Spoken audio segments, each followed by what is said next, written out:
Yo, what up, everybody, people? Welcome back again to One Africa Forum, and your boy here, MC. I'm right here. I want to appreciate everybody who is joining right now. Yo, guys, amazing.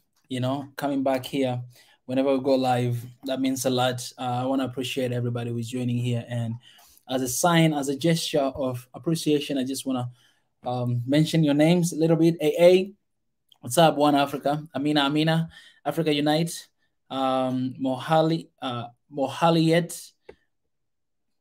and this name right here I cannot read, but somebody said we're waiting for you, bro. I appreciate for waiting for me. That means a lot. I really appreciate that. That's an amazing love right there.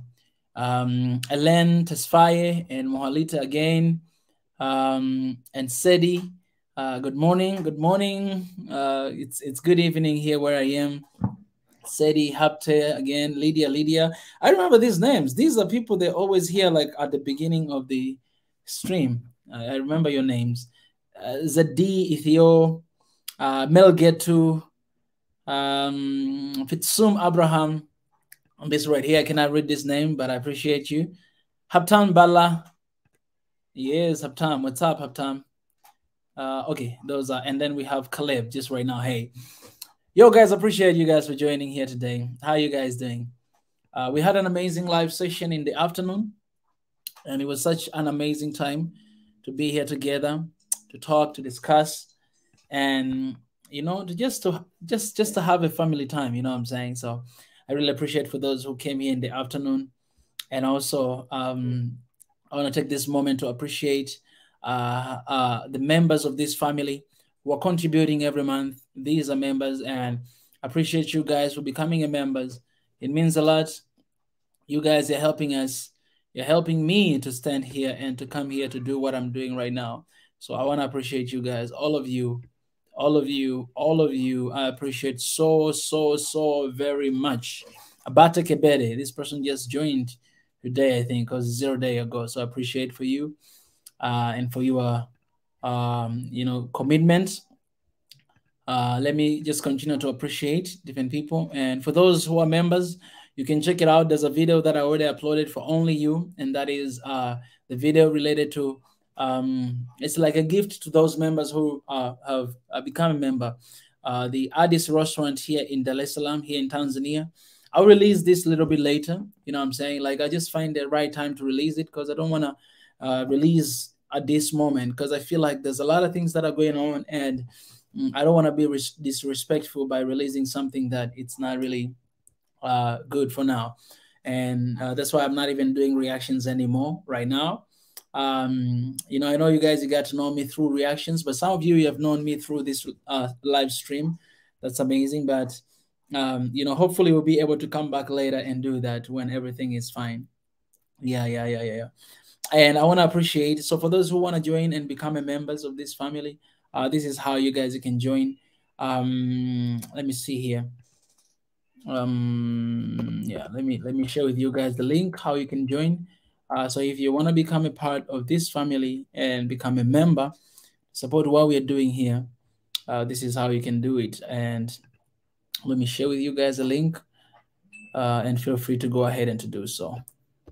We have right here, and I'll share with you guys.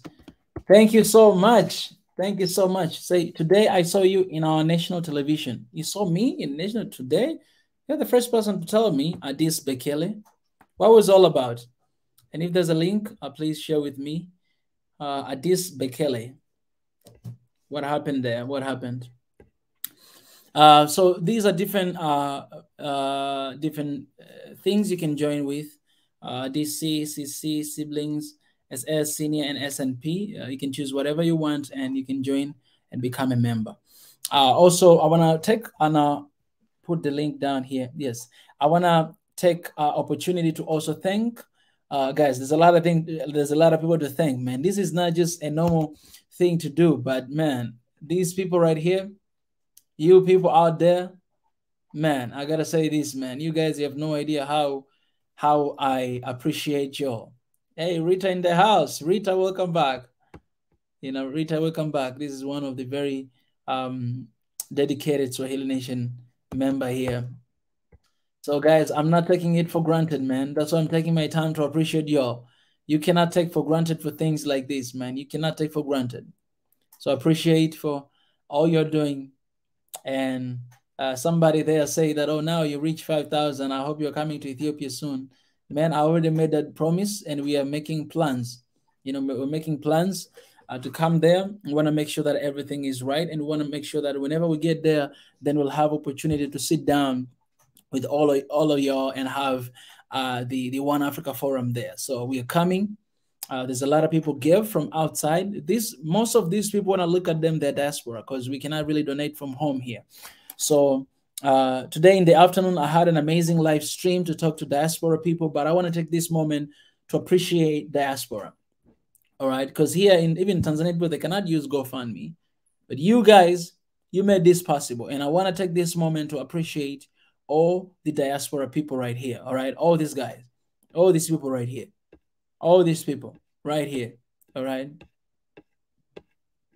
you cannot take that for granted, man. Cannot take that for granted. And if you're there and you're like, you know what, I want to continue to contribute, continue to do so. Continue to do so because you never know what will happen. And we're going to go throughout Africa to do that. So I want to take a moment to appreciate those who are giving this, but I also want to take a moment to appreciate people in Ethiopia. All right, the people of Ethiopia. I appreciate you guys because some of you all have been also donating in this Ethiopian account here. So I appreciate you guys, and I'll always be thankful for you because you guys are making this possible. Without you guys, there's no Swahili nation. Without you, there is no One Africa Forum or One Africa. There's no. But it's because of your support, your love, and contribution we are able to do this. So thank you, thank you, thank you, thank you. Let me say in Swahili, asante sana. That sounds good right there. Asante sana, yo. Wow, man, I love these people right here. Let me say this, guys. I've said this in my Twitter. The other day that I gotta be honest with you. All right, I feel like Ethiopia is my home now. I've been there at the airport and I stayed there for some time, but I gotta be honest with you all. You guys, you have embraced me and welcomed me, and I feel so much love and I feel so much love from the bottom of my heart. So I can say that I feel like I have my home there in Ethiopia. So I'll see you guys very soon. See you guys very soon. I'm with my family right now. After my family, I'll go back to Dar es Salaam to make sure that everything is ready, maybe to get a house, and then I'll be coming to Ethiopia after that. So, and we will tell you guys when we're gonna be coming. All right, guys, enough with this, but it's another beautiful night. We're gonna have an amazing conversation today again. And it's amazing because you guys are part of it. So let me know where you're watching from. Let me know where you are right now. And it's going to be amazing. First of all, I want us also take a moment to acknowledge our people from Burkina Faso. I really want to take a moment to appreciate our people from Burkina Faso for what they have done. This is something that it needs to be acknowledged. It needs to be applauded. All right. Our people from Burkina Faso, they've done something amazing, and you can read this article and see what has happened, or you can watch the news. Man, I'm so proud of my brothers and sisters in Burkina Faso. Yo, this is for Africa. And I'm so proud for my brothers and sisters in Burkina Faso. Shout out to you. Salute. This is what it means to come together and to have a united Africa and to actually get things done. And we can get things done without violence, but we can get this done with our voice, like the normal movement that has been crashing everywhere right now. And other people, they don't have another option rather than starting supporting it. For instance, the Prime Minister of Ethiopia, he announced to go on a war over 24 hours right now. But no media cover that story. No media say anything. Even the normal movement, nobody say anything. But right now, after the words coming out, and myself personally, I had to go into tweet. All right, tweet and share on my story on Instagram and everywhere. Right now, the media start covering it. Start talking about it. I didn't even go to watch. I was like, you know what? I'm not gonna give them my view. No, I don't have time for that. But these are kind of things these are kind of stories that African media that we can tell, that we can speak. And you, Ethiopia, you have been a good role model for Africa, especially in the time like this that you guys are coming together. I can see everybody coming together, fighting for the same cause. And that's why you guys have a special place in my heart. And that's why I feel like it's home right now. And that's why we're here today and talking this. Yes, let me appreciate to my brother here, Sedi Hapte said, this is my donation from your sister. Keep doing what you're doing as always. Appreciate. Thank you so much, very much. This means a lot. You have no idea how much this means to me. So thank you, thank you, thank you, thank you, thank you. It's amazing, man. Look at this, man. How can I? Anyways, somebody say I'm from Eritrea and I live in Virginia. Shout out Eritrean in the house, yo. You guys are amazing. I love what you've done with the No More movement.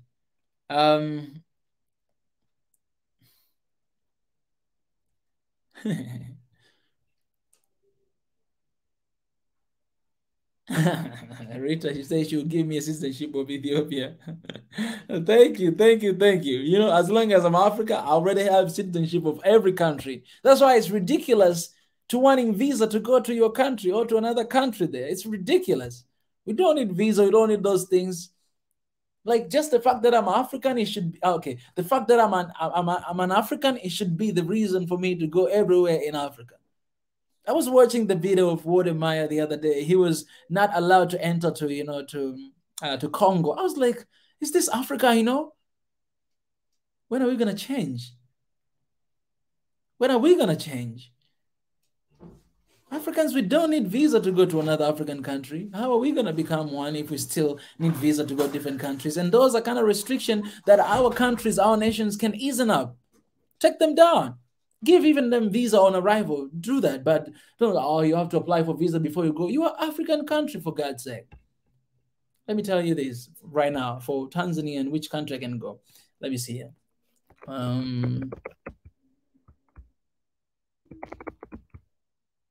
Let me tell you here. Okay, you guys are going to be surprised. Okay, I'll show you here. Let me show you guys here. Because if you guys, you don't know, you can also check your country. There's this one website called, let me show you here, guys. There's this one website called passportindex.organization.org. All right, so let me show you how many countries I can go without. You see this? I cannot even, okay, I wanted to do, but okay, let me go back. You see this? Okay, I wish I can choose like African countries here. But if you look at the map of Africa here, okay, the green color is visa-free countries. The blue color is pre-visa on arrival, and red is what? Visa required. So you can see how much Africa is divided. You can just see by this picture here.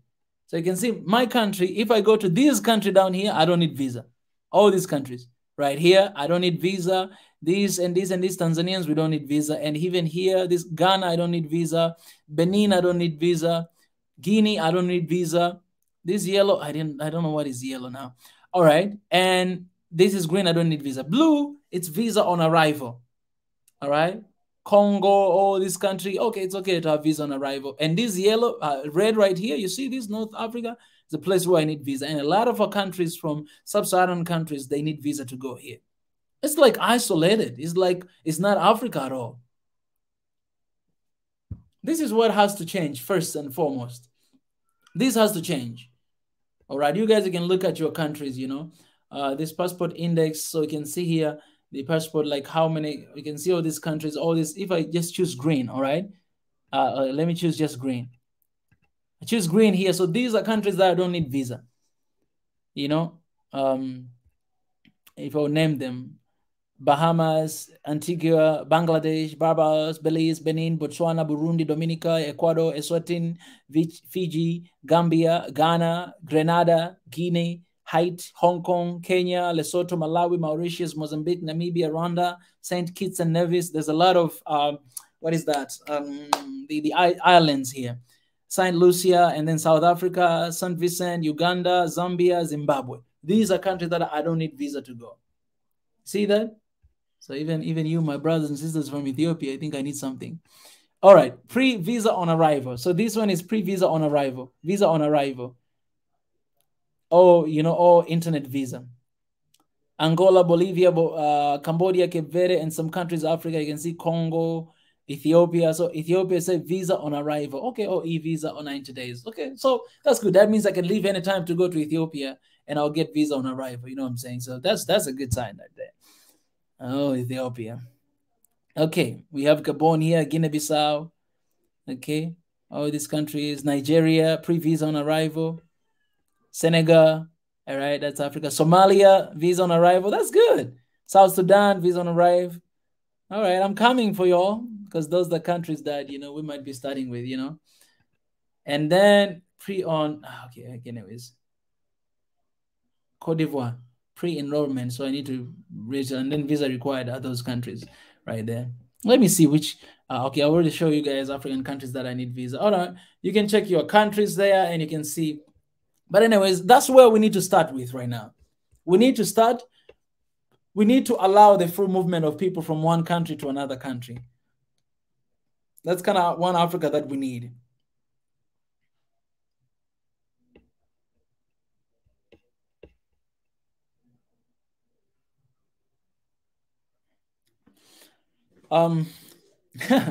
Professor Ezra is in the house. Welcome, Professor Ezra.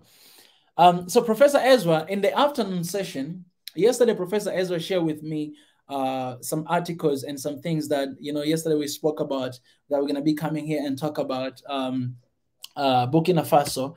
And of course, continue to talk about the leadership that we've been talking about. In the afternoon, I came here, I brought the fire in the house. I talk a little bit about that. Actually, it was a long time. But we're gonna talk about it today. And I remember you promised to go to find out. Let me know whenever you're ready, and I'll let you come and we can you can share with us what you found. Share with us what you found. Well, guys, let me say this as well. There are people out there. If you want to support anyhow, let's say you are a good writer, all right. You know how to write. You know how to do those kind of stuff. Like you know how to do some, to write really well. If it is official, some official documents. Some if you have that knowledge, please let me know. You can hit us out at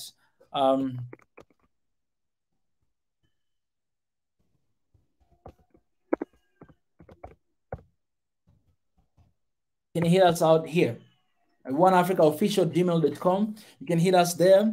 We need a lot of people to be involved, and we want everybody to have a shot to contribute something, so that one day when you see One Africa in another level, you know that what I am part of this.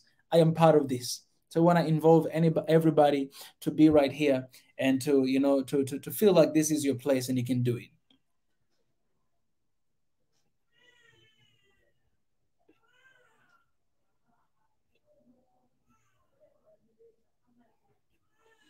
I'm reading your comments, guys, a little bit here.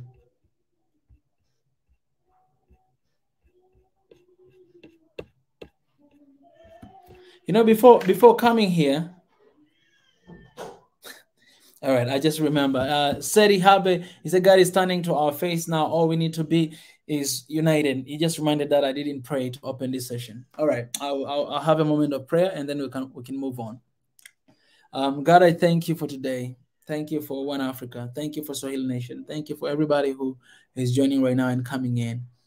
I welcome you here. Help us, God, to understand. Help us to communicate. Help us to find, God, the solutions of things that we are going through. Give us revelation of all these things and help us to be one with love and peace and unity with one another. In Jesus' name I pray.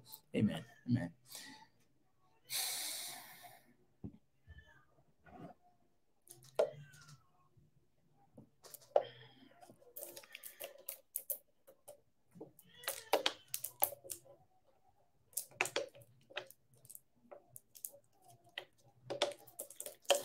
Before coming here, one of my brothers shared something on.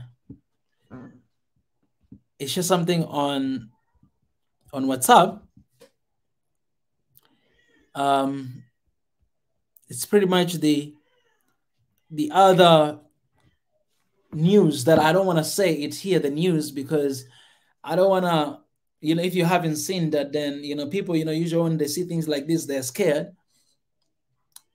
And sometimes we don't even know what is the truth, guys. We don't know what is the truth. And I'm talking about the issue that is going on in Ethiopia. But what we have dedicated ourselves to do is to pray until something happens. When things, they seems like they're getting better, we have to pray. When things, it seems like they're getting worse, we have to pray until we see a victory. And even after we see a victory, of course, we continue to pray because we need to have a sustainable victory. And there's all kind of news out there. There's a lot of going back and forth, between what we say and between they say. Everybody speak their own truth right now. Everyone. But what I can say is this, guys. Wow. Biniam. Okay, this guy right here, my brother, I think we had an interview the other day.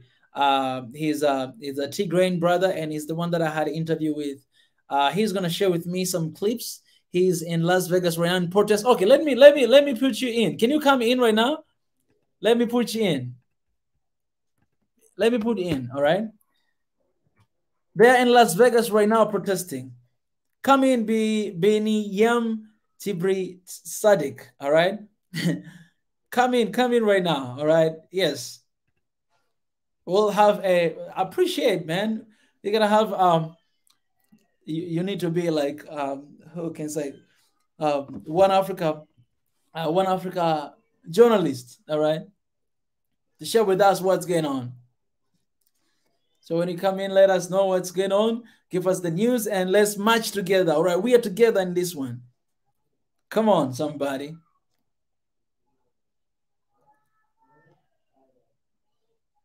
This is going to be coming soon. There are, Binian, he reached out to me on Twitter, and he told me that he's going to be there and he's going to take some clips, for me. Thank you so much, man. I'm waiting for that. My brother come in, then we can have a conversation. You couldn't log in? Why? Why, my brother? Come on, man. You cannot miss this. Let me try to do something here. No, you have to log in, brother. No, we cannot let this pass. Hey, Shalom, Sister Natse. My sister. Come on, my sister.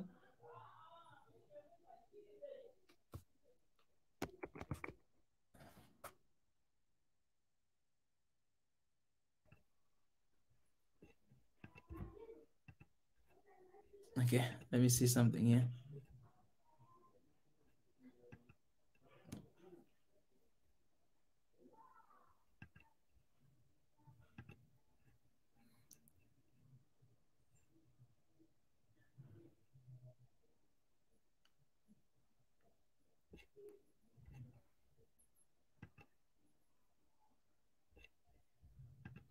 Let me see, because I need to free up. No, let me see here if they're still there. All right, I have somebody here. Came in already.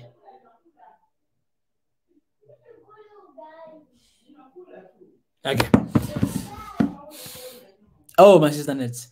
Hey, my sister, welcome back to the show. Netsy. Thank you. Nice to see you again. It's good to see you guys. It's good to see you at the same time. Yeah, that's a good thing. Y'all came at the same time. Yeah. I was like, you guys, were you talking like up there and be like, let's go in now? I guess we were discussing a little bit. This has been a long time, and you know, I wanted our brother here, Biniam. This is our brother that I had the interview with the other day. He's in Las Vegas right now. They are protesting, right, the no more movement. So we talked about it before, and you know, I was hoping to see here. Hopefully, you're gonna be able to come, Biniam. You have to come because you came here before, right? Tell him to click the StreamYard. Yeah, We yeah, need yeah. live. We need live reporting. We need live reporting right here, you know, on the ground. Yeah. Reporting live from Las Vegas. You know,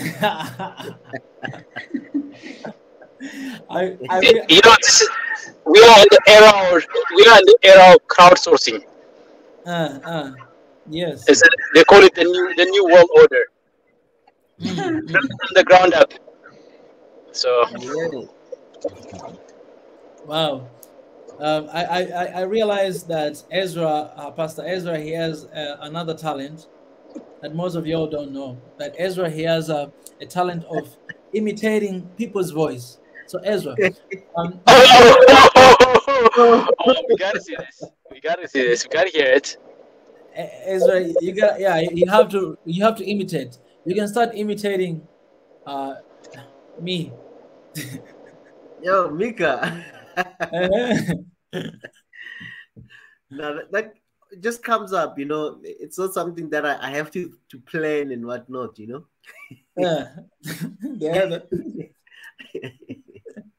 The other time he imitated Obama, man, I thought I was talking to Obama. So I was like,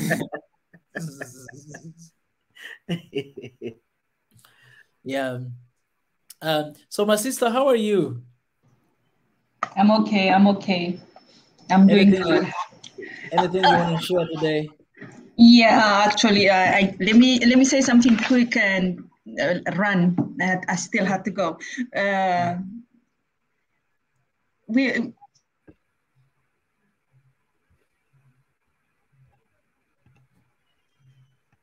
Hello, my sister.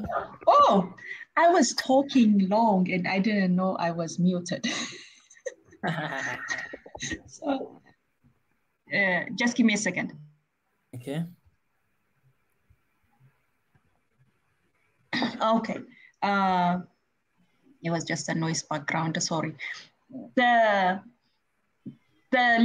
leadership part that we always talk about, and our mind immediately runs to the country leaders, right? Or some people that's on the top. But when I see it as when I see it, the leadership, when I see a leader, is actually it's in the bottom level, that each person, everyday life, each individual, everyday responsibility to fulfill their destiny, to fulfill what they're supposed to do in the right way. So if we see it that way, and when we think leaders, we see a person who's doing the groundwork, a person who's able to mobilize. Of course, the best quality of a leader is mobilizing others in helping them to succeed, helping them to do something great, right? So those are the views and the perspectives that we need to have.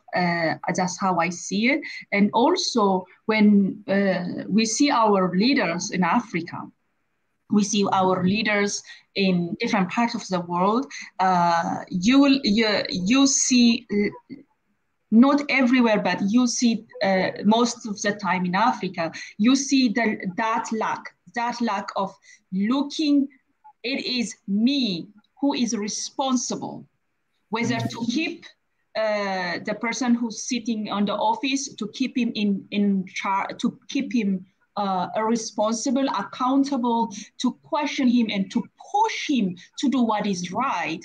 It is me as a community, it's me as an individual who stand up for my right, who stand up and say, let's come together and do this.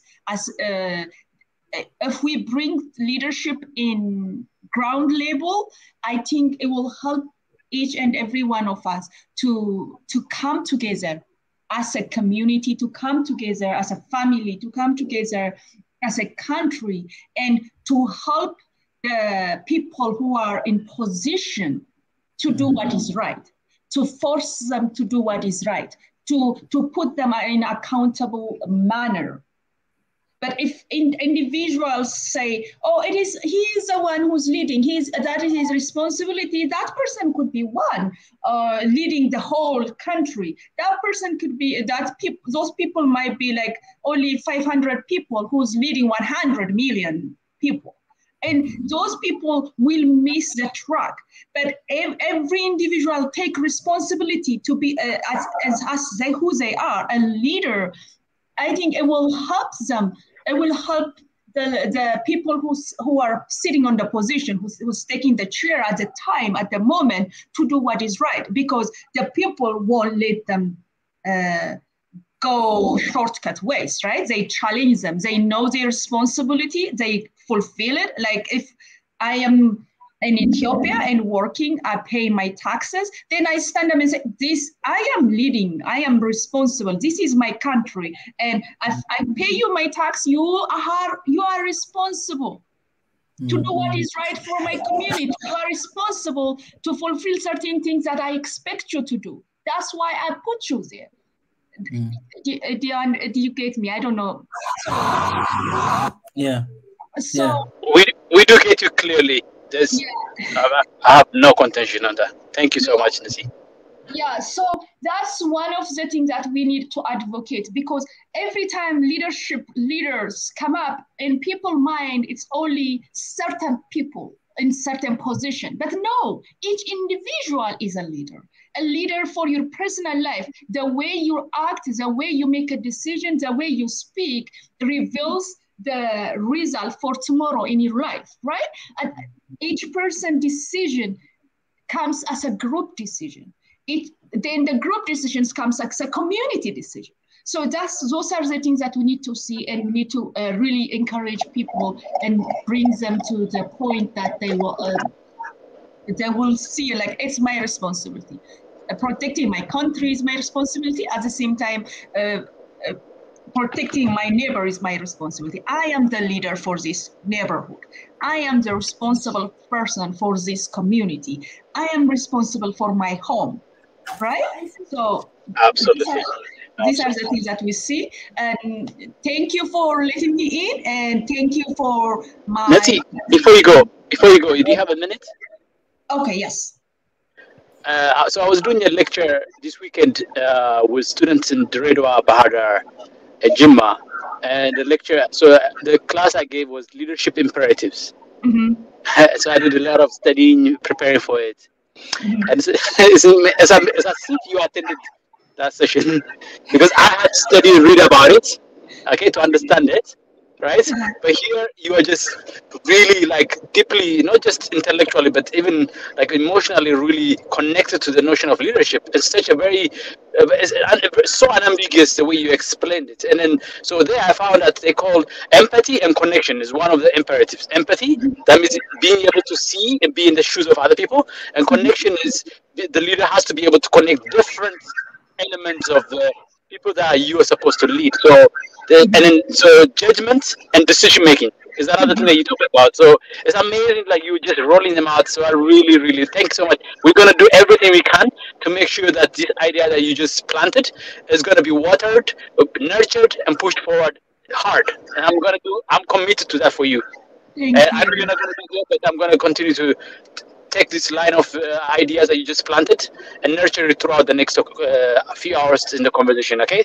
Thank you. Just wanted to let you know that. Thank you. All right. Thank you, guys. A little bit of breaking news. Let me be a little bit dramatic here. Breaking news, okay? Yeah, I was looking breaking news and said, wow, what happened? I want to hear it. Let me be a little bit dramatic here. Breaking news. I have my brother, he just sent to me a video here. I think he still cannot log in. If there's anyone in Las Vegas right now, please, you can come in and come to give us. But for now, we can watch this video right here. There's a breaking news straight from Las Vegas right now. Can you make a little bit dramatic, Pastor Ezra? I think you have a better voice for that. Joining live from Las Vegas, the protest.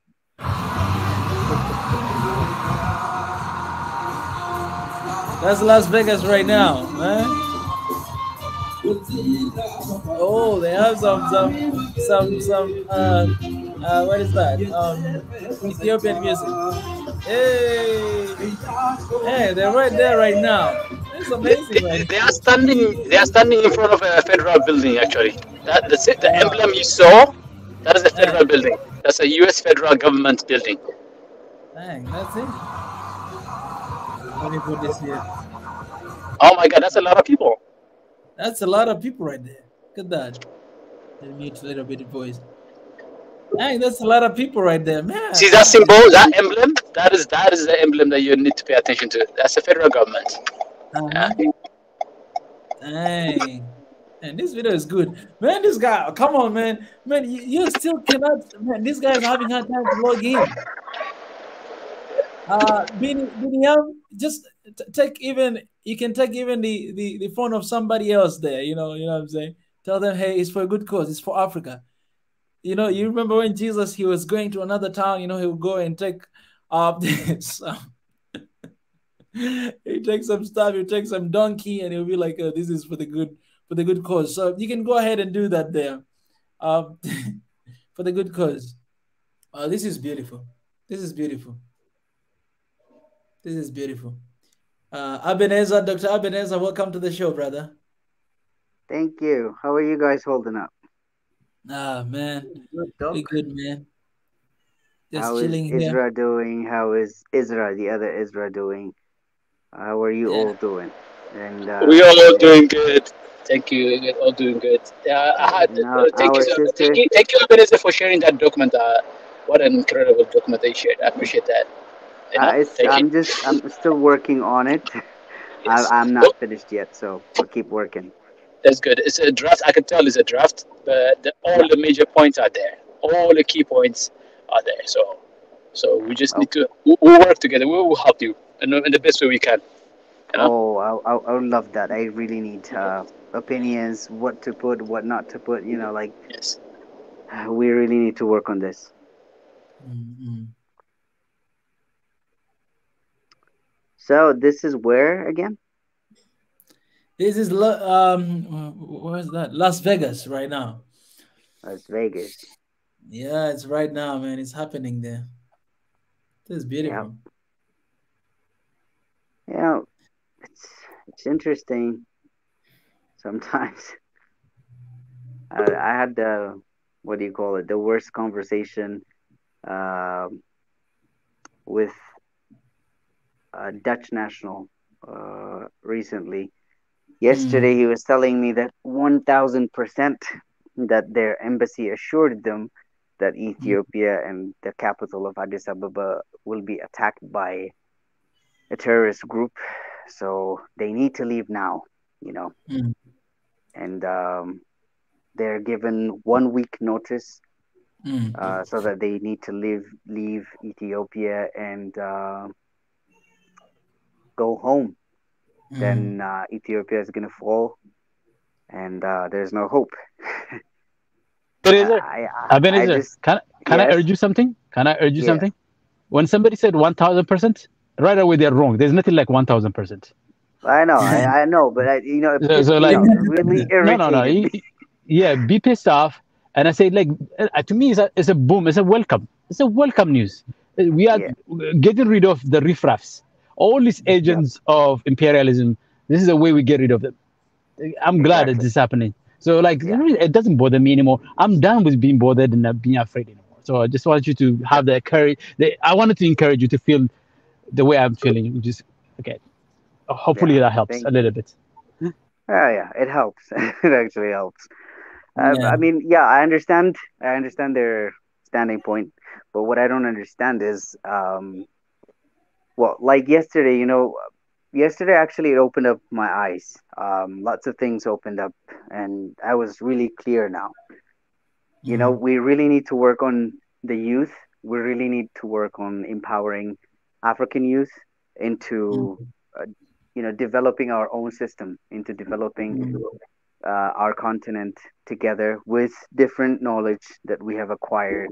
We have at our fingertips, like we have YouTube, we have every every detail of education that we need. Now we can learn it from home. So we have every tool that we need. All we need to do is just develop our continent for good, because they want us to depend on them. Even if it means farming, we need to grow our farming skills. Our youth shouldn't sleep. That's what I learned. We don't need to sleep. This is not the time to sleep. This is the time to wake up and work. At least we have a lot of hours that we waste on sleeping, talking in Ethiopia.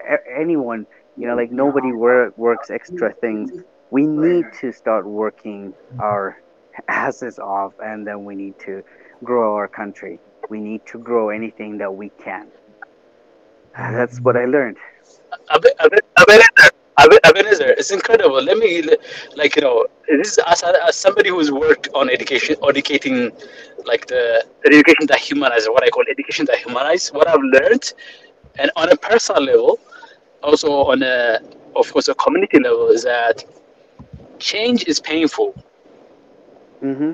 It's like change is like trying to push a wall, like a physical war, but the difference between a physical war and the human war, that human internal war, is that by the first moment of it is confronting that is as you confront it, you're faced with the reality that, oh, your thinking has to change, your sensibility has to change, the way you appreciate your emotional intelligence has to change, and those changes, it's like this. Like if the first time you do the push-up, or the first time you ever run, right?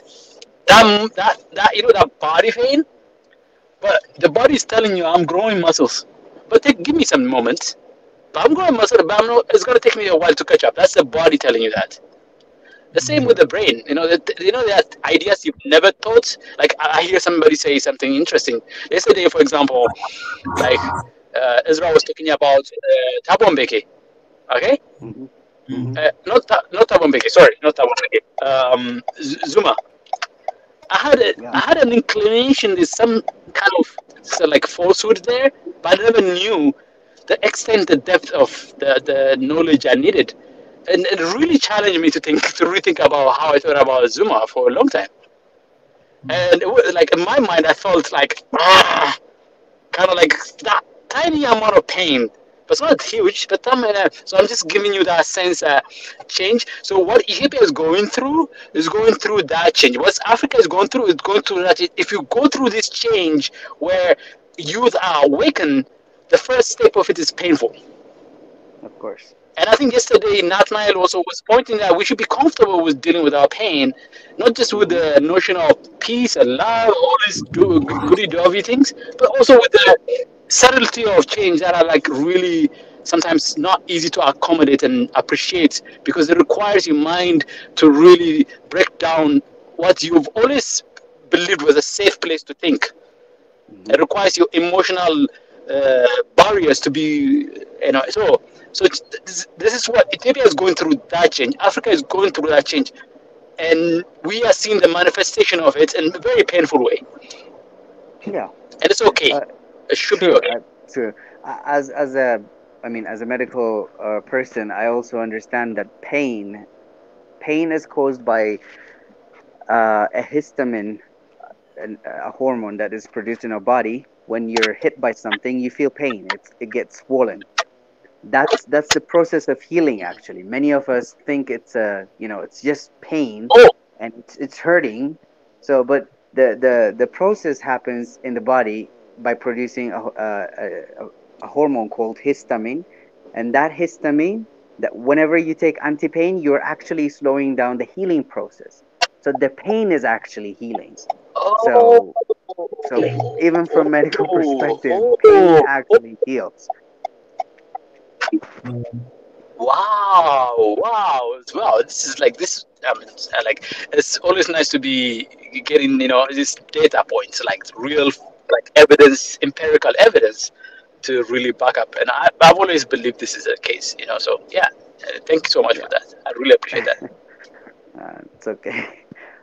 Now I am actually, you actually woke that up idea in my head when you told me, like, your body is telling you, your Yes, muscles are telling you, I'm growing, I'm getting tougher. For this, next time yes, you run, I can withstand the pain that's gonna come on the next running. So like your yes, body actually, yeah, this is it. I mean, naturally we're meant to adapt with change all the time. yeah, But most of the time we lay lazy yes, and then we don't realize and our body gets weaker. And when you run, you'll have this muscle spasms telling you, like, oh my God, that was painful. yes, But the pain is telling you yes, if you do it constantly, there's no pain. But if you yes, stop, you have settled down for less. So that means you like what the body that you have right now. yes. So you don't want a stronger body. You don't want a You grown said you're setting muscle. barriers. Yeah. Yeah. Yeah, you're setting barriers for your growth. That's like Yeah. you're setting yourself like this invisible barrier. But I think this the body is, to me, is also a manifestation of a much deeper thing to think about. I think there's also spiritual pain. Yeah. There's also emotional pain that are not necessarily like that mimic or mirror the body thing that you talked about. Yeah. And I'm sure the science probably in 500 years will I recognize, be able to catch up to this notion. But I can posit here a hypothesis that, like, the way your body behaves is probably your emotional, your nervous system, and all the dimension of it, including the spiritual element of it, also goes through similar, if it's not the same kind of cycles of growth. Like you begin to change, you assert a change, you go after that change, and then you struggle to accommodate it because you don't have the ability to verbalize and understand what you're going through. And then you go through the process of, like, oh, okay, now I know what I'm feeling, this is why I'm Hmm. feeling. And then you go through it. So I like, yeah, so I remember writing a journal about 2 years ago about emotions, that I had an insight about. I kept talking about this. I kept hearing people say, "Oh, don't be emotional. Emotion is suppressing emotion." And I want to say, well, there's something wrong with that. I want to say that. But 2 years ago, I just thought deeply about it, and I came to the realization, at least for me, this is at least the truth for me, that I'm willing to change and grow from that. But the notion I got is that, like, emotion are like when you're on the road, you're going somewhere. Emotions are like the signposts. Hmm. Like, they don't tell you exactly where you're gonna go, but they give you a hint, or right or left, continue forward, up and down, kind of like signals or for rational process to begin. So you see, like, your emotions are the signals, the first signals that you get to process, to begin to think about, like, to rationalize it and verbalize it. Because the Okay. first thing, it's not word that comes to you, it's emotion that comes to you first. So I'm afraid. Yeah. That's the word I have, right? But that fear Yeah. could be anything. So it doesn't. So True. fear by itself doesn't describe the exact nature of that fear you're feeling. So you have to ask, why am I feeling this way? And then the question, when you ask the question why, I realize, okay, it gives me that I've transitioned from that emotional, the brain part of emotional part of the brain, to the, you are the doctor, so you do the technical term for me once I wrap up these things. But transition to the executive function of your brain, where you're All right. processing it, and then the decisions making, and then the back side of you, the hind limbs, is the spiritual part of it, and then you start connecting with the environment. Environment is not just a tangible part; the intangible part as well. So, to make the point down, I think that's also part of the what we go through. We have to begin to ask the question, why am I feeling this way? And then that's the process of growth for me. I don't know. I'm all over the map because I'm driving. I'm half distracted. I'm half talking. I hope you got my point. Ebenezer, please help We did. me We did. make sense of what I'm trying to. I'm rambling No, no, about. no. I get you. I get you. I really get you. I mean, because your points actually made me realize lots of things right now. So I really get it. I recommend a book for all of this Swahili Nation family here. Who Moved My Cheese? I don't know if you read it or not. You can download the No. PDF on Google, anywhere you can find it. It's a free book. So, Who Moved My Cheese? It's an amazing uh, story about change. If you really read that book, there is no fear in you. Like you wouldn't find a drop of fear in you about change. You will actually accept and start accepting change in your life every second of your life. So I would recommend if you guys read it. I can text you the title on private chat. Who Moved My Cheese? Yes, do that, please. So yeah, read it and really you'll be amazed. We're talking about this because, like a lot of this, a lot of this noise that is coming in is designed for you to be afraid of change. They are by Mm-hmm. design, and we're like, to me, like there's like trying to explain to somebody who doesn't believe in your existence, who thinks you are one third human being. Mm-hmm. That's the thing. Like you Yeah. like I was reading Jeff Pierce. Jeff Pierce, we interviewed, me and Mika interviewed the other day.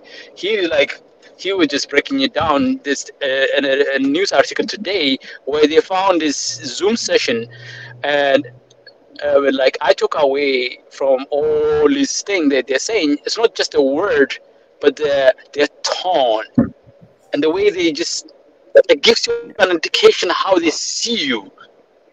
Like if they would tell, like if you Sure. tell them, "Oh, you're being racist," they'll get offense. They'll be offended because nobody in the 21st century wanted to think they are racist. But if you actually break it down very clearly, there's like those paternalistic like tendencies of "I know better for you," and you are silly, stupid, thinking that you can fight the imperial colonialists, okay? Because that only exists in your mind; it doesn't exist anymore. That lie. I mean, I shared a video yesterday I hope Mika will play it. I don't know if it's okay to play that. There's our friend from the other group, another African community that has also pivoted a new direction. By the way, Mika, I don't know if you noticed that group. I shared that video with you. I think it's one of the videos that you have to show, where this Indian guy talking at the climate session Oh yeah, yeah, yeah. and Yes. mind blowing. Oh, I love mind that. blowing. Yes, sir. I was so blown. I was like, and so to me, like they want to make you believe that you don't exist. Yeah, your issues don't matter anymore. Like you are just delusional in thinking that somebody's out there trying to oppress you. We're just coming here to do something good for you. Blah blah blah blah blah blah blah blah blah blah. But the evidence suggests something else, completely the opposite of what they're saying. So I mean, anyways. So we are going through that change, and they are going through that change, and because they are stuck in this false notion of who we are, they're struggling to implement their policy. That's what they are Sure. experiencing right now. So because of their struggling, their household card is crumbling. Mm-hmm. The house of cards is crumbling. They can't even hide it anymore. Like it's just they're trying to hide it. It's not because they're not trying to hide it. It just crumbles because it's a house of card built 700 years ago. And to me, that's what is going on. So those of us on the other side of the square, we gotta embrace this change. You gotta be warriors and then start to think, okay, what can I do? And don't think, oh, other people should be better leaders. Be your leader. I think Nancy said earlier, I'm gonna champion Nancy's point. You are the leader now. In the 21st century, the leaders are not institutions. The leaders are the grassroots. We don't have limitation of institution or organization. I don't have the responsibility of decision making, so I'm not burdened by the decision making. The Prime Minister of Ethiopia has a burden. I don't have that burden. The AU has a burden of institution of having to reconcile different interests that are stationed in the construction of 1963. But we are not in that. We are in the 2021. We are different. We are in that space. So leaders, be leaders. I think yesterday too, our friend from Caribbean was saying, in all aspects of your life, lead. Yep. If you have a job that doesn't satisfy you, go find a job that satisfies you. That's leadership right there. Okay? That's it. No. I'm just parking. Sorry. So somebody was asking for parking. So I just got here. So I was sorry. Okay. I'll play this video then. So you guys. I'll play this video. All right. Let me play this video. This video is really good. Human beings from Africa enslaved and brought from Ghana to the Hey, New World, Mika, and all those profits getting Mika, sucked into cities like. Mika, can you pause? Mika, can you pause? Ezra, Can you just acknowledge the? Huh? Hello, can you just acknowledge those people who shared the video? That I want to shout out for. Like, I know the names written there. Those African friends of us that are doing this work. Can you acknowledge them first before we start the video? That's what I meant. Oh, definitely. I was gonna do at the end anyways. It's Tuna check. Oh, okay. No, sorry. Yeah. I was gonna do at the end anyways. All right, then I'm gonna play again. Candid Africa. Yeah, unapologetic and. Yeah. Yes. Africa enslaved and brought from Ghana to the New World, and all those profits getting sucked into cities like London and Glasgow. When I listen to Boris Johnson, when I listen to people like Joe Biden, when I listen even more to Emmanuel Macron, all I can think of is how condescending you are. You condescended to us 400 years ago. You condescended to us 300 years ago. You condescended to us 200 years ago. You condescended to us 100 years ago. You're condescending to us today. You only know condescension because for you, colonialism isn't something that happened in the past and we defeated you. It's not that. For you, colonialism is a permanent condition. And that permanent condition happens in two ways. There's the permanent condition of the colonial mentality. You want to lecture us. You want to tell us that we are responsible for all the problems because you'll never accept that you're the one principally to blame. You signed the Rio Formula in 1992 on common and differentiated responsibilities. You like the common part. You like the common part. You like to say we're all in this together and so on. We're not in this together. The United States, 4-5% of the world's population, still uses 25% of the world's resources. You outsource production to China, and then you say China is the carbon polluter. China's producing your buckets. China's producing your nuts and bolts. China's producing your phones. Try to produce it in your own countries and see your carbon emissions rise. You love lecturing us because you have a colonial mentality. Then there are colonial structures and institutions. You lend us money, and every time you lend us money, which is our money, every time the International Monetary Fund comes to our societies and they tell us, here's the money we are giving you. No, it's our money. You give us our money back as debt, and then you lecture us about how we should live. It's extraordinary. It's not just a colonial mentality. It's the colonial structures and institutions which reproduce themselves year after year after year. And let me tell you something. The climate justice movement, not clued enough on this. Not clued enough on this. The climate justice movement is a movement that says we're worried about our future. What future? What future? Children in the African continent, in Asia, in Latin America, they don't have a future. They don't have a present. They're not worried about the future. They're worried about their present. Your slogan is, we're worried about the future. What future? That's a middle-class bourgeois Western slogan. You got to be worried about now. 2.7 billion people can't eat now. And you're telling people, reduce your consumption. How does this sound to a child who hasn't eaten in days? You got to clue into this, guys. You got to clue into this. Otherwise, this movement will have no legs in the third world. No legs. Later, I'd like to tell you about the International People's Assembly, a network of 200 political organizations that we're setting up, rooted in the global south. We want to tell you what our issues are, but are you willing to listen?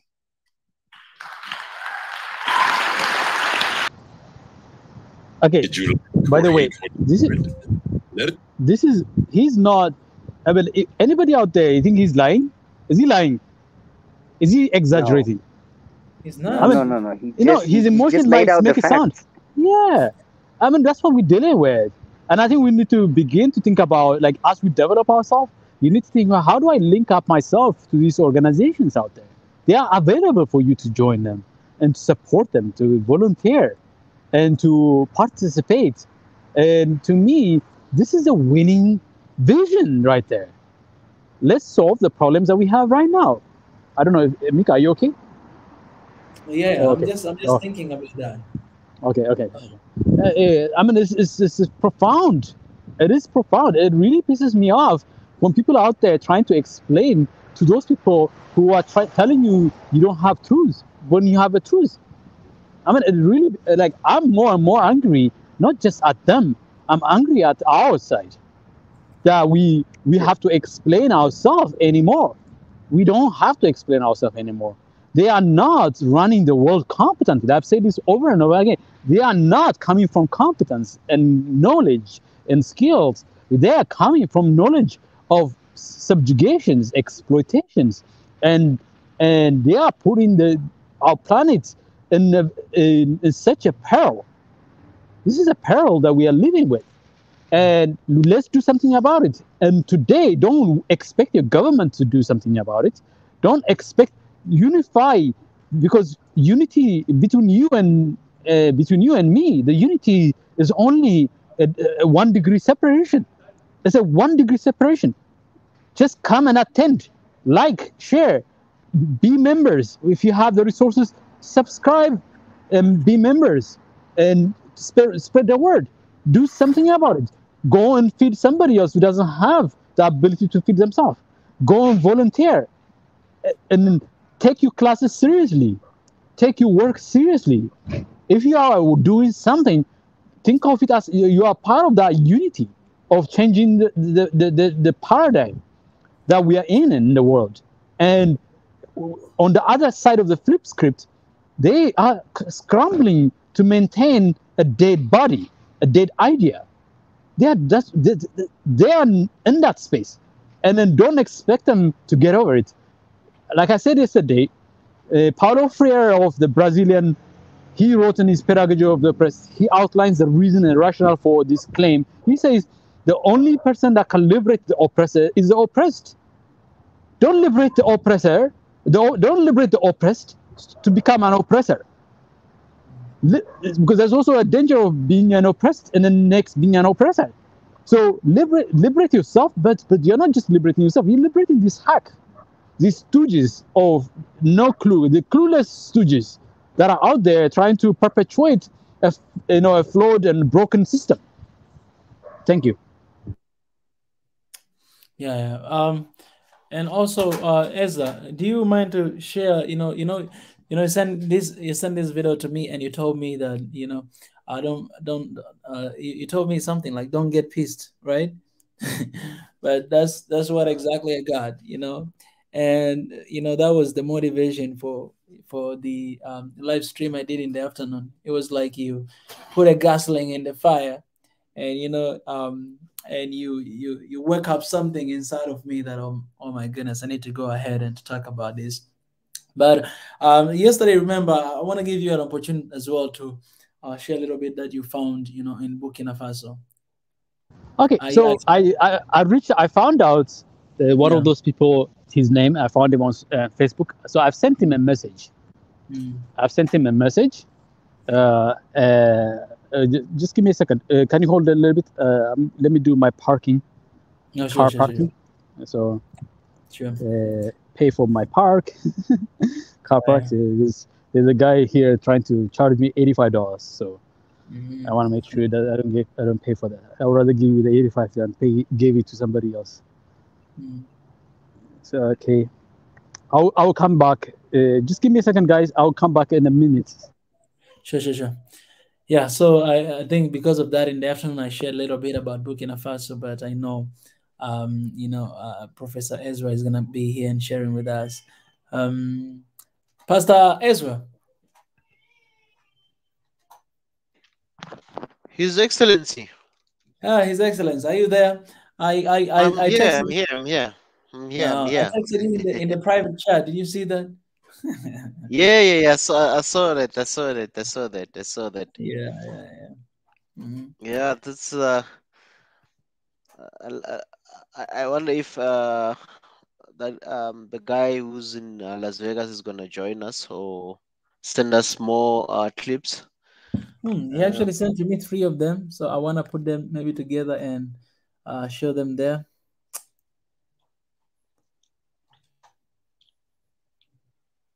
Yeah.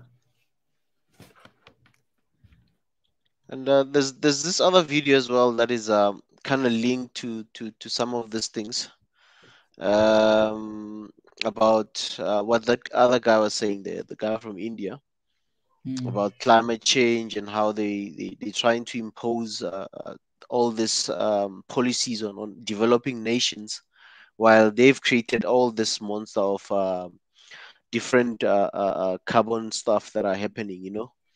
And part of industrialization, it came with those dirty industries. So, and China adopted them.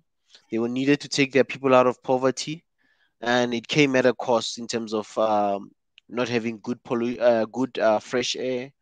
They lost that because they wanted to industrialize and they wanted to take people out of poverty. So it came at a cost. It didn't come so cheap, and now somehow they are paying for it. As much as the economic growth was all good, everyone was talking the China success story, but also now they are paying for that. You know, then they're gonna be paying for more in terms of their health, in terms of the environment in their own countries. So that came with a lot of unfortunately, like wrong things happening to them. But my mind was more on leadership, Yeah. not much about this. And Exactly. That's our topic for and today. You're in the right track. yeah, Yeah, so just let's talk about leadership. yeah, because they started with leadership and stuff, and then it kind of went into other things. Yeah. And but yeah, man, from my side, I think as Africans, as young Africans, we are the leaders of now, and we should lead in every aspect of our environment or sectors, and we should not be ashamed and we should not be afraid, and we should take confidence in our work, and we should not subscribe to all the notions that Africa does not do quality jobs, or Africans cannot do things, and Africans cannot innovate and come up with great ideas to feed the world with solutions and stuff. There's so many solutions that are in Africa, and we should start doing them, and we should start showcasing our talents, our everything that we do. We should really get to a point where we are taking it out there. We should not keep our ideas just in a local environment. And a part of us trying to unite, it's about that, sharing ideas, sharing and exposure to whatever we are doing. If you're in Burkina Faso, you've got a great concept. Here's a platform. Come to One Africa or any platform that is there out there in Africa, and for people to really expose themselves and let other people see your inventions and your creations and your opinions and everything. Part of unity. That's why we need that, you know. And another thing in terms of the unity and leadership is we need to show leadership in every aspect. Like currently, for example, with the tension and the things that are happening in Ethiopia, as the government is uniting to maybe go into a serious war and all those things, when the people are back from whatever the turmoil is died down, they need to come back. They should still use the same energy to uplift the people of Ethiopia. They should, all the governments, in fact, they should have the same energy they are using to either go to war or to fight something. They should also fight the same thing: fight corruption, develop the continent, build schools for the people, build roads for the people. The same energy they can use to say we are going to fight this, they take the same energy to fight inequality, corruption, underdevelopment, all those things. We need the same unity if we are going to conquer all our setbacks in Africa, because we cannot have a unity when we have only problems, and we have other problems that also need more unity to conquer them. And after all this, we need more unity in solving all our problems. We can never unite on only few things. We need to unite in every aspect of our economy, or every aspect of our lives in Africa. And that's the only way we can really go up in terms of the standard of living, exposure, and even our the world will take us serious when they start saying that Africa is standing up and is not waiting for IMF. We are not waiting for World Bank. We're not waiting for all this this international financiers, or even the UN, or any of those organizations that have failed us in a way. So we need to just stand up and start doing things. And part of this unity, we need, as I'm going to emphasize this, we need to use the same energy for development. We need to put the same energy. If we need water, if we know that there's a region in our countries that is lacking water, we need to put the same energy to say, government, you must make sure that there's water in that area. The same energy they use to unite us, to say, come, we are going to help us to go war and do these things. We need to, when they come back from the war and whatever, they need to still put the same energy in terms of making sure that the country gets built. And we are not just fooled for, or used for agendas, and then after that they drop us. We need to also call an accountability for our governments. We need to really call on our leaders to say, you need us, when you need our votes, the same energy you're using when you're campaigning, kissing babies, sweeping the grounds and all that stuff, use the same energy when you are in the office. And we need you to be on the ground to also make sure that the country gets developed, because we for far too long, as Africans, we've outsourced our problems and to our leaders. And we should really make sure that our leaders take us serious. And we should, as young as we are in Africa, we need to make sure that we take charge of this continent, because we cannot sit down while 80-year-olds are making decisions for us. We are going to live another 50, 60, 70 years, that we have to pay loans that we don't know of, loans that we cannot even account for the money and the development they've made. So we need to make sure that we get informed, and we should move away from just using our social networks for just entertainment. We need to get more information. We need to know about our countries, and we need to stop thinking the politicians are the old people. They need to think for us. We need to participate in every sphere of our economies, or every sphere of our society. We should not sit back and just think we are young. No, we're not going to do it. We need to be proactive, or else when we wake up and it's time to come into power, or in terms of us to now lead the nations, we're going to find a lot of mess, and it's not going to look good in our leadership. Because in most cases, that's why you see a lot of people campaign well, but when they get into government, they are so crippled, they're so paralyzed to do even a single policy that they've promised the people, because they get there, they get a shock of their life that their government got into many bad deals with other nations, so many things that it's not easy for them to reverse or cut and cancel. And also, we need leadership that's very decisive in Africa. We don't need leadership that's just trying to kiss everyone and satisfy everyone. We need a leadership that's really serious about building this continent. Or else, if they don't want, or if they want the youth of Africa to start raising and fill the streets, we will do that. And it's not something, I know sometimes it might look like I'm advocating for violence, but it's something that is in my heart, and it's really sometimes makes me angry when I look at how we keep on getting bad deals. We need to start being able to really get into the streets the same way, like with the No More movement. The same thing, we have to even apply more pressure when all this when the dust settles down. We need to start making sure that now government, let's now deal with the matters at hand.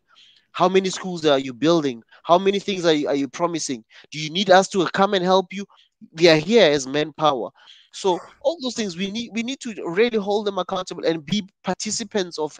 We need active citizenships in our countries, instead of very few people who participate and do everything and decide for us, and then we cry afterwards. Because if there's no participation, that means any decision goes. So that's some of the things that we still need to fight and really make sure that as we unite for the common good. There are things that they don't need you to be of any religion or any ethnicity. If you today, every person drank water today. We all need that water. Everybody wants to, for us to connect here, we need internet, we need electricity. It's a basic human need, you know, and those things need to be implemented for each and every citizen. Every citizen must have at least some form of access to those things, you know. And if we sit down and just nest some of these leaders, we'll find ourselves in trouble, and we'll remain, after 40 years we'll still be singing the same song, and it will be like a curse that we inheriting a curse. We need to make sure that we break the generational curse of our forefathers. We don't want to live the way they lived. We don't want to experience life the way they experienced it. We want to build and we want to be active, and we really want to make sure that we are developing in a rate that it's going to benefit us and our children, the children that are coming after us. But for now, let me cool off and this is really sorry guys. Sorry guys. Before that, Ezra, there's a little bit of breaking news here as well. Another breaking news. I just received this from the actually branch manager here, Tanzania. So I want to share with you all. This is according to Ethiopian Civil Aviation Authority, and for all Africans out there. Information on Ethiopian Flight Information Region. Ethiopian Civil Aviation Authority would like to state that any flight in Ethiopia airspace, including Addis Ababa International Airport, is safe and secured. The warning issued and released by media outlets is baseless and quite contradictory to the reality. We strongly assure users of our airspace and airports that we are not compromising their safety and security, as we're taking every measure to ensure safe and secured flight operation as before. We are complying with the international standards of safety and security measures. That's the breaking news right there. Oh, it's 5 days ago. So, I mean, like, by now, everybody who is paying close attention, there has been so many lies, so many untruths, and so many misinformations on the other side, and they've done such a poor job of hiding that lie that anybody who has any doubt that this is a false campaign, please be settle down and have a perspective. Don't be swallowed by the noise. The noise is designed to swallow you. That is the objective. Don't be swallowed by the noise. The cloud is going to go. The cloud is not the sky. The cloud is not the sky. Thank you for the book, Ebenezer. So, Mika, if you want to say something about the breaking news, if you guys want to say, but I can continue where we stopped. I had somebody else call me, okay? That's why. Continue about leadership, right? It's not about leadership, about Burkina Faso. So, right? Yeah. So the Burkina Faso. So yesterday I took the assignment. I tried to find at least a person that's very close to the action. I found a person on Facebook, so I've reached out to him. So he hasn't responded back to me, and I'm going to continue to find other people. Yesterday we had a Senegalese guy from New Zealand also really come in. So if he's hearing this, if he's listening right now, we're looking for somebody who's on the ground in Burkina Faso that will come in to provide us at least information on what's going on and how give us context. We don't want to be just on the surface alone, but we want to get context of what's going on and give us an idea of what's going on. But I have some notions, some semblance of context I've managed to research and find. I can share that with you.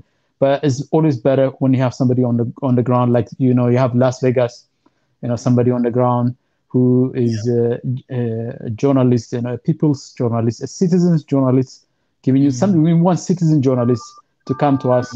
So there's a lot of news out there on Burkina Faso, on mainstream media, about on social media, and also mainstream media, that will help you. That will give you a clue as to the overall picture of what's going on.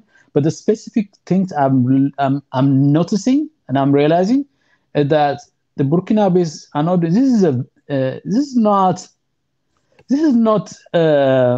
This thing that you see in Burkina Faso is not born out of, oh yeah, we are Pan-Africanists. No, it's not just born out of. It's born out of real substantive suffering that is being experienced on the ground.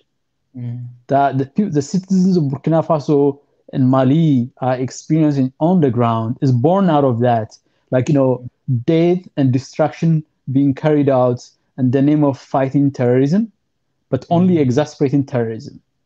So there's a sense that the Burkinabes feel like the French are colluding with the terrorists to terrorize the public and to terrorize the population. That's the thing that they are arriving at, because people are dying left and right and up, and they think that the government is just, if it's not colluding, is looking the other way of their suffering. So they've taken it upon themselves to stand up and fight. So it's not out of this vain kind of desire to achieve this.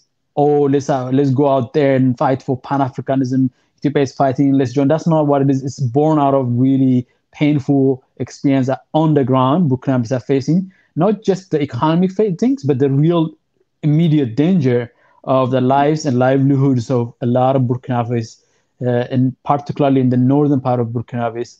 And that's where the frustration is coming. So it's a very grassroots movement. It's not organized by political parties. It's organized by people who are on the ground saying, no more. This is no more. We can't have this anymore. Like, can't keep having Burkinabes die.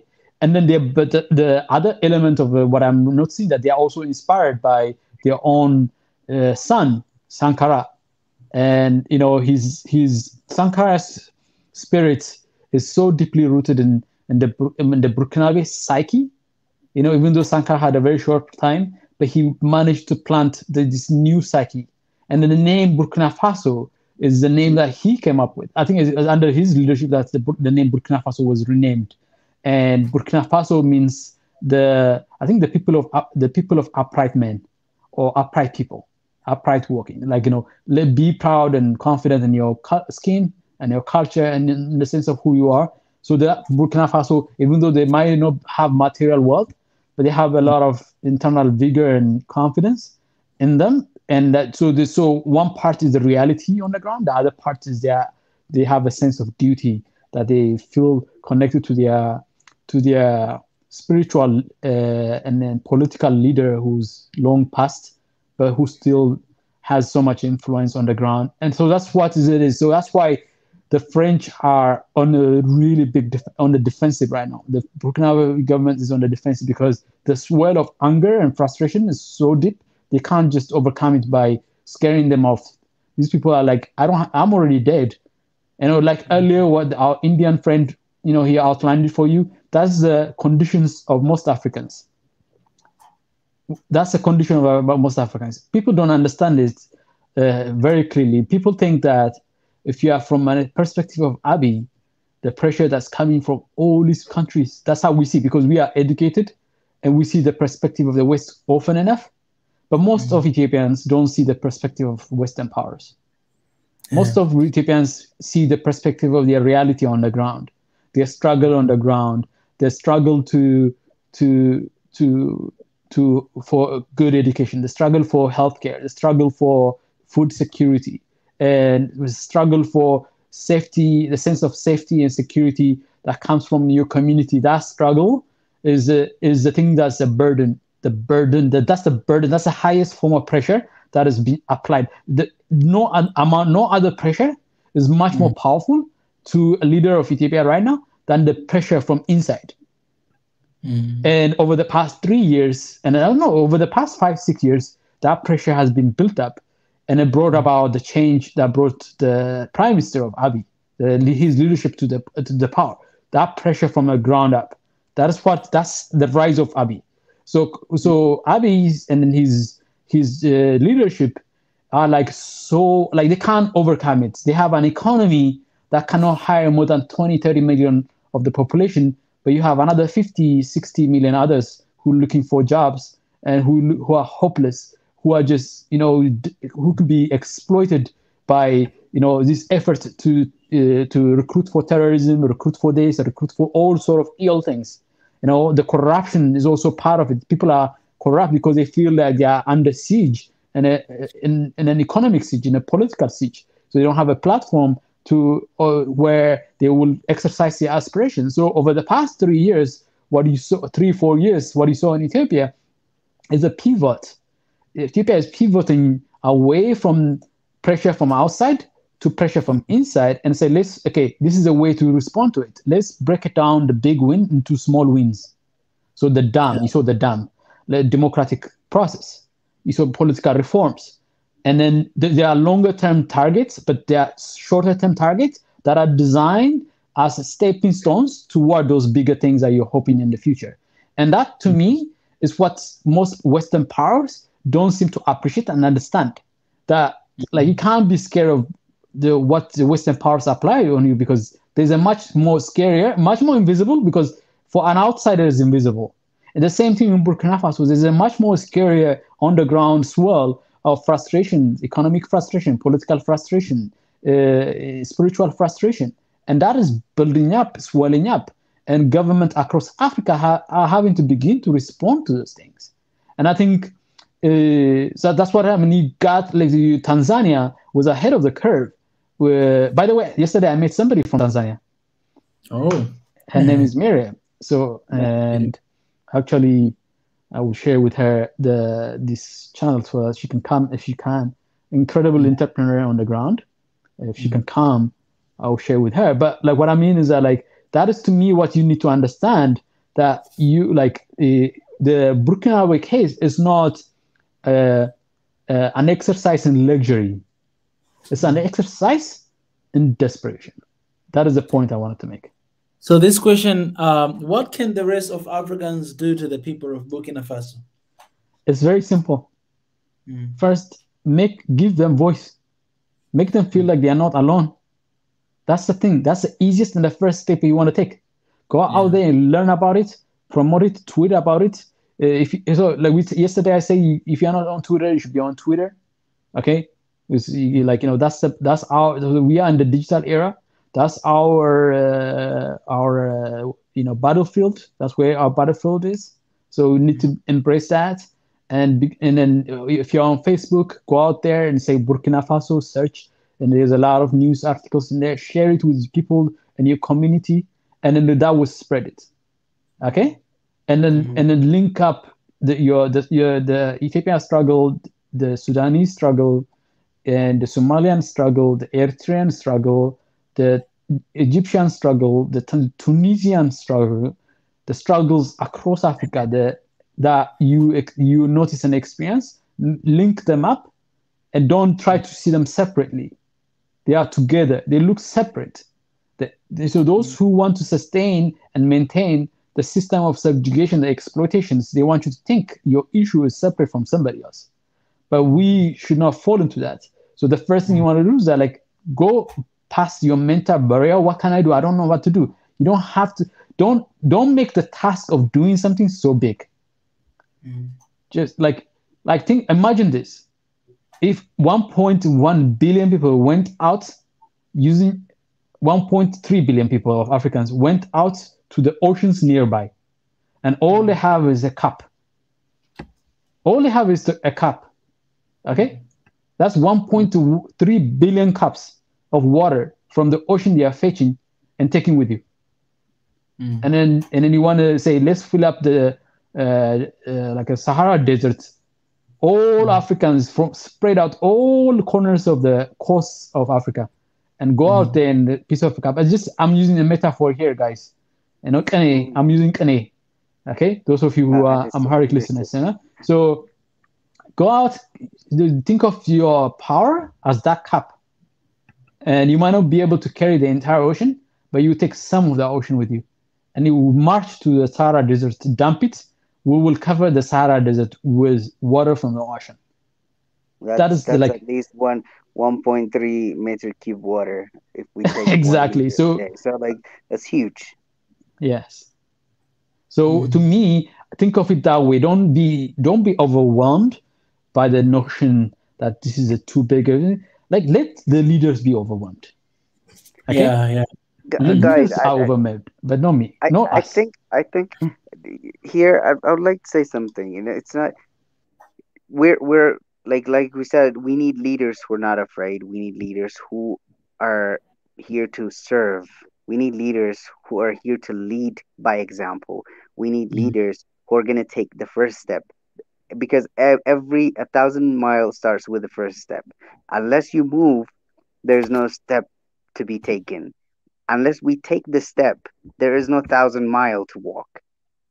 Yeah, it might be far fetched for many people who are watching this. Maybe, it's like, oh yeah, these are Pan African people. Like they're interested in uniting Africa. It's a good idea. Like things are born from ideas. That's always my philosophy. And ideas, when you bring them to the ground, they work. Some of them fail, but failure doesn't mean that you failed. Actually, failure means you learned your lesson. Where you failed is another lesson that you're going to take charge of. Then again, and you walk another step.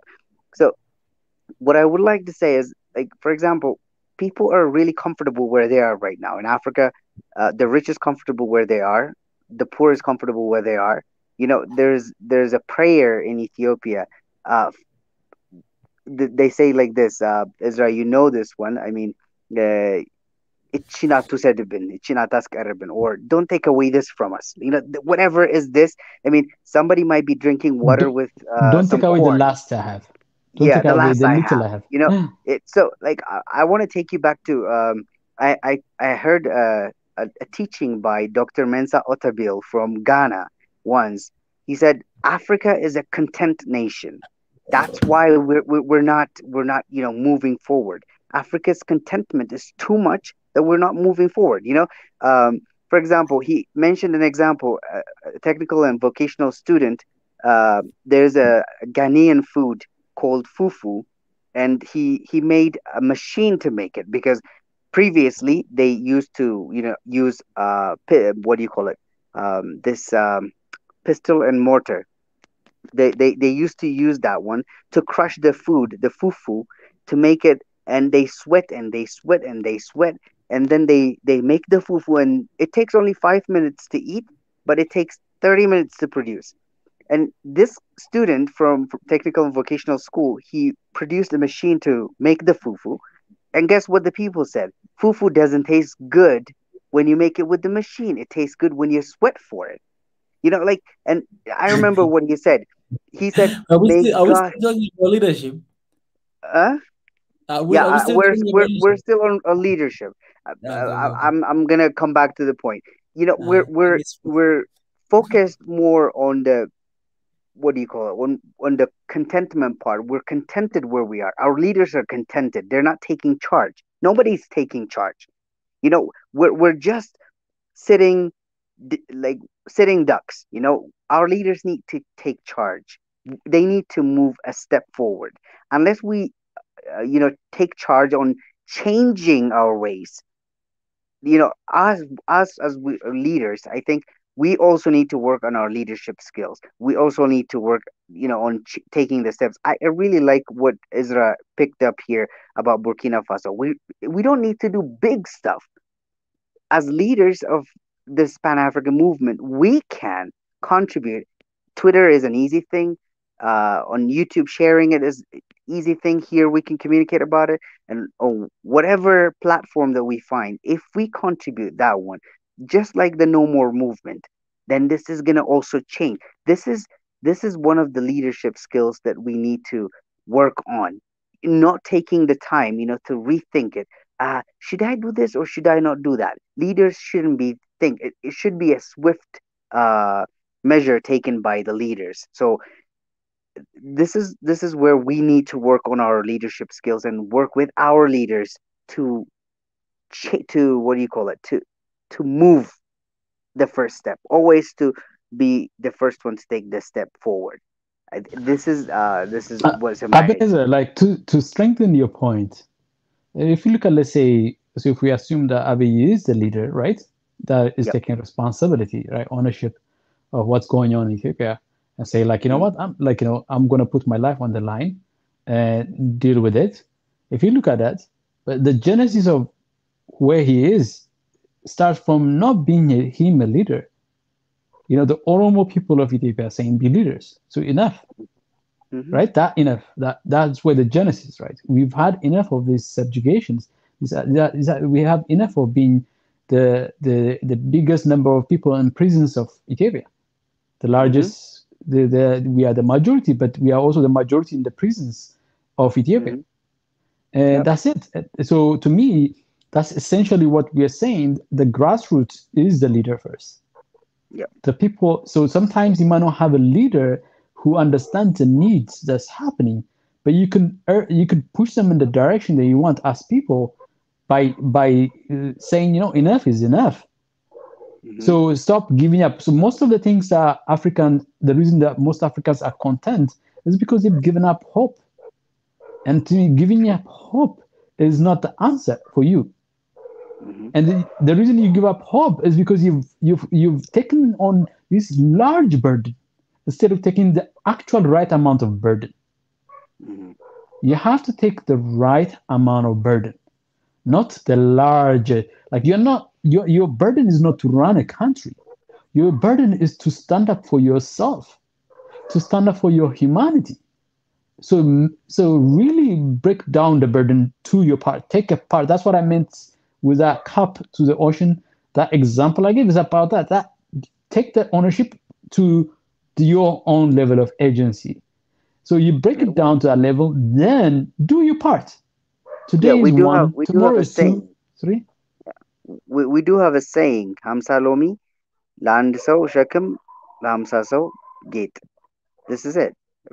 50 lemons for one person are a weight, a package, or a luggage. But for 50 people, it's like their beauty. Their beauty. It's basically it's not literal, but it's what that would be the most appropriate way to live.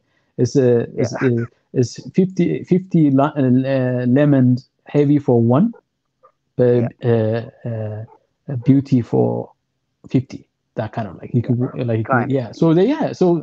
So to me, that you need to you have to really miniaturize the challenge to your own. Like, are you happy with your job? I do feel when I say happy, not just the money it pays you, even if it pays you well, do you feel fulfilled? Do you feel like there's something in you that makes you want to be more than what you are doing right now, even if it pays you? Like, you could be a doctor, there's a social perspective, or a doctor, but not all doctors are necessarily happily being a doctor. Sometimes it's not in their nature. Sometimes the forces of the environment has pushed them in that direction. But sometimes there's something else that sinks inside you. You might be a painter. Painting may be the thing that is a hobby for you, even after really long days of out there and curing other people, but it doesn't make you happy, it doesn't fulfill you. But the thing that fulfills your hobby. But what are you going to do about that? What are you going to do to make the thing that makes you happy? Because the thing that makes you happy is because that thing makes you happy because that's your nature. That's your inherent genetical nature being manifested in the form of art, or in the form of preaching, in the form of teaching, and the form of trading and business. So to me, you need to think about from that angle of like your fulfillment, your contentedness, your connection with yourself and with your God and with your community. Those are the things that should guide you. Are you happy with all those things? Are you satisfied with that? And if you say, okay, I'm okay, but somebody is not okay, I'm okay with that. My journey is fine. Then the next thing you have to ask is my neighbor okay? Is my next door neighbor okay? Okay, so then you have to say, look, he or she is not at peace. They are not at peace. What can I do about it? So be the voice. Maybe be the another voice. Provide reason for them to find a path to peace. And so that, to me, it really miniaturizes the challenge for you. Then you can go out there, exercise and exercise your leadership. There are two things. There's exercising your leadership and an exercising aspect of leadership that are not good for you. Exercising meaning that, when we say exercise, it's a term used in getting rid of evil spirits. Pastor Ezra will probably will correct me if I'm wrong on that one, but it's exercising those aspects of your, they call it the shadow of leadership. Not leadership, but the shadow of leadership. Most of the times we are following the shadow of leadership, but that shadow changes up and down. But you have to embrace. You have to that by exercising, not exercising, but exercising that shadow away. So you move away from following your shadow. You start looking at like actually the thing that creates the shadow, you, and then you exercise it. And by exercising, you continuously evolve, and then you get into the path of growth mindset and growth path. And then you continue to fail and wake up and get up and go, improve. And before you know it, like we were saying earlier in the example of exercise, you find out you have muscles that you didn't have. You have ideas you didn't know, and you didn't think you would come up with. So that's the thing that is necessary here as we exercise leadership. All right.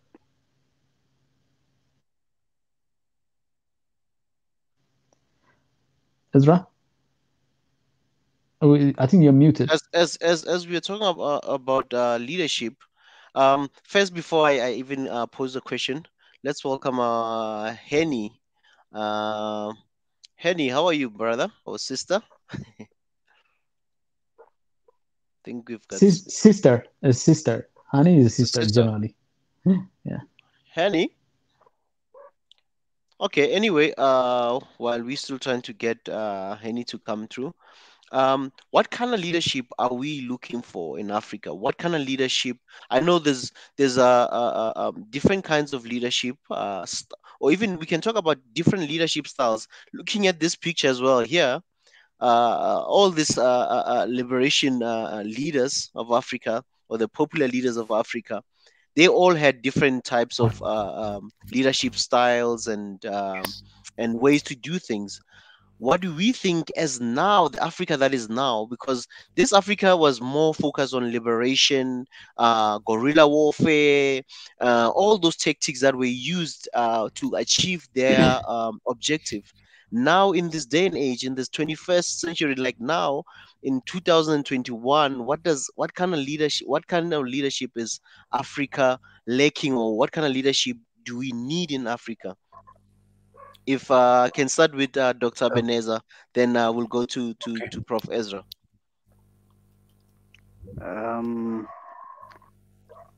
I can't say we're still out of the guerrilla war leadership because we're still fighting a neo-colonial mindset that what I want a leader to be is what Africa needs right now is a leader that is willing to give it all, that's willing to change the generation, and a leader and leaders that are willing to live above them. Our leaders are just somehow, it was from history that we learned so far, they were put there for a reason. They were there for a reason, not but for African reason, for somebody else's reason. We need leaders that come to fight for the common good of the people of Africa, not the people of the West, not the people of leaders who believe in their resources, leaders who believe that they're capable of changing the continent of Africa, leaders by uniting the entire continent of Africa, that they believe that they can change the attitude towards Africa as a greater nation and a bigger nation. Leaders with more diversified background, like instead of just a specific mindset people. We need leaders who can live above them, who can sacrifice up to death, like what Dr. Abiy did right now it's for me, it's heartbreaking because like I couldn't do what he did. He's an amazing leader. I'm still stuck here, like between deciding to follow him or I can feel that I'm a coward by just being here. And like he has done an amazing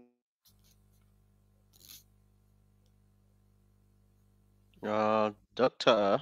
Ebenezer, Okay. I think are you still here?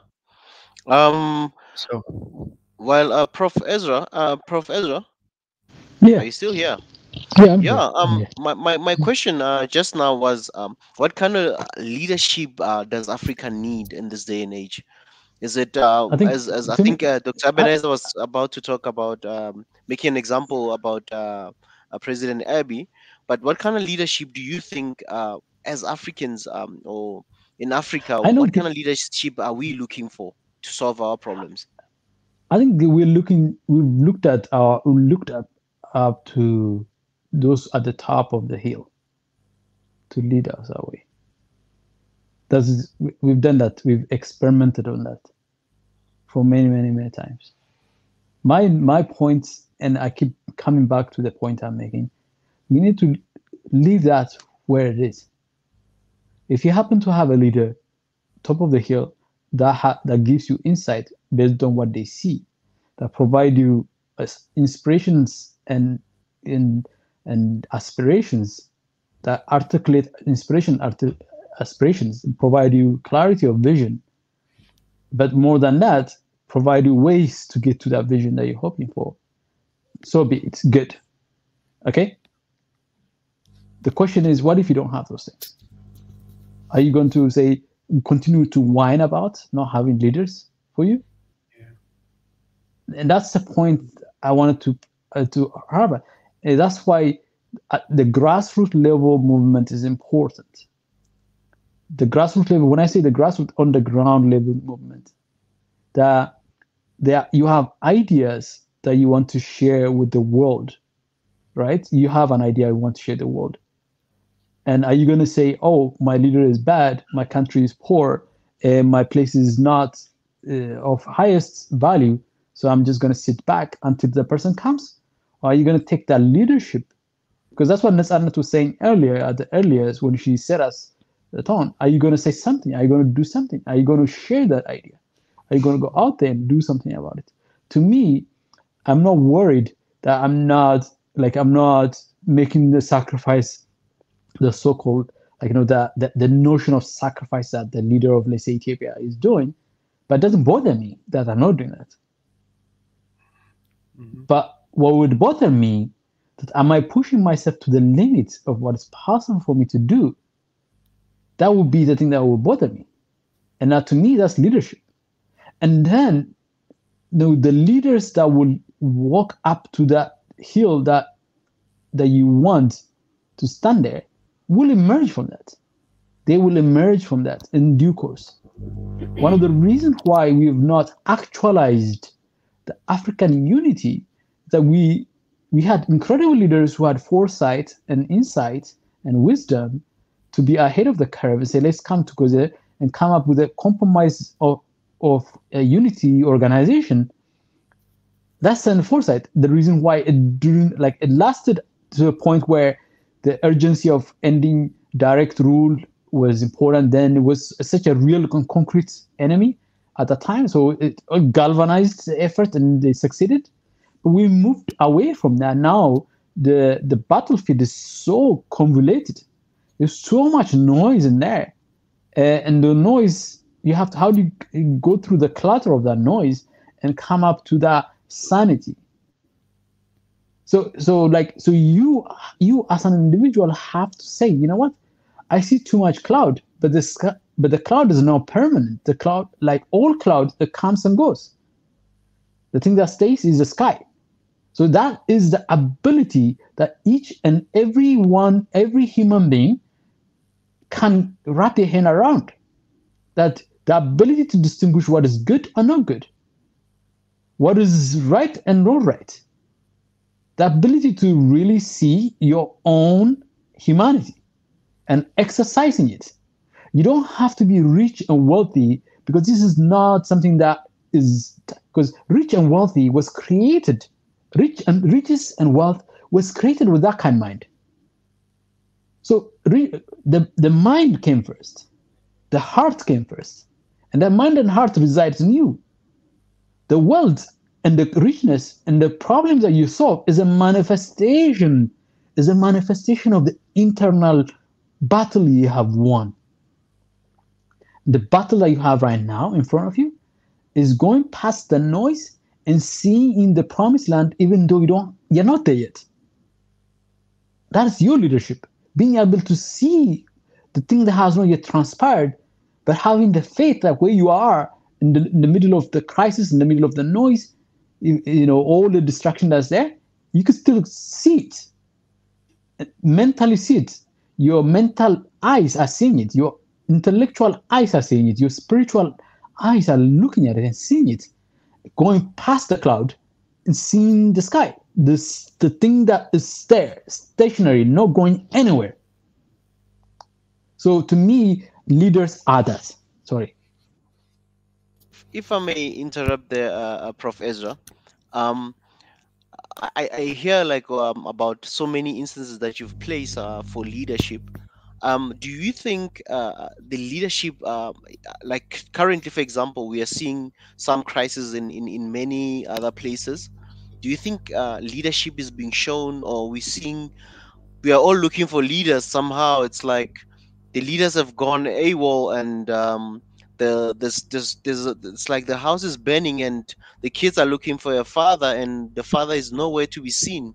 Do you think we are seeing leadership in crisis situation in Africa? Do you see we have enough leadership to handle crisis and decision making as well? There's a macro level that you're looking at. I think you are looking at leaders from a macro point of view. Okay? Yeah. You're looking at leaders from a macro point of view. That's what I understand you.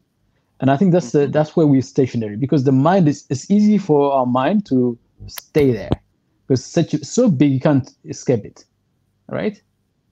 But like from an individual point of view, they have 120 million Ethiopians. Okay, 120 million Ethiopians.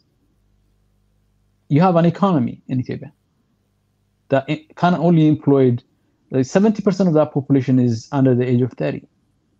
And that gives you a number of 70, 80 million people that need to be employed, that need to feel like, oh, their life has meaning.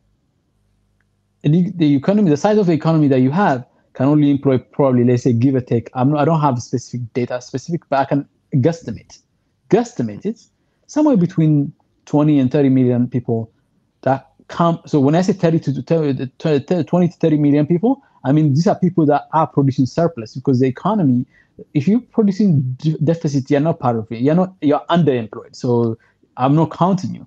I'm talking about employed. That means that these are people who are producing enough for themselves. They have surplus.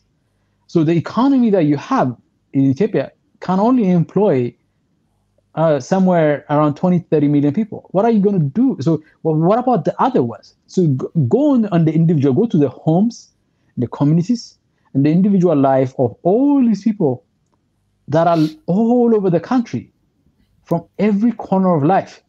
It affects the water they drink. It affects the energy they have access to. It affects the technology that's available to them. It affects the healthcare they receive. It affects that. The impact of it is that. So the question is, are you going to wait for the leader to figure that out? Or are you going to demand that leaders respond to you? That is the leadership I'm talking about. That's the leadership that's critical at this time in Africa right now. Not the other way. So then by demanding, then you're forcing the hands of your leaders to really respond to that. And I think what people don't underestimate is that some semblance of similarity to that is happening all across Africa.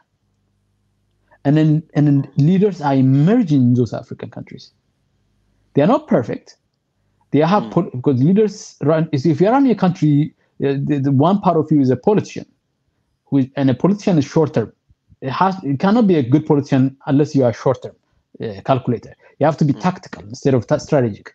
So that element of it, there's a political component of it that kind of dampens down your ability to fully exercise your leadership qualities. But there's another dimension of your leadership where you have a little bit of room to say, you know what, let me change a little bit of tactic here that addresses the pressure that's coming from my political base. So what Abiy has done over the past 3 years is built on, so the pivot, so the thing that really is bothering the Western powers, he pivoted from having to rely on their aid to quiet down the ruling elite class because it wasn't enough. So the Americans and the Europeans were not giving enough money. They were not giving enough money to be able to spread around to the elite class of somewhere 5 to 10 million of the population that I would probably consider 10 million elites. And it is a huge group of people who want to be part of that elite. You don't have enough resources. So the aid money they give us every year, $5 billion, it can't spread enough to really quiet down the population. Because the demographic challenge, the demographic pressure that's building up underneath, it cannot be tamped down through something like that. So you have to change tactic and say, you know what, let's build on like, providing some kind of win. So that's the tactic you use. So like the Grand Rotterdam Dam became part of that process. So every year the filling was conducted to achieve not just the filling of the dam, but also to provide the sense that somewhere along the way, we are very close to resolving the crisis of energy in Ethiopia, where you have 50% of the population who doesn't have access to electricity, and the other 50% of them have huge amount of it, they're getting sporadic amount of electricity. And then so by securing that energy, Ethiopia is not going to secure the energy in the next 2, 3, 5 years. It's gonna take time.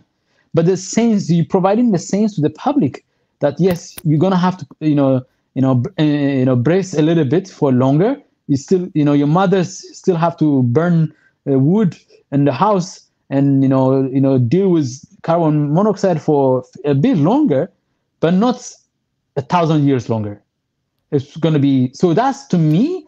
So this is the combination of the swell of the ground, the ground swell of people saying enough is enough. We can't keep these things.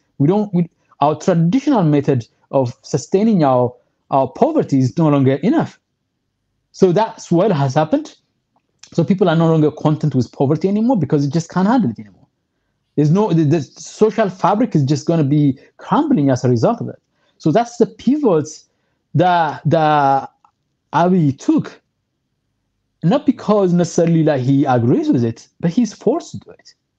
And so across Africa, that's beginning to happen. And that's what, so there's a crisis in Ethiopia, but Africans happens to be dealing with it differently than the Europeans are dealing with it. And that gives you an indication that so anyways, Ezra, anytime you want to come in, just come in and you can cut me off. Now, okay? I just want to also just welcome Henny. Yes. Can you hear us, Hi. Henny? Yes. Can you hear me? Yeah, we Oh, can sorry, hear you, brother. I thought he was a woman. Sorry. Well, Honey, my full name is Henok, by the way. Oh, Honey, right? So it's Henny. It's not Honey. No, Honey it's is Henny. H-E-N-Y. Oh, okay. Henny is different. If Israel had said Henny, I would have not said that. Sorry about that. It's okay. I'm blaming you on Israel. I'm enjoying it. I'm enjoying Sorry it. Don't about worry. it. Henny, you're welcome. The floor Yeah. is yours. We're talking leadership in Africa. Yes. Thank you very much. Yeah, yes, when you ask Ezra, 2 points were raised, I think.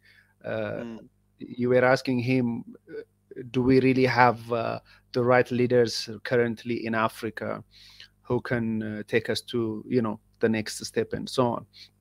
But earlier he was trying to mention very vividly and strongly to how every individual, every African individually could take charge and do their part. But for me, I think we have both. I believe there are leaders at even a macro level, and the sign of it is the Western, world criticism on these nations.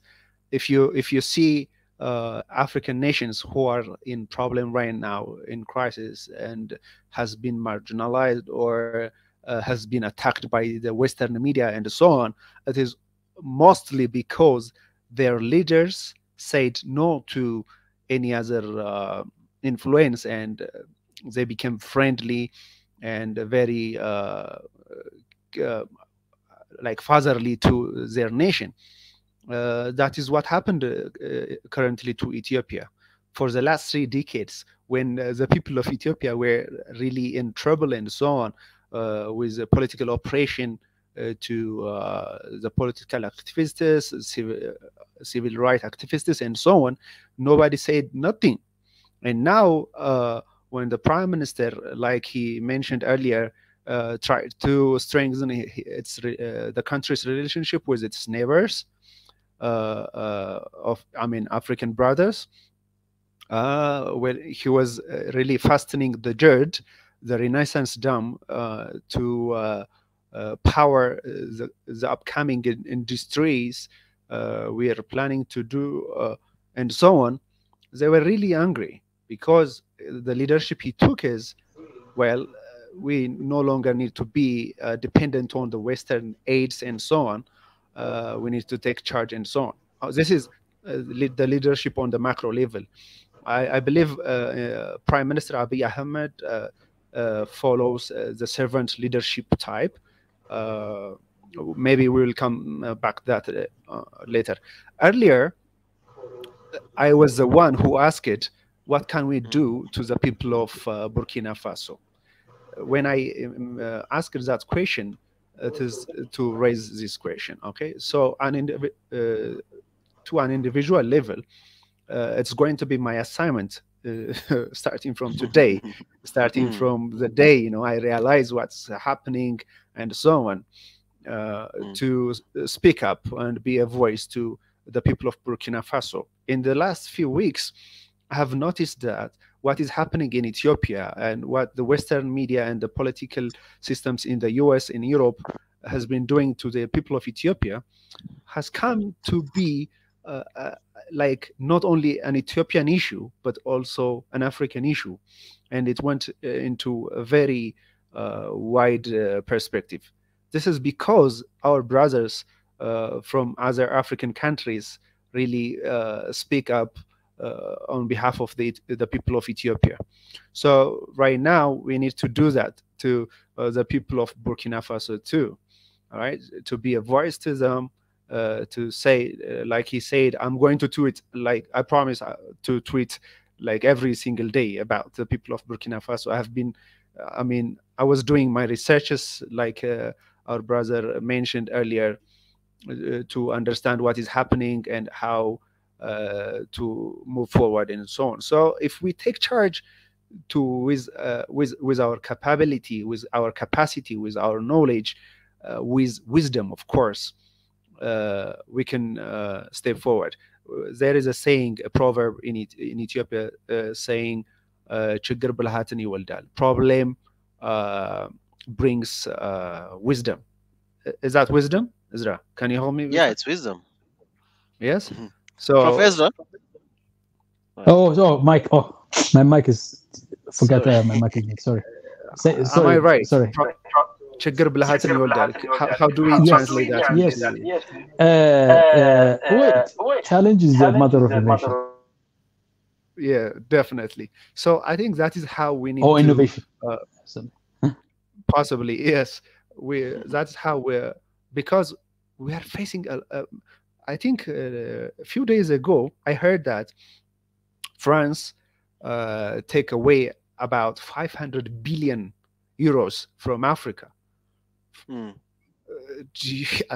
Come on, like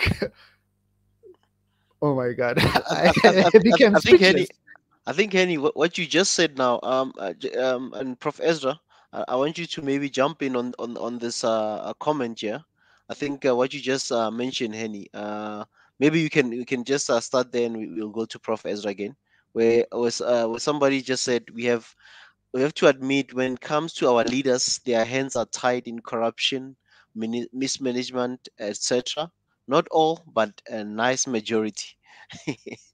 Well, Do you if I agree may with this? finish, Yeah. yeah. I mean, well, some of it is, yes, it is possibly like that, and they are tied like our leaders of the then, who are really fighting as junta. I mean, like rebel groups right now.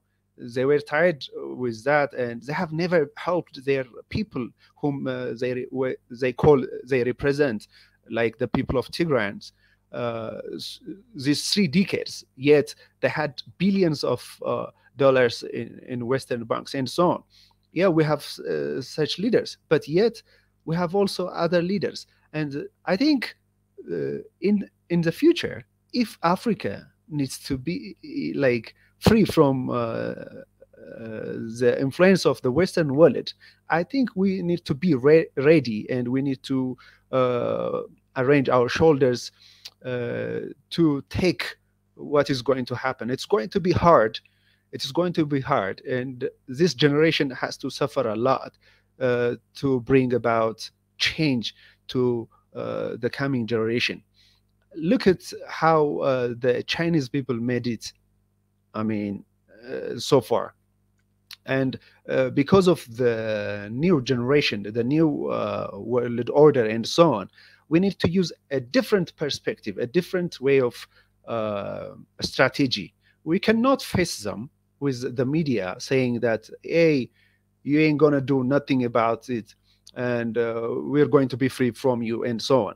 Even still these days, the Western world is, I mean, running around the African leaders with so sophisticated leadership, so sophisticated strategy, and so on.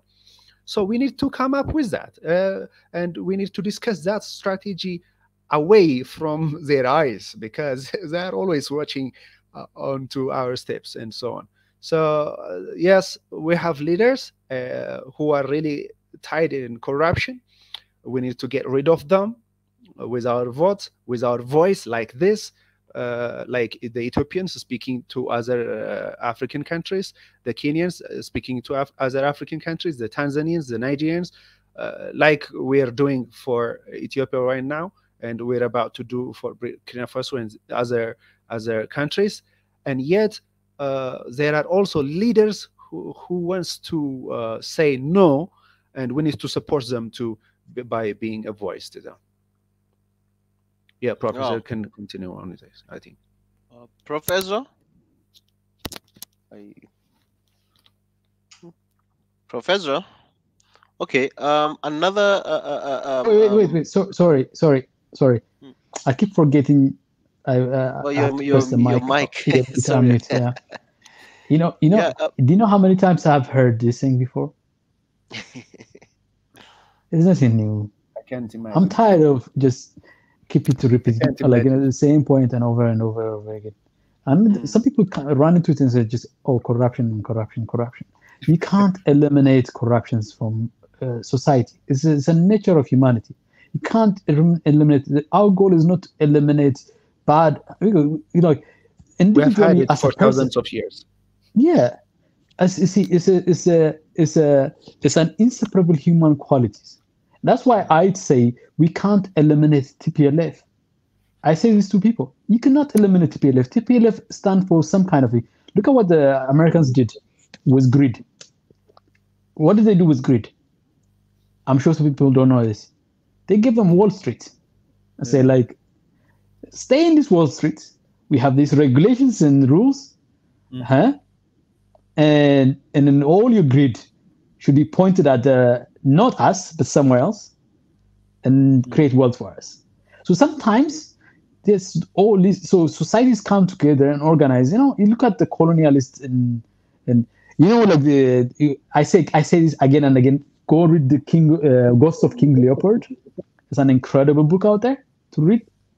Okay. Have it like the first group of people who were mad at his atrocities in the Congo, and they forced King Leopold to abdicate his ownership of the Congo and transition it to the Belgian government, because the Congo was just like his backyard. It was owner. It wasn't just a colony of Belgium up to a point. His atrocity was so bad. It was too much even in those days. It was in the late 19th century. So bad that British colonial forces, the French colonialists, all the other colonialists were like, you're making us look so bad. You have to hand over power.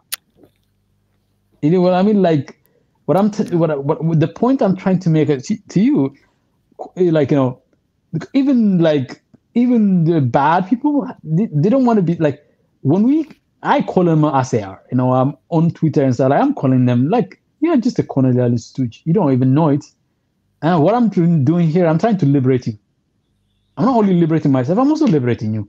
You don't know it. I'm liberating you. You saw the video earlier, the Indian guy who was talking about the global south that is talking about. That's the approach that we have to bring from the ground up, so that our leaders have words, have kind of directions, have the energy to fight corruptions.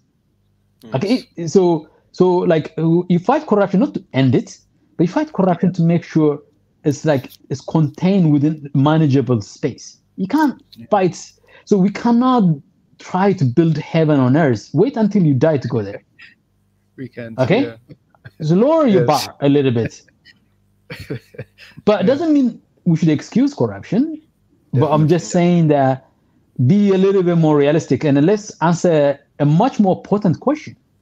Yeah. When people ask those questions, sometimes they use them as an excuse to say, you know what? The system is corrupt, so I can't do shit about it. That's the next line of thinking.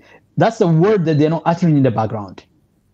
Mm-hmm. They're uttering what is bad in the system, but what they don't utter is what is not good inside them. So anyways, back to you, Henry. Yeah.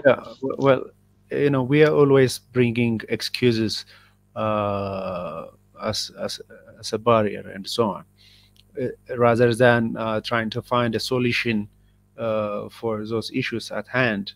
We always give our fingers to the other side. Well, I think one of the ways I see some of the comments that people are really sharing. Well, yes, like this one, for example, this is quite a leadership, by the way. This is quite a leadership that you guys are doing right now. Okay, if like hundreds of thousands of Africans see this, watch this, and they get enlightened to what we got to do to move forward, this is quite also a leadership. All right, so we can also influence our leaders, and we can minimize, of course, to manageable state, he said earlier. Yes, because we cannot eradicate it. Remember, like 2,000 years ago, it was Judas who sold Jesus Christ for 30 shilling, right? So we had that. They gave him 30 shillings and he sold Jesus Christ for them. Therefore, we cannot eradicate that. It's not heaven on earth. We're living this earth. So let's minimize it by influencing our leaders. All right, by influencing our leaders, by raising our voice to which direction they're supposed to go. I think that is one key element. Prof. Ezra, do you have any comment on this text here from this person, Habariku, saying our big problem is blaming someone and look negative attitude for our country and our leaders. We have to encourage them and we have to educate our history for children, and leader begins at home. I don't think you could put it any better. It's like taking the ownership right there. So this person outlined the problems and suggested the solution right there. Simple and easy to carry out. And simple and easy to carry out. You know, institutional efforts never achieve anything as much as like one-on-one. People really underestimate agency. I think we need to devote a little bit of time sometime talking about agency, inherent agency, that you are endowed by your creation, that element and essence of that self that you recognize and you see and you understand and you appreciate. That tiny little bit of agency. It doesn't necessarily, it might not be enough to create a spaceship that allows you to conquer space, but it gives you enough idea to believe that space conquering humanity is possible. The agency might not be enough to change the education policy of a country, but gives you an idea of how you can enrich your children at home. That's agency right there. Somebody tap into existing power that resides in you, the energy that resides in you, the energy that's trapped in there, waiting to come out. And if you feel hopeless and powerless, don't take on the big assignment, because your mind wants to resolve the big assignment. Take on the little assignment and have faith that other people are doing the same on their own. And sometimes people think like you need majority of people to embrace it. You don't need majority of people to embrace it. I call it the critical number, or the critical mass that tips the scale. Mm-hmm. So you're looking for critical mass. So let's say if I go to South Africa, the population of South Africa was 50, 60 million, right? Yeah. I think we just touched 60 million now. Yeah. And you look at ANC. ANC had a huge support among the blacks, but how many of them were active participants of the NEC movement? It's a very fraction of the population. Yeah, I think they have like over 1 million members. Let's say at the height be wrong, but I think it might be more. But I think at the height of comparing the struggle, 60, yeah.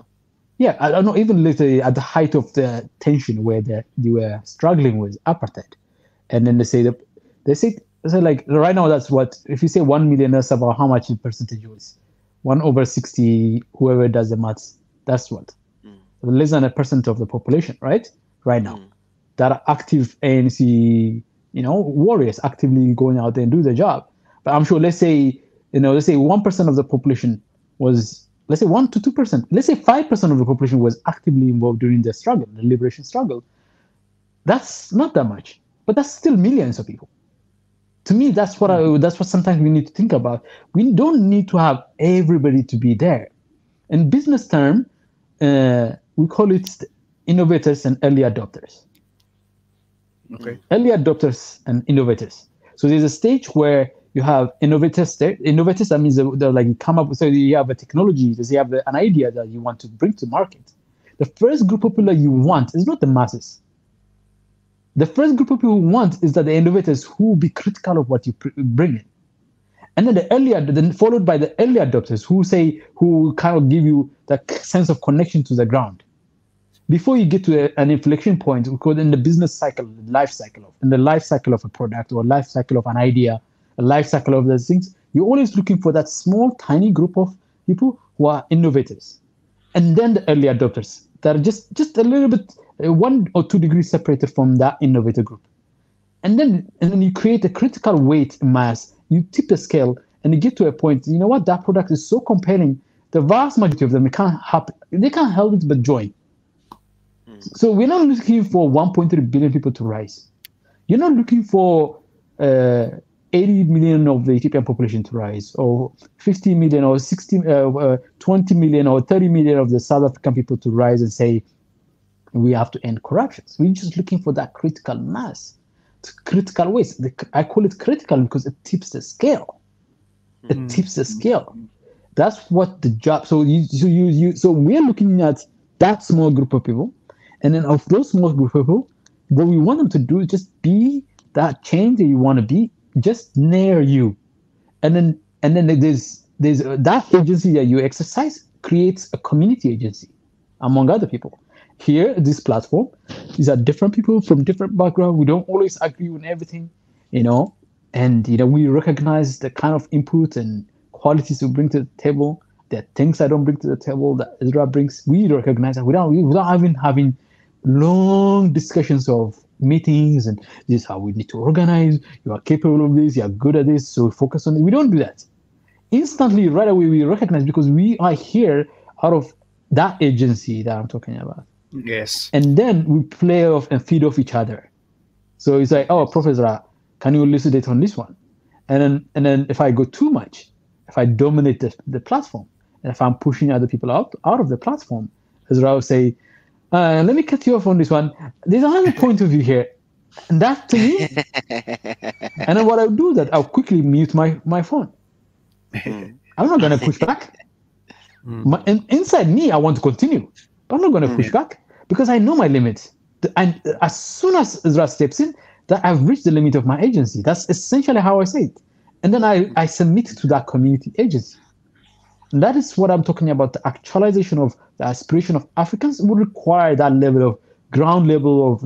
I'm not limited by the burden of government, decision making, and judgment. None of you are here, unless you are a government official, or some kind of employee of some government. You have a set of tasks to accomplish. But otherwise, we're here just. So we want to get to that point, and I think it's also misunderstood a little bit by a lot of people that the Africa goal should not be, like I say this, the oppressed should not be, pursuing to be oppressors. So you can easily become an oppressor. Exactly. From oppressed to oppressor. There's enough ample evidence. Go read the Pedagogy of the Oppressed if you want to read. It's a very easy read. If you're especially an educator, if you're a teacher, don't be an educator because that's the Bible of educators, the Pedagogy of the Oppressed. And it gives you an outline of what is the thing that you have, your job as a humanizing educator, that what you need to do. To me, that is also part of the issue. So I think I'll stop here and let other people. I think you have a new person here. I want them. Yeah, we have Hani. We have Afro. We have Afro. Afro. Welcome, Afro. Hello there. Can you hear me? We can hear you, brother. Yeah, good. Yeah. By the way, my name is Thomas. I'm actually Eritrean. Oh, and wow. I've been listening to the conversation. Yeah, thank you, man. Thank you. And I've been listening to you guys. So the conversation seems interesting. You're discussing about leadership and what sort of qualities you would need to have for leadership. Personally, I mean, I'm talking about from my own experience, having lived obviously in Eritrea. Also, I follow, generally I follow the African politics in general, whether it be Ethiopia or Kenya, or generally African politics interests me, as well as international politics. But what I'm trying to say here is the trouble with African leaders is that a lot of them who rise to power do not have the qualities that requires them to be able to do the job effectively. I mean, most of them either come through either revolution, some kind of military arms struggle. So their experience and their skills is just, it doesn't meet the requirements for them to fulfill all the things that is needed to build a country, to develop the economy, to look after the citizens. And personally, I actually see it as a failure because a lot of them think just because they're very strong men, like somebody, I mean, I can give you an example. Take a look at Isaias Afwerki, president of Eritrea.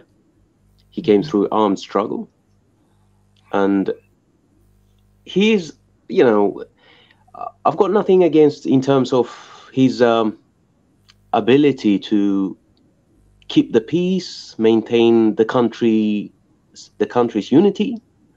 However, when it comes to the quality of building the economy, you need certain qualities.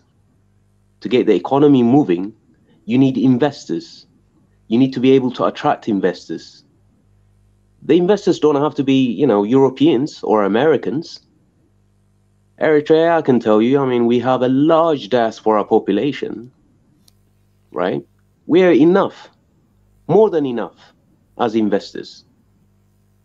So having, policies, the right policy for investors to come into the country and invest is key, for economic growth. So for him, he has not been able to do this.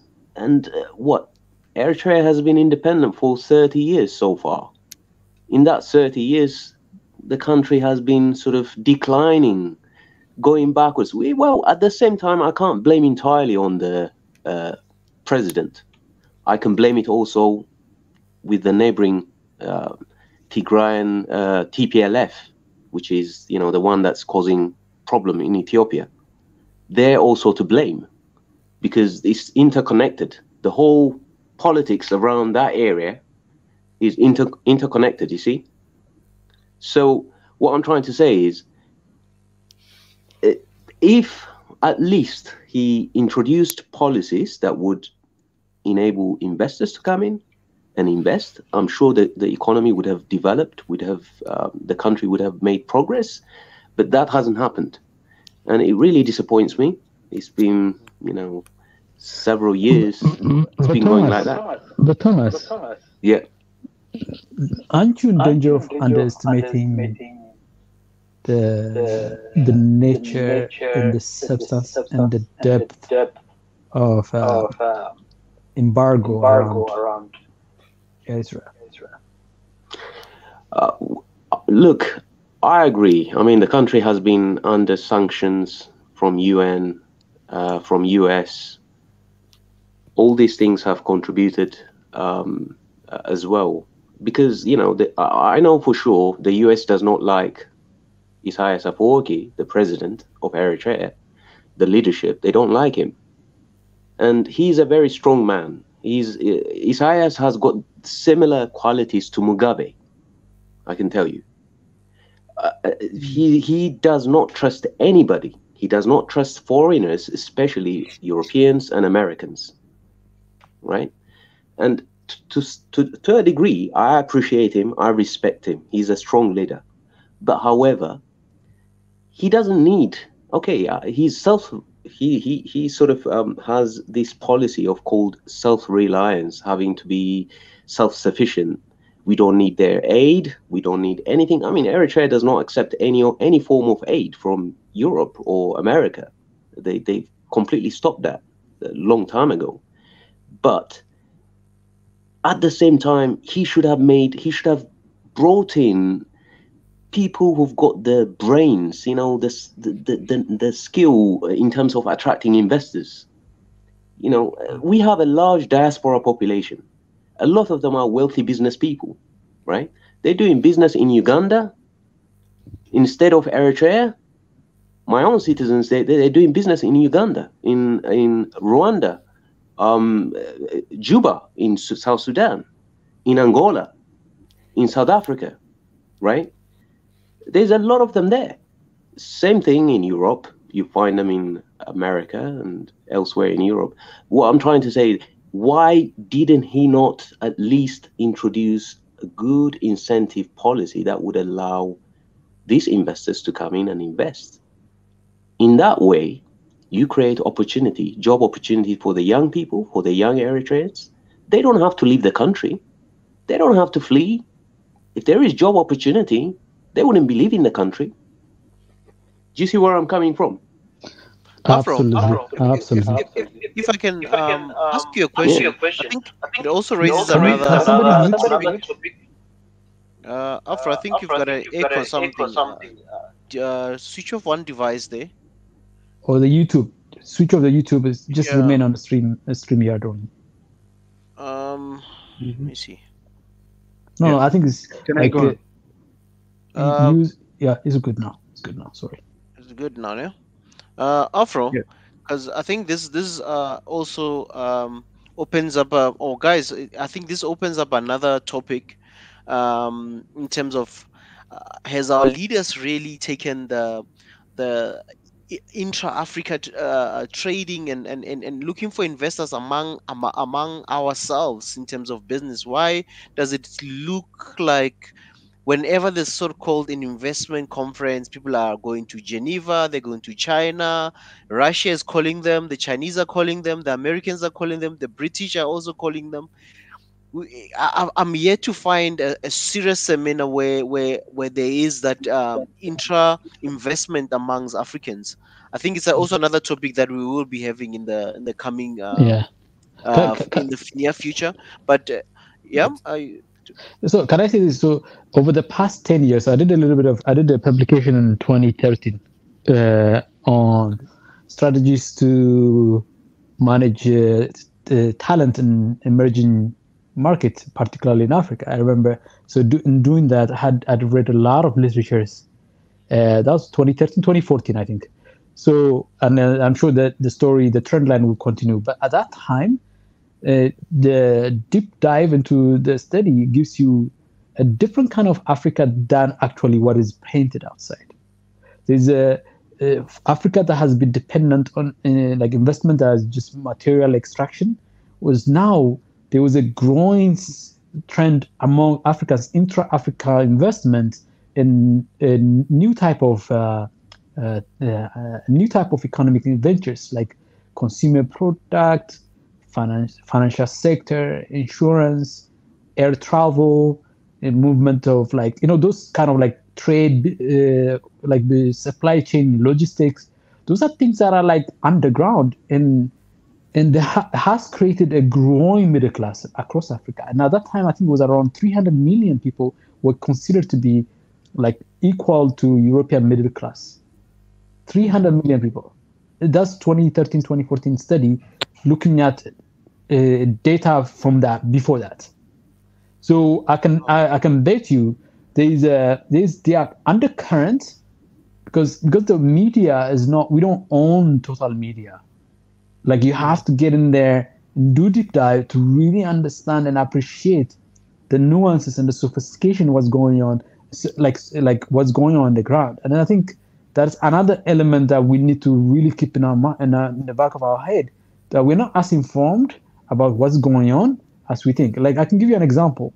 The Ethiopian Airlines collaboration in Togo, where the Ethiopian Airlines had 29%, happened around that time. I think a while ago, 29%. One of the most successful airlines now in West Africa is called Sky, is where the Ethiopian Airlines management skill and then a few planes, that the older planes that they had, that they were replacing with new planes, gave them a 29% stake. But the other almost 70% of stake was coming from sources in West Africa, like economic sources in West Africa. And one of the big leader that was EcoBank, based in Lomé.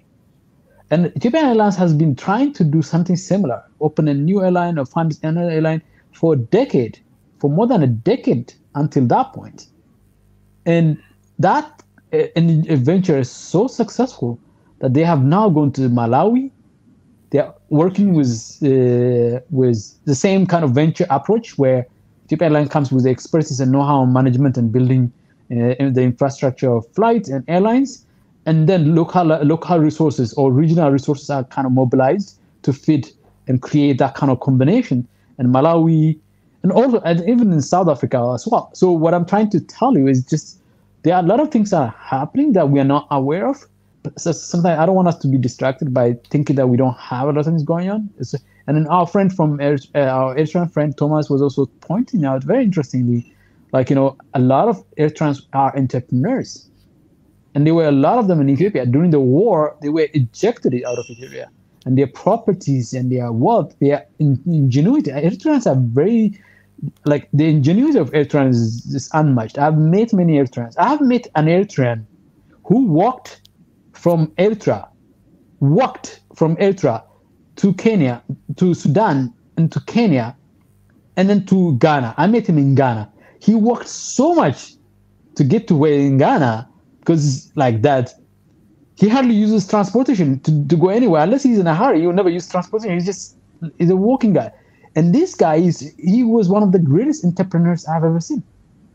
So I mean, like there's a lot of these things that we overlook. The Eritrean component of it is that I think it's missed opportunity, but I think it comes from insecurity. It doesn't come from. I think it comes from fear, and that's why Isaias quickly embraced Abiy. He didn't last too long. Abiy gave a speech in April. Within months, there was a peace agreement.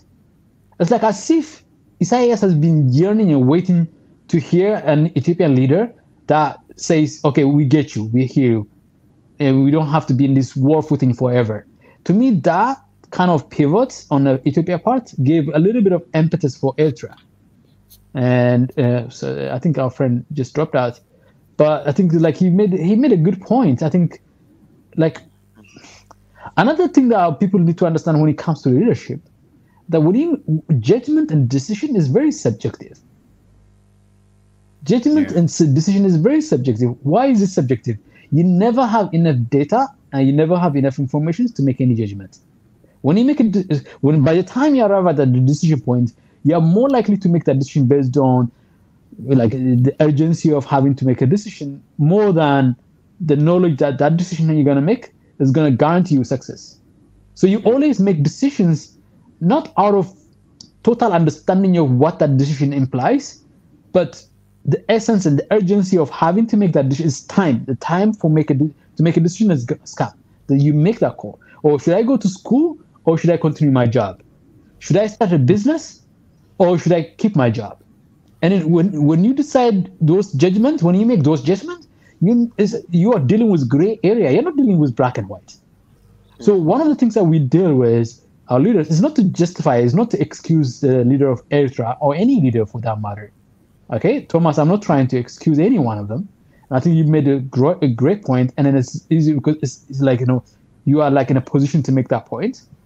But that said, we have to understand leadership. And I said earlier, we have to understand our position here on Earth from the perspective of the reality of being on Earth, from the reality of the fact that I am limited as a human being. I have power, potential, but that power and potential has a limit to it. And then my ability to foresee the future is also limited. It's more of a conjecture than fact. There's no fact about the future because the fact hasn't happened yet. So when I'm deciding right now, I'm deciding about the future. And that decision I make about the future is not based on the fact I have of the future. It's my hope, and it's largely based on my hope and then of course part of my fear based on my experience. So my past experience and where I am right now and where I want to go in the future, those are the combination of the judgment. That's what you're dealing with. It's not that easy, straightforward.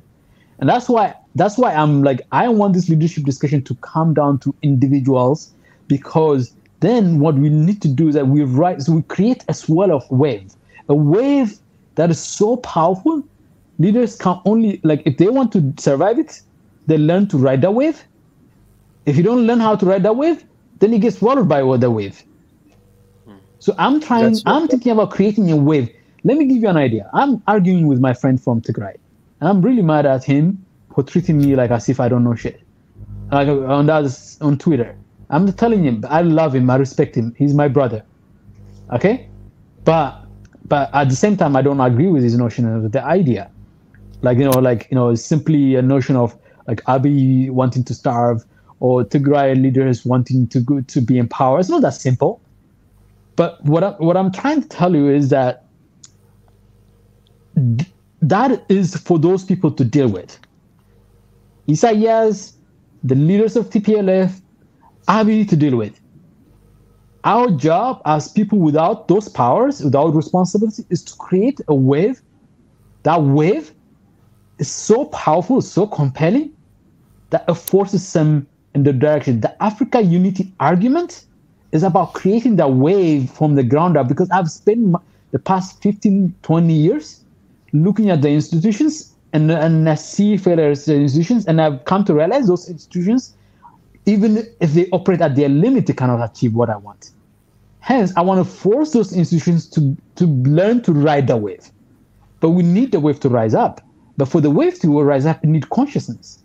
That consciousness that it is my responsibility. It is my thought. So I want Thomas to say, okay, you made the decision 10 years ago based on a prevailing condition at the time. You felt on the defensive, you were pushed back. Now we are not in that state. So what are you going to do about it?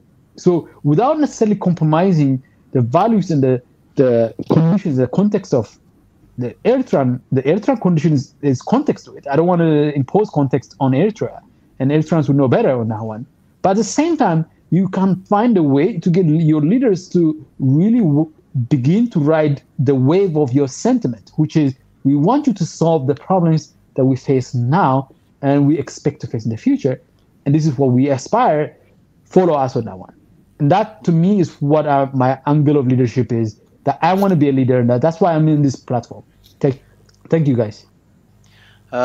Before you answer, Thomas, can Luneta, can you join us? I think you've got so much today. You're on fire on the comment section, and I think you can please feel free to join us, because I see she's posting a lot today, and I think her voice will really help us a lot if she can join and be part of the platform about leadership, because I see she's throwing a lot of comments and stuff, and like this comment now, she just said now, she says, it is time in which our leaders start to collaborate on mutual benefit, use proper resources, and avoid the death of huge young people who died in the Mediterranean Sea.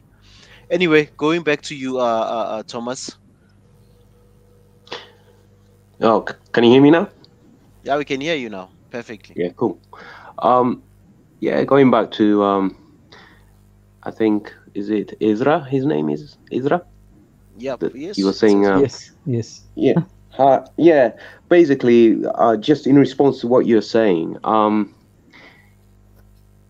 I fully appreciate, the guy, he's doing what he can. I'm talking about our president, but it's just no excuse. What I'm trying to say is it's no good to make an excuse. I mean, just because of what's going on in the neighboring countries or your surroundings and having to feel insecure, it shouldn't be any excuse, being used as a way to stifle your citizens. A lot of people feel stifled within the country.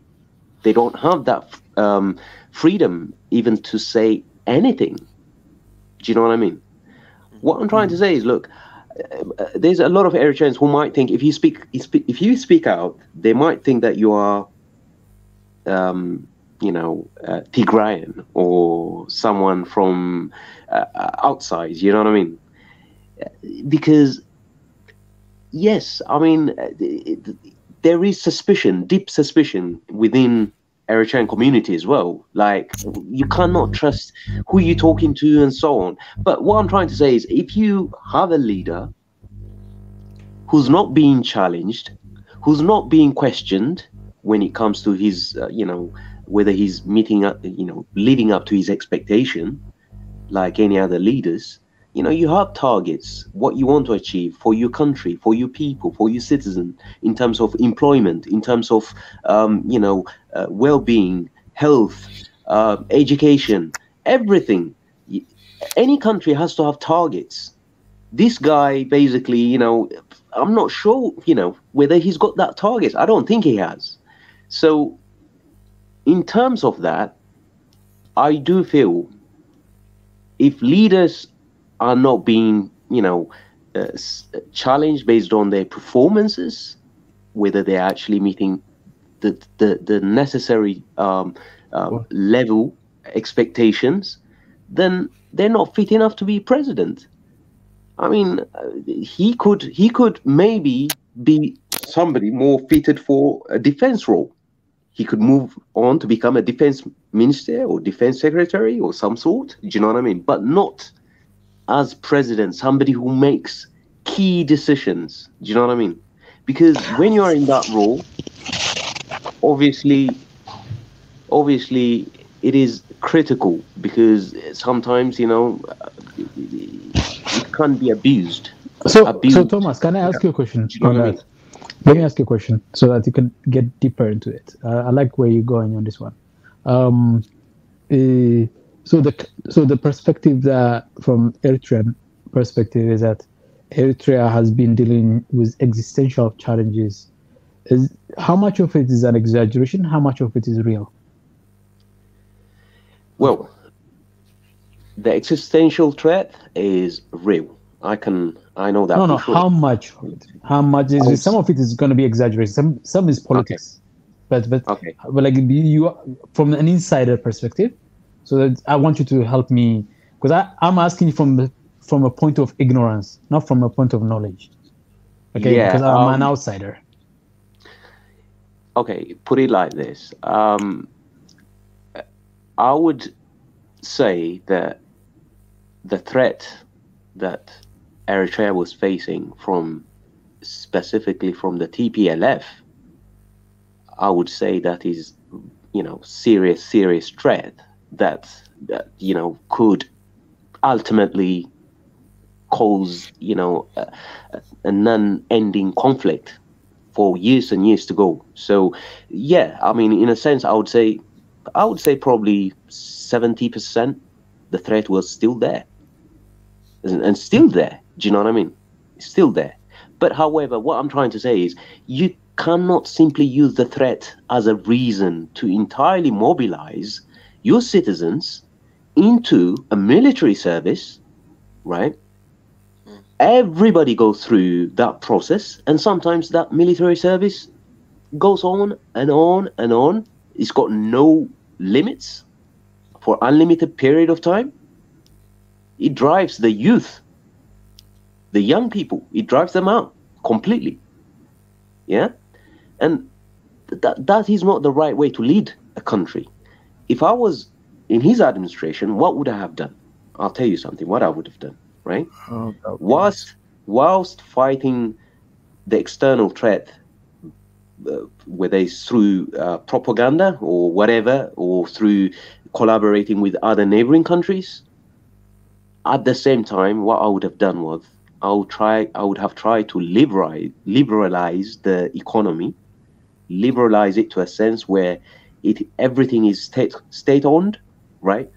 A lot of the big companies within the country, they're all state-owned. They're owned by the government. I would have started to sell those and encourage the diaspora population to come in and invest. At least by doing that, those who feel the need or the urge to leave the country would be thinking, wait a minute, there's a job opportunity here. Why would I have to migrate? Why would I have to leave the country? Why would I have to go to Sudan or Ethiopia? And then, you know, they use Sudan as a stepping stone to go to Europe. They use Ethiopia the same to do that. Some of them go to Uganda and then from Uganda to elsewhere. You know, the people don't have to do these things. The young people can choose to stay. And the only way to keep them, you know, I'm trying to sort of think, you know, logically here, is by giving them opportunities. And the only way you can create that opportunity is not just, it's not by saying, by being very paranoid about foreign invaders or the threat from TPLF or the threat from America. That does not serve the country. The only way is, whilst you have that threat, you, at the same time, to open up the economy, to let the investors come in, especially the diaspora population. Eritrea has about, you know, 1/5 or at least maybe 1/4 of the population living abroad, mainly in Europe, America, and also in Ethiopia, Uganda. Do you know what I mean? And a lot of them, they're entrepreneurial. You know, entrepreneurial. Sorry, I can't even say the word now. And if I can ask you there, sorry, if you, sorry, go Thomas, Like I think you've raised a lot of points there, and just another question of what you've raised. I think yesterday we also touched on it when we were talking about leadership. Um, how long? What is far too long as a leader? How long does a leader have to be in a position of power in Africa? What do you guys think should be a set limit, or it should be, if the people love you, just keep on sitting on the chair, or how? What do you guys suggest? What do you think should be a model for many African countries of leadership? How long does a leader or a president be in power, or in the position of presidency? You can Before start, Thomas. Then we can now circulate it to. We can go to Henny, then we'll go to Ezra again. Okay. Well, I'll keep it short. I would say, you know, a maximum of 2 or 3 terms, maybe 3 terms max, because in Africa it tends to be abused a lot, being re-elected again and again, or sometimes without being elected, the president still being there for almost a lifetime. I mean, you take a look at Mugabe. I mean, yes, there are certain things that I like about Mugabe. Don't get me wrong. I respect that guy. Same thing about my own president. He's got similarity with Mugabe for being a tough guy. You know what I mean? Because sometimes you have to be tough to be respected and to lead. But that alone does not get you to be appreciated by your population. But anyway, yeah, 2 terms or maybe 3 max. 3 terms, I would say max. Yeah. Okay. And Henny, what is your answer? What do you think? How long does a president, a leader should be in power? Prime minister, how long should they be in power?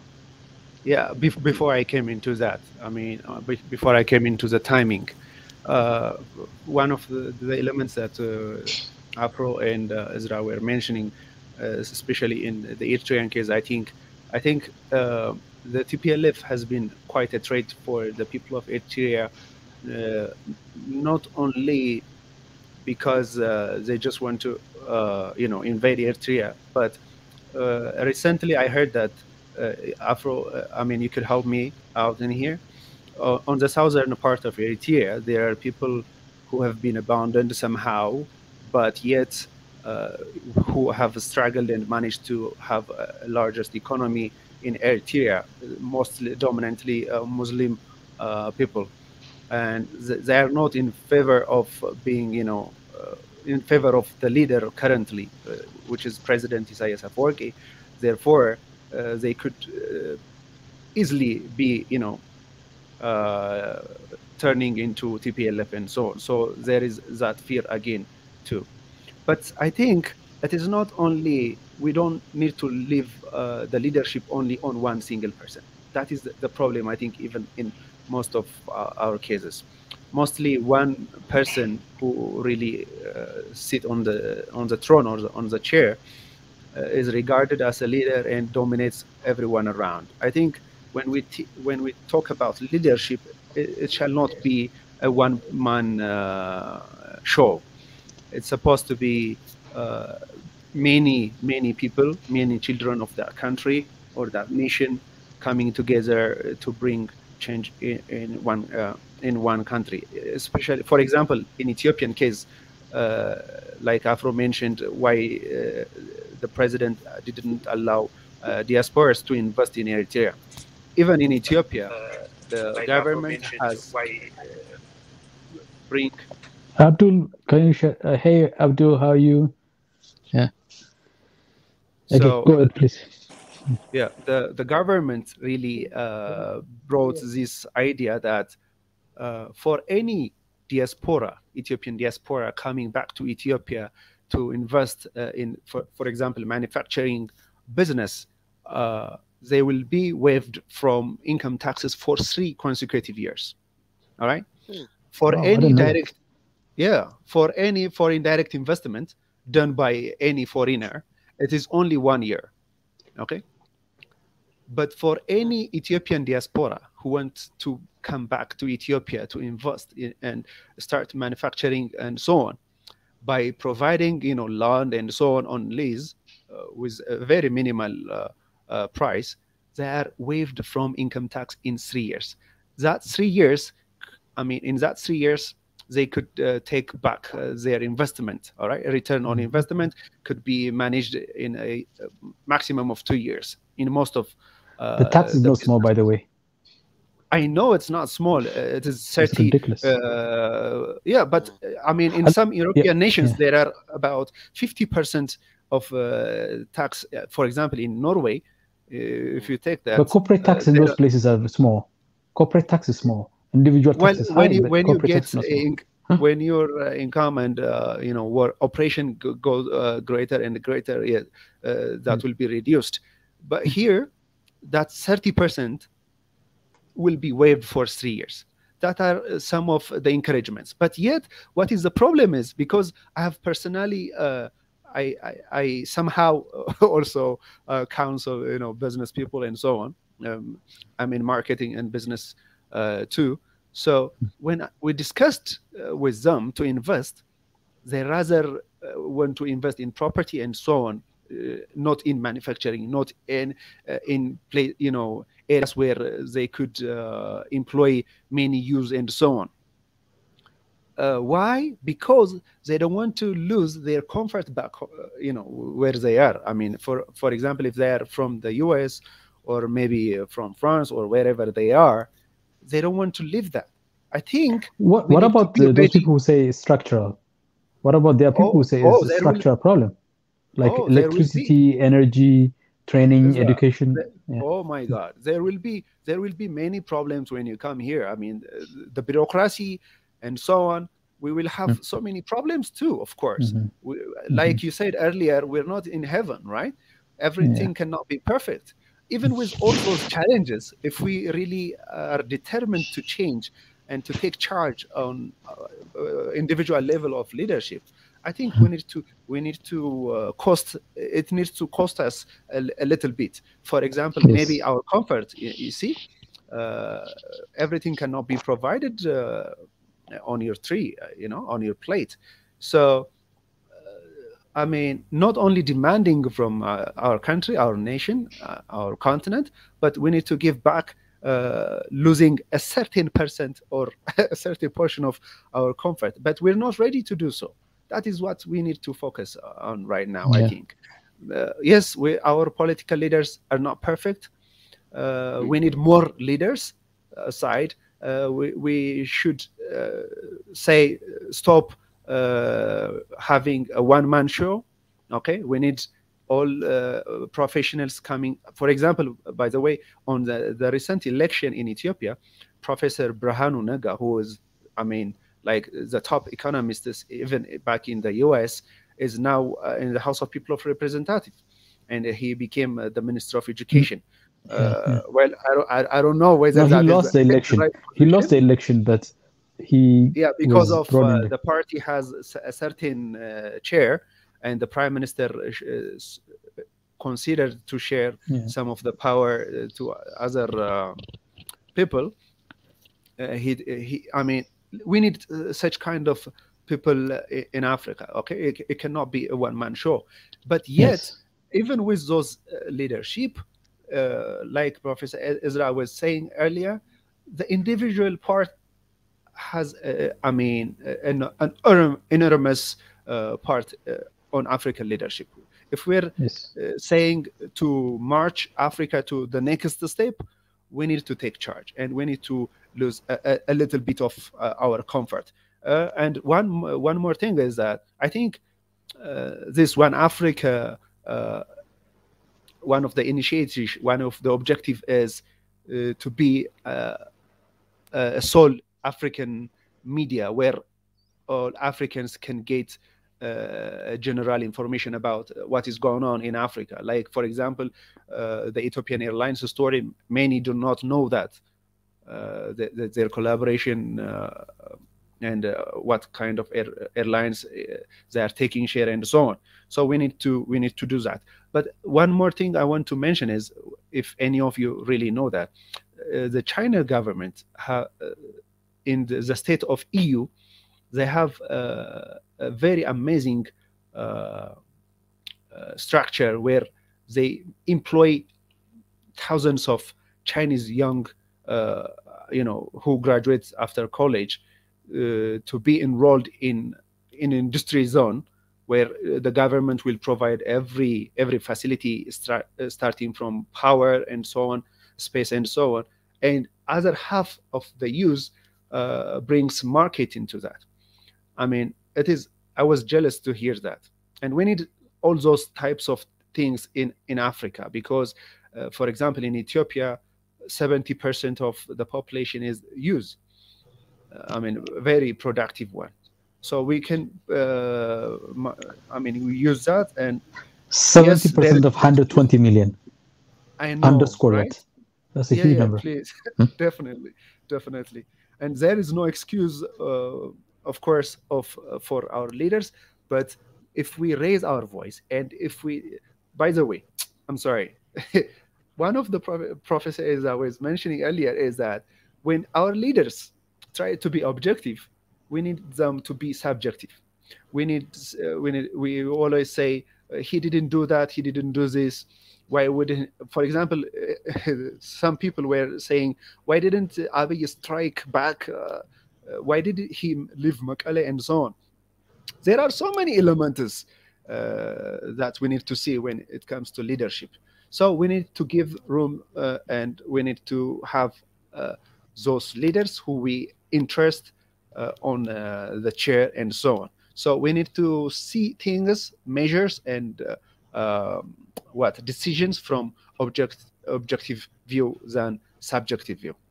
And in regard of how long could they be in power, I don't mind. I mean, for example, look at Isaias Afwerki in Eritrea. Obviously, if you ask me personally, I'm an Ethiopian, of course, but if you ask me, if it was not President Isaias Afwerki, Eritrea would have been in much trouble than it is today, because of all the regional elements that is happening around.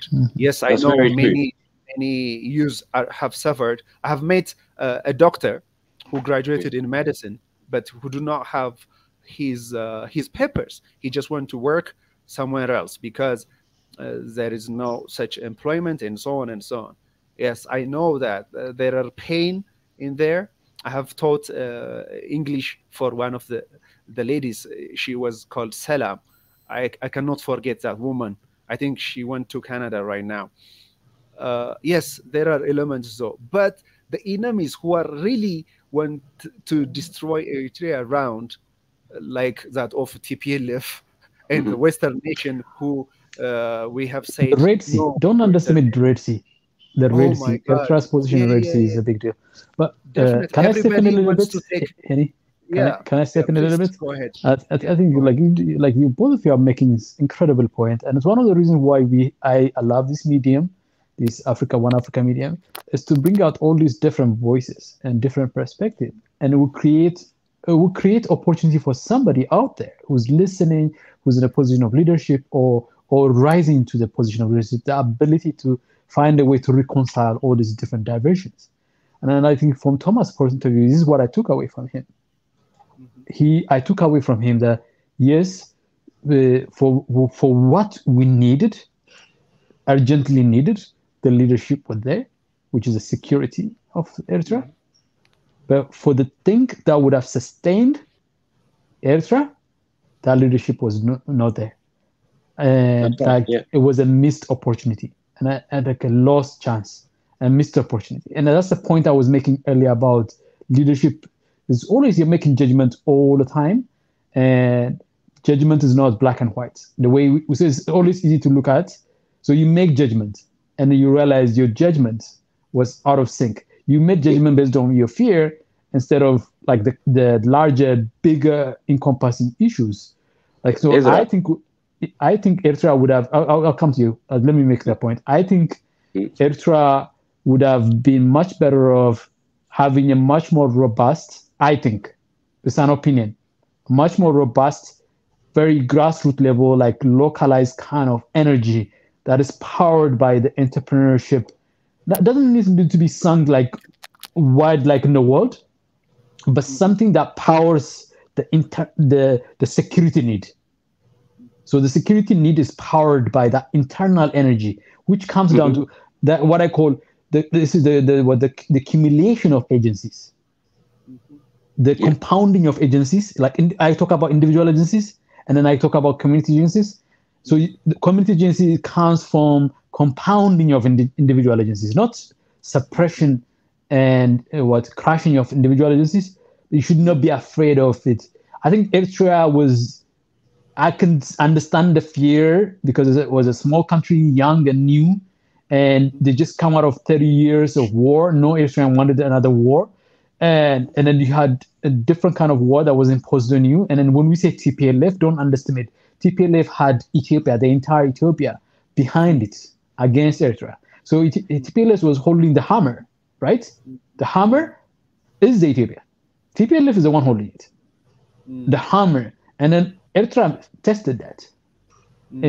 Tested it, and it paid the price for it.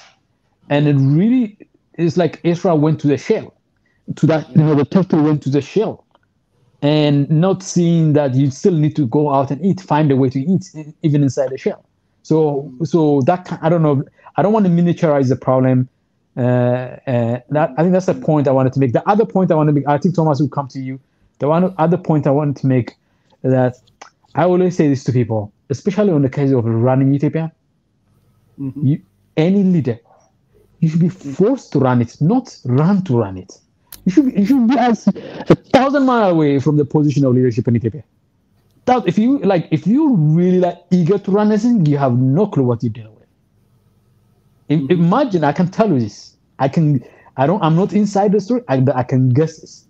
One day, the generals will come, and it will be like one tinge with Oromia sensibility, not Oromo, I think Oromia sensibility.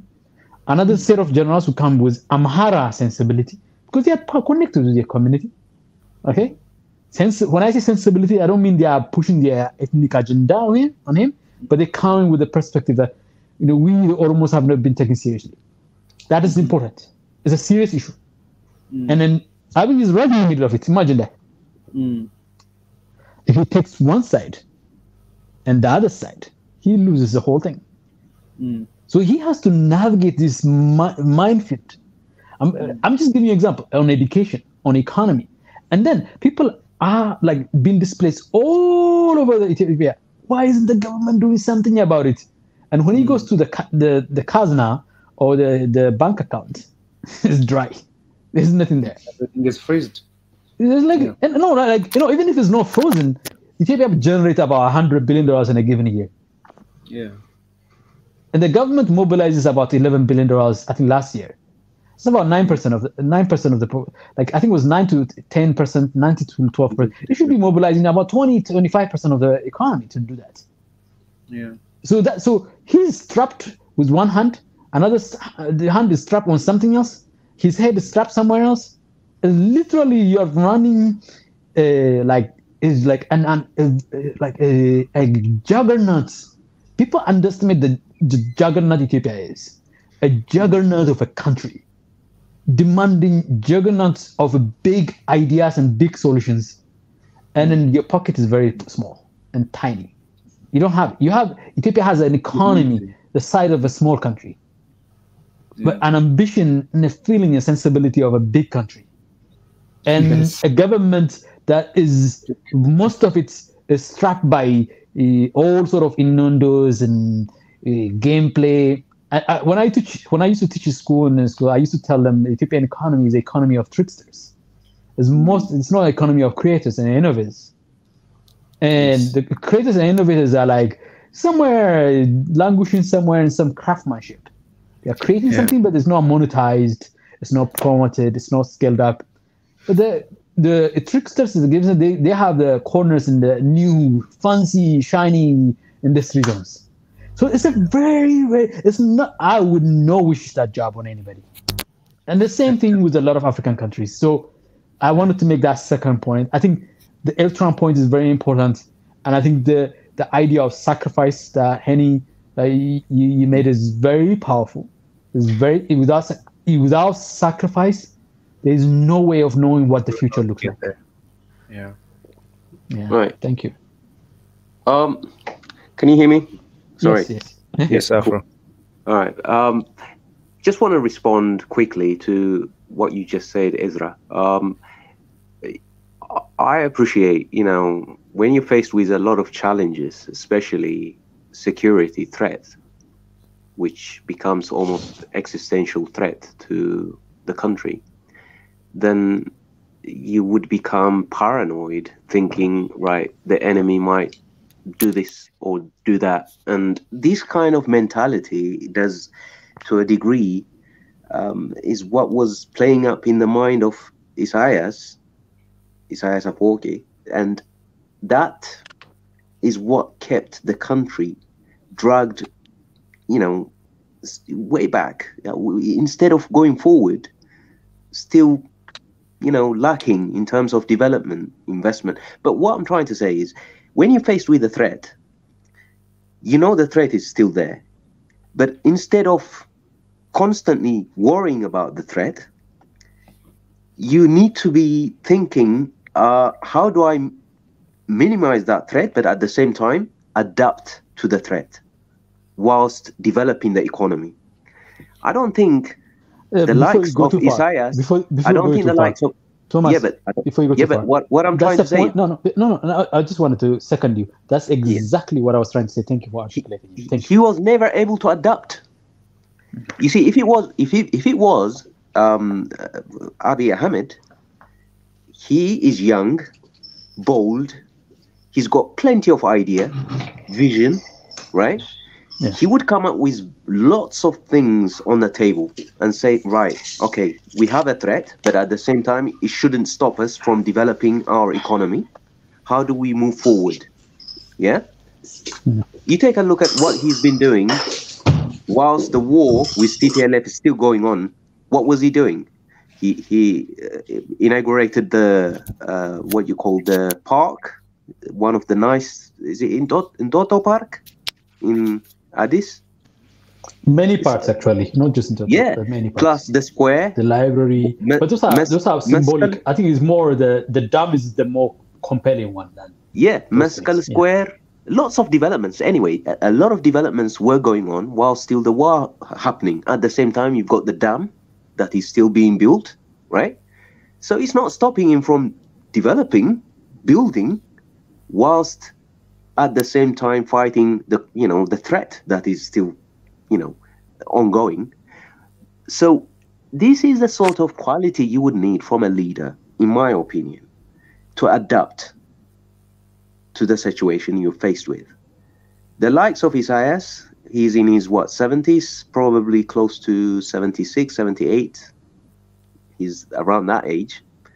You can imagine older people find it difficult to adapt to situations, so they become a bit more, I don't know, when you become older, more stubborn. You don't want to change. You don't want to do things what other people might suggest to you. You think, I'm doing it the right way. So he's got nobody to challenge him. So he's doing things in his own way. And I think that's the reason why we are stuck. We still behind.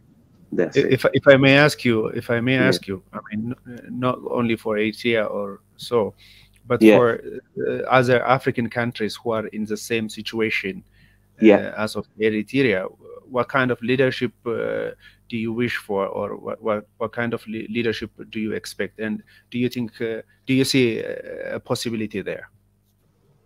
Okay, that's an interesting question, because my view is that if you want to bring somebody to leadership position, you have to have certain qualities that you look for in that leadership. Not just qualification. Qualification is very important. What has this person studied?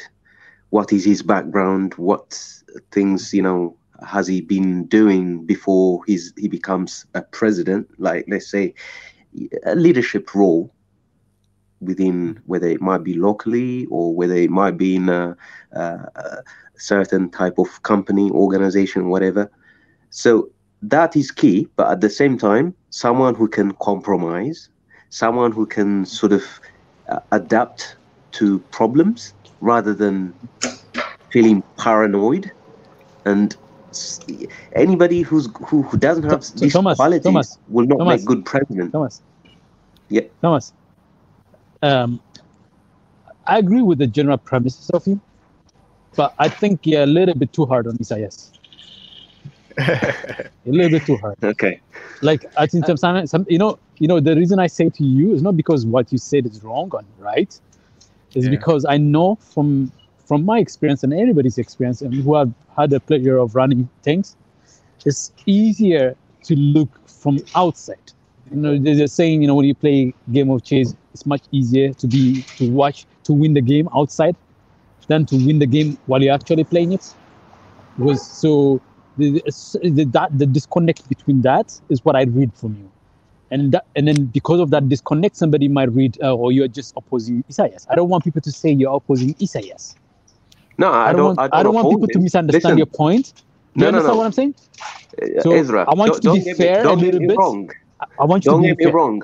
Right at this moment in time, especially whilst this thing is going on with TPLF, I'm 100%, 110% behind Isaias. I support him, right? Because the threat is there for Abiy Ahmed. It's also there for Isaias and Eritrea in all its entirety. The threat is still there as long as TPLF is still there. So what I'm trying to say is, yes, I'm behind him. But what I'm trying to say is, you could, as a leader, you could do things parallel whilst still fighting the enemy, your, potential threat. Whilst still fighting that, you could still develop the economy by, adapting. That's all I'm trying to say. He's never been able to adapt, like introducing policies that would retain investors, that would retain entrepreneurs. But he didn't. You know what I mean? Because our entrepreneurs, they're going to Uganda, Angola. I don't want them there. I mean, look, I know it's still Africa, but why can't they be there where they were born and raised and develop the economy there? But then the point is that he did it. Can't be there. Do you know what I mean? He did it, Thomas. He did it. He actually. So what is the point of pointing out what he didn't? What is the point? What is the point? Sorry, let me barge in, please. Guys, can I just interrupt you there? Yes, but I think let's just welcome our brother Banju Lessons. Not that I'm cutting off the matter, because now it's just a to and fro about the leader of Eritrea. Just something I also want to add on the leader there. On the question I had asked you guys, how long? And Ezra, Professor Ezra, you haven't given me an answer in terms of how long. I can give you an answer. What is your answer? Context matter. The context in which you find yourself, and then the character of leadership. The character of leadership. There are leaders. There was a time where America had a leader run for 4 terms, and then he needed that. It was necessary to have Roosevelt run for that many times, because there are leaders whose moment is there. There are times in Malaysia where they had a leader run for 20 years. Okay, so it's not always a clear-cut black and white. So context matters, condition matters, timing matters. So those things are also the part of the equation. It's not just the individual. It's not just law, regulation, and simplification is something I don't want to impose on other people. If I may also add something, because we are seeing in Africa that the longer the people stay, some people it never ends well. From the look of things and looking at history and observation in Africa, the longer somebody stays, there's going to be a tipping point where either the military just takes over the government, say they're tired of this guy, he's been here for far too long, and other people are just in power, but you're not seeing results. What do we say about that? Sometimes where we're seeing somebody's there, and I think Thomas' as explanation is more about the guy is there. Yes, there's other things that he has done that he agrees with, but in terms of economically, he could not uplift his nation, and people are also subjected to military as a compulsory service to the government. So Yes. things like that. I think Thomas, if I'm hearing you properly, that you are trying to say that yes, other things you agree with him, but in terms of economically, he failed to bring people to come and reinvest in the country and Yes. things like that. Yes. Am I correct if I'm saying that? Correct. Yes. Yeah, 100%. I think what the answer to that is the next leader. The next leader will be their task. Yeah, It is not in his natural me, predisposition to see it, but the next leader will come to that. Okay. I think earlier, as a professor, if I can ask you something, I think what if I would rather have Abdul say something. Yeah, I'm gonna go to Abdul and I'm gonna give him the floor. What if now, because now if you're saying we are waiting for another leader, is he grooming any other leader? What if he dies tomorrow? Do you think there won't be a leadership crisis? Those are the things that we also need to look at scenario Those planning crises are as well. necessary sometimes. They are necessary, but they can be worse than now. Where Absolutely, I agree with you. An issue where the country doesn't really have a future that is certain. That even if, like, because in Africa we are like, if you look at, I think somebody yesterday was talking about, was it Nati, when you were saying that most of the Western countries, as imperfect as they are, they've managed to make systems that can run without even if you put a stupid leader there for their term, they can serve, but the systems there will still maintain and the order will still be there. But in Africa, we still have a lot of things that are not in order. But that system is not the same. It's not unitary. Like yes, you go to Germany. It's not. You go to Germany. You've had Merkel running the country for how many?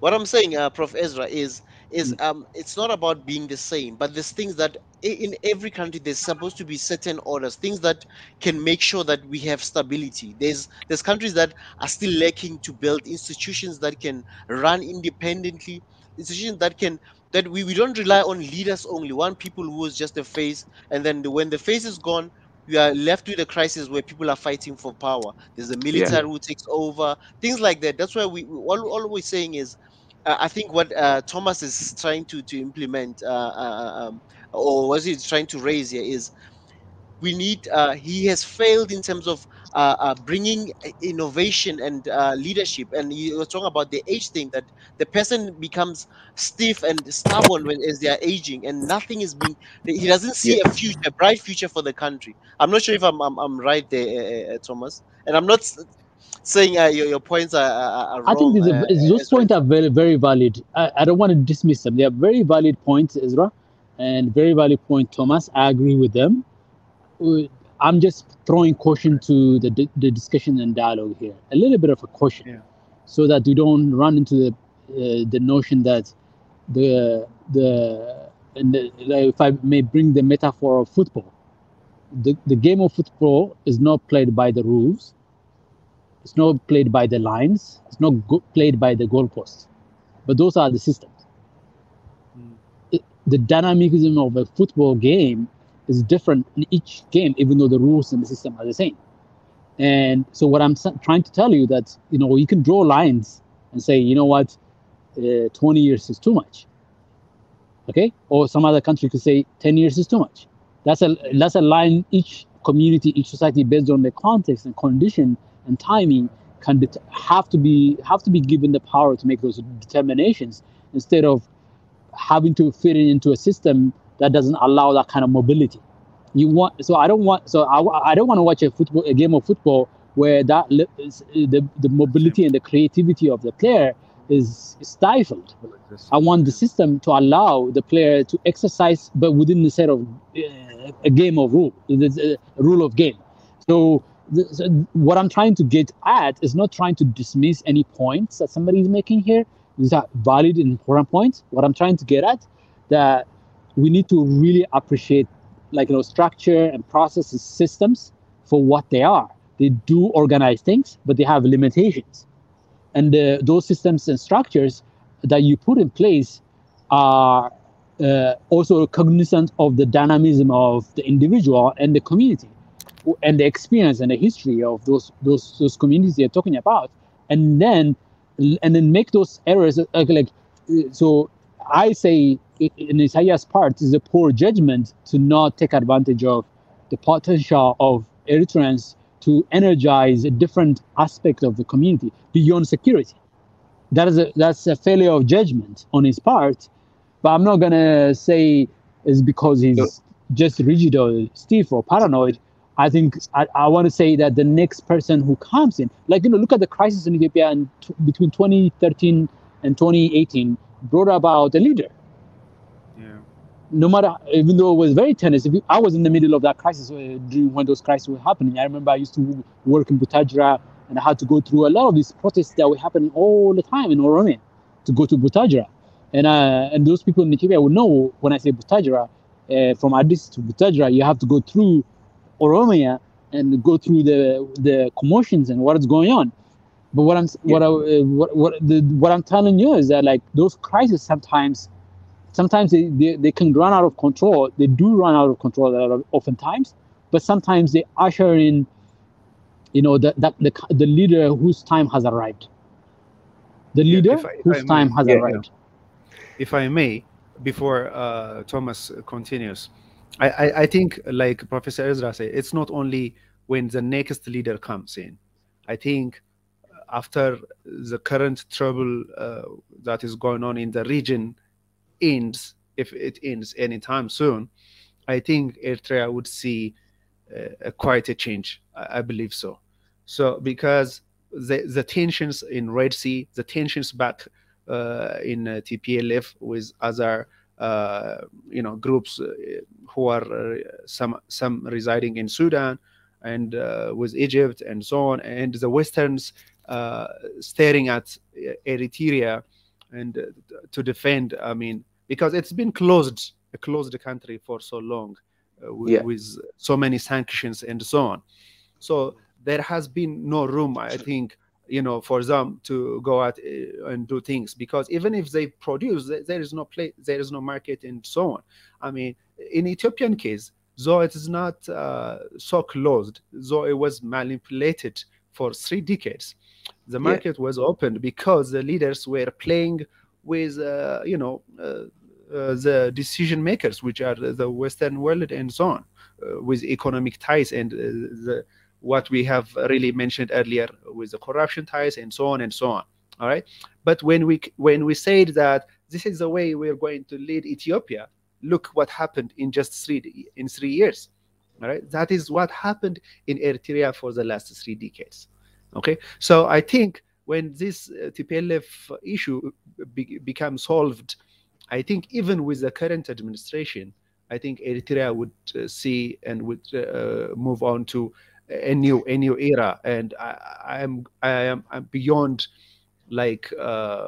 eager to see what is happening there, because I can't wait to see Eritrea.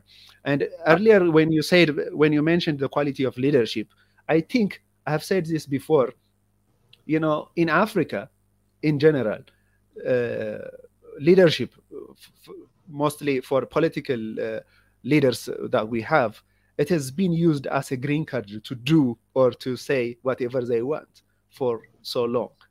But it's not, leadership is not about that. Leadership is about serving the people, kneeling down, all right, leaving your pride, leaving your ego and so on.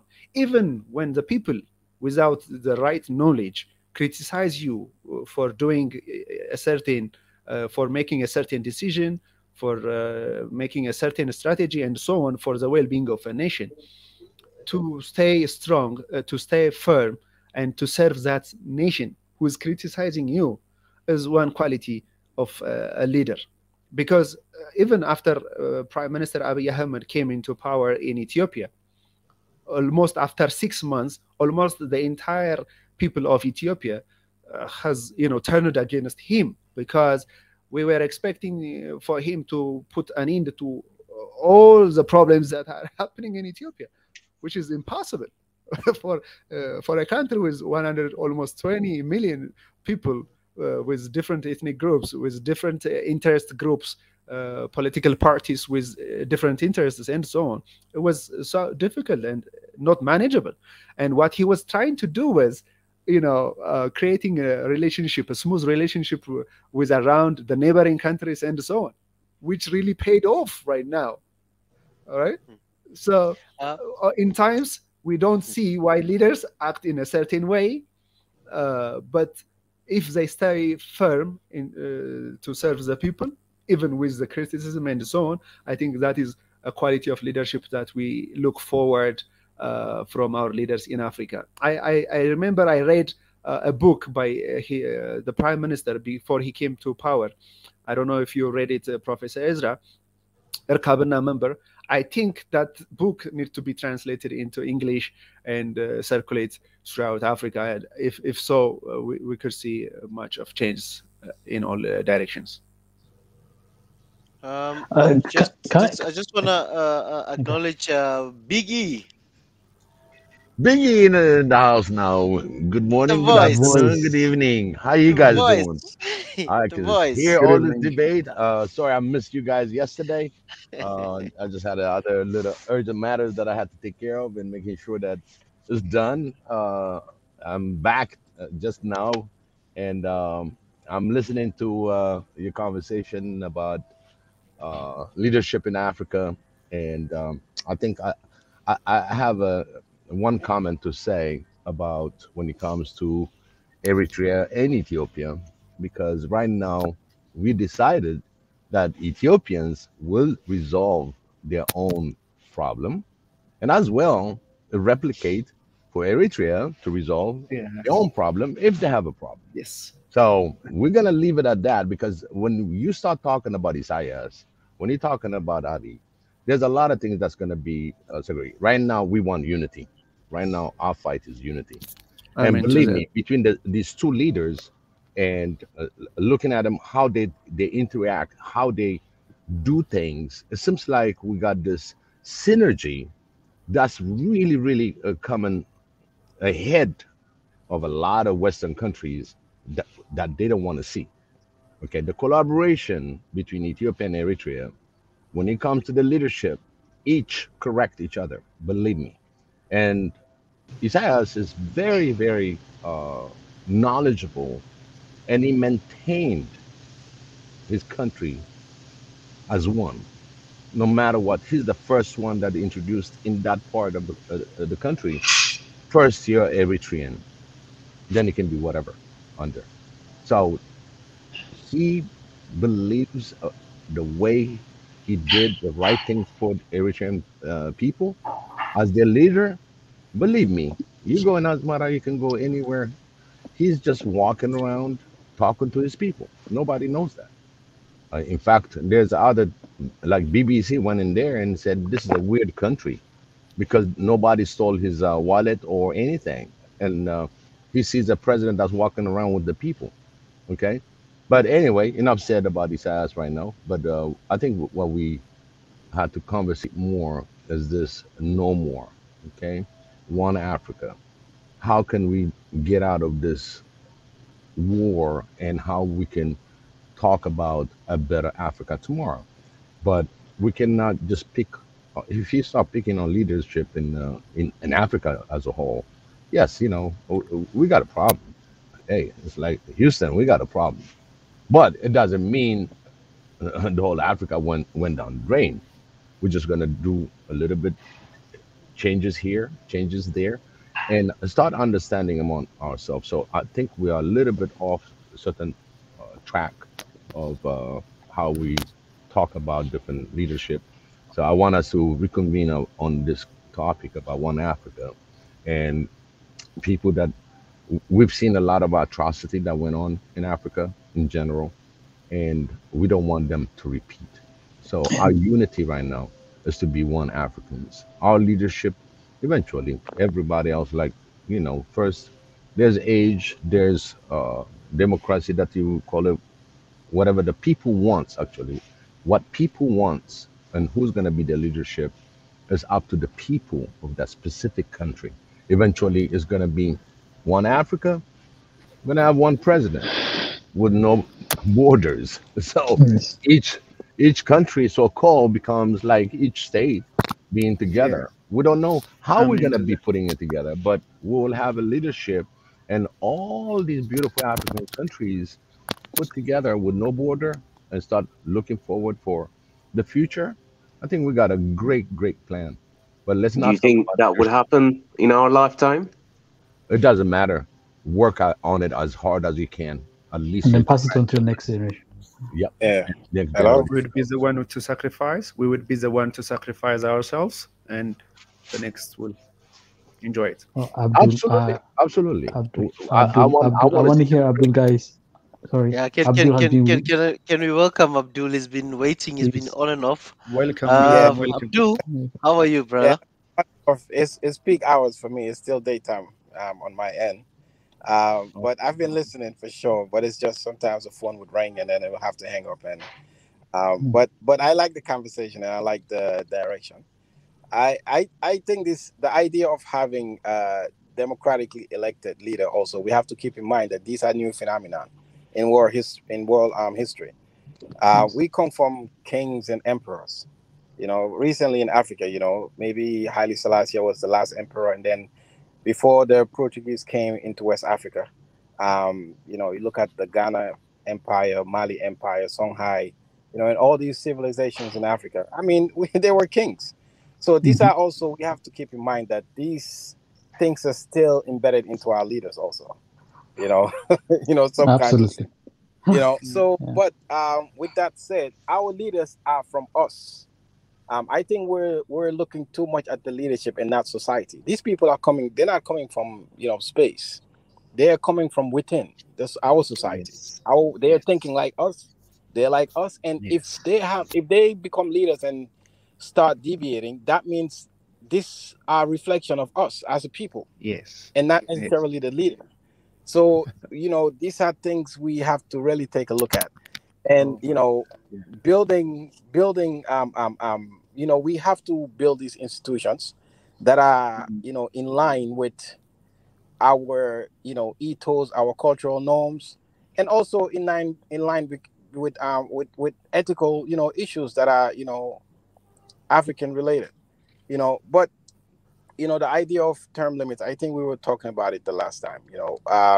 It's not a bad thing if it works, but when we look at the West and their demands for term limits, electoral democracy is not democracy as a whole. It's not the whole picture. If someone is just a puppet to the West and they conduct election every term and win and continue to be puppet, Africa is not going to move. So the Yes. idea of just having puppets be in there and just conduct election and win, if you come from a poor continent like us right now, this is our reality. Things are very scarce, even though we have abundant amount of resources. But it's easy to buy off people in election, especially in my country. You don't even have to campaign; just be an incumbent, have access to resources, and go to each house and give them their staple food. Encourage them, and most of them you will convince them. It's because people are not really voting on principle, because they're not reflecting even the Constitution. How many of us can look at ourselves right now and say, I can read the first page of my Constitution in my country? Not many of us in Africa. We're not in touch with these realities because we cannot relate. So we have to reconstruct all of society. Someone just asked if this is going to happen in our lifetime. It's not going to happen, realistically speaking, but we can indicate, we can be part of those mechanisms that is going to create these ideas, and it's been tried, it's been, if you were to ask Stamo Sankara, even though he came in the 80s, but, I always see Mika post a picture of Haile Selassie and all this, and Nyerere and all these visionaries. If you were to ask them that very day when they were taking that picture, how do you envision, 2021? I wonder what, they would probably think like things we would have one president by now, as we're saying today, Yeah, but that's these are true. not our reality because we are not looking at the right places. We're looking at these leaders and not looking at society and not looking at all these colonized countries with these constitutions that we have, and not even the educated ones. And I put myself in there. We do not even unless you take your time and read into these things, we don't even know this Constitution. But if you tell me about the U.S. Constitution, I can probably tell you about the, all these laws that they have and how they 1776 and all these, their history basically. Most of us would try to relate to these things, but when it comes to our own society and our constitutions and all these things, we cannot relate to it because it was imposed on us. We are still indigenous, and these people came from outside and gave us these books, and now we're speaking English or French, and we're looking into these things, but we do not relate to these things, and we should not also look at the leaders too much, but at the same time we should feel the struggle of our brethren, of our fellow Africans who are, I know a lot of Eritreans, a lot of them. And some of the stories they tell me, I thought they were making it up, to be honest. So a young girl told me that she walked from Eritrea. She went, she walked throughout the Sahara Desert, all the way down to Libya.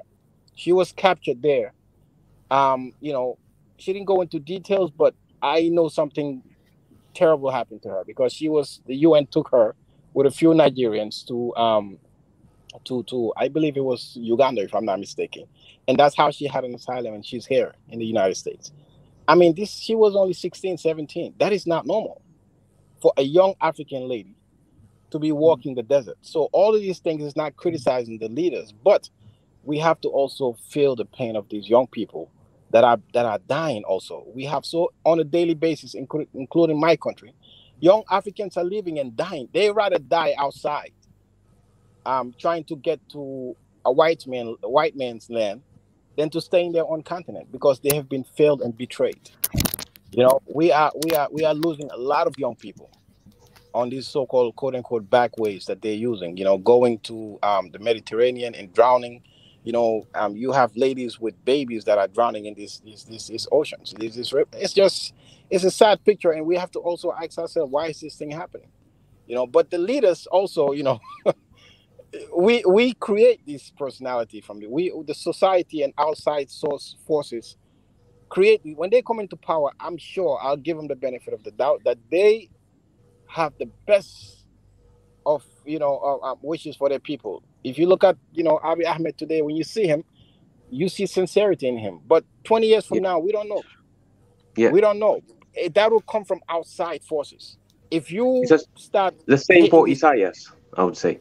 Yes, exactly. So they come, but is incumbent upon society also to help these people when they come into power, and that comes with institution. And Ezra was mentioning, what is safe, because when they come in, they are very hopeful, and then later on they start to die out and become someone else.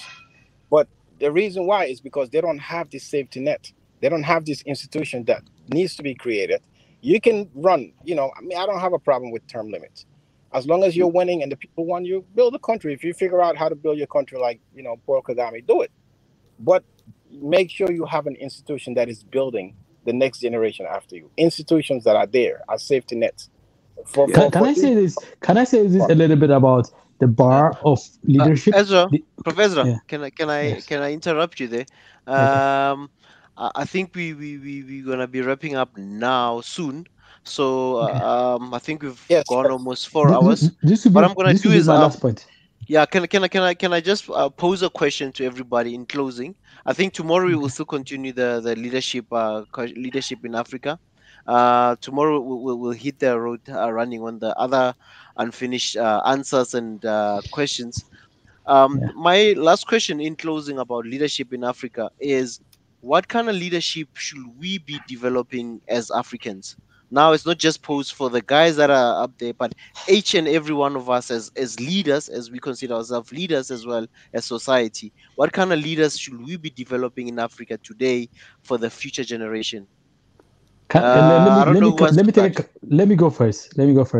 And I think because what I was about to say, it really ties into that. I think first and foremost, the bars of leadership. You have to understand what is the bar of leadership. We are judgmental of our leaders, but look at the global scale, the bars of leadership, failures of leadership on climate, failure of leadership on peace and security of the world, failures of leadership on economic and prosperity and equity, failures of leadership on resolving historic injustices, from Native Americans to Aborigines to the African Americans and blacks who have been enslaved and are still subject to some forms of another of subjugation. That they set the bar of how bad leaderships are. So we are not measuring. Most of the leaders in Africa that fail, they fail to accomplish things that are like aspirational on our part. But most of the failed leadership in the world, we're talking about leadership that subjugate, enslaves, and exploit. And that's what's an offer in the planet. The planet that we live in, the leaders, the bar that are set, be it in Germany or America, China or Russia, these are leaders that could wipe up. I've said these people that could wipe up this planet, that could wipe this planet at the moment of notice. Within an hour and a half, we could just be done. And these are leaders who haven't resolved 70 years. Second World War is still being fought between Russia and America. So to me, these are failed leaders. So that's the bar. And we want our leaders to be above that bar, not below that bar. That's the minimum. I judge them on that. Look, so African leaders are not going out there and trying to subjugate other races. So that's the thing. Now, and today, my point, Abdul was saying very poignantly and very succinctly what I was trying to say. Like, we have to be the wave. We have to create a wave that forces leaders to act on the basis of the aspirations and the desires and the wishes of these people. But that swell of wave needs to rise up, and it's about consciousness. So our task today across Africa, as individuals, raising your consciousness, believing in your own agency, God-given agency, and then perfecting it through exercise and exercise. Exercise and exercise. Through time, through evolution, you find, in that journey of leadership, you find your voice and you become as well of leadership. And you get to verbalize those things, vocalize those things. And before you know it, you create waves that forces communities and societies to set a high bar for your leaders. To me, that's societal, because if leaders are a reflection of our society, then the society needs to be the one that first need to change, need to adapt, need to improve, need to educate, self-educate and then transform. And that education is through the experience that you have, the lived experience that you have on a daily basis. So choosing to the path of leadership over the path of following on a daily basis. To me, that is where the answer lies. But I'm not saying this is all the answer. I'm excited to hear what other people say. Brother Henny. Yes.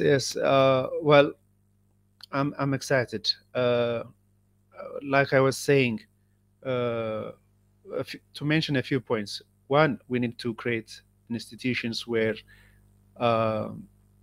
the system would say otherwise, would say, yes, you're on the right track, you're serving the right way, and so on.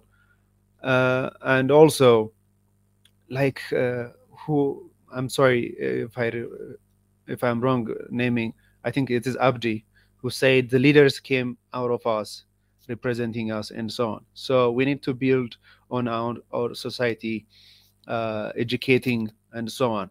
And the current leaders or the upcoming leaders, they need to serve the needs of the people, not what the people want, because our need is much more stronger than what we want. What we want could change according to our environment, our knowledge of the current and the upcoming. So we need leaders committed enough, who have resilience, who can stand against all odds, who cannot step back from sacrificing themselves, and who are committed only to serve their people.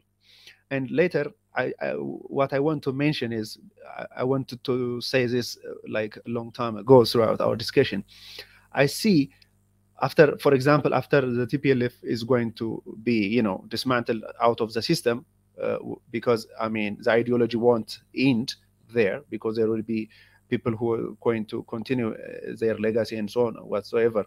But I see if, for example, Eritrea, Ethiopia, Kenya, or all neighboring countries, and then the whole of Africa came together, we can share the wisdom, the knowledge, the know-how of one leader from the other, and we can have a strong alliance who can stand against all odds.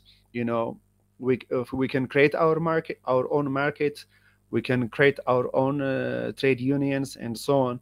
We can step and move forward, and we need leaders who can take us there. So to have those leaders, we need to create institutions and equip the upcoming leaders in such a way. Thank you, Brother Henny. And my brother from Eritrea, Thomas. Afro. Can you hear us? Sorry, can you hear me now? Yeah, we can hear you now. Yeah. Yeah, sorry. I would agree with what Henny said. Having a system in place, good, like such as constitution, judiciary system that functions properly, where leaders can be, don't abuse their power, can actually be questioned when, they're doing things that's out of line, you know what I mean? So having all these institutions would help build, a country, and the leadership also would improve to a point where it actually meets the needs of its citizens. So personally, I think, the strong institutions, like the judiciary system, and also the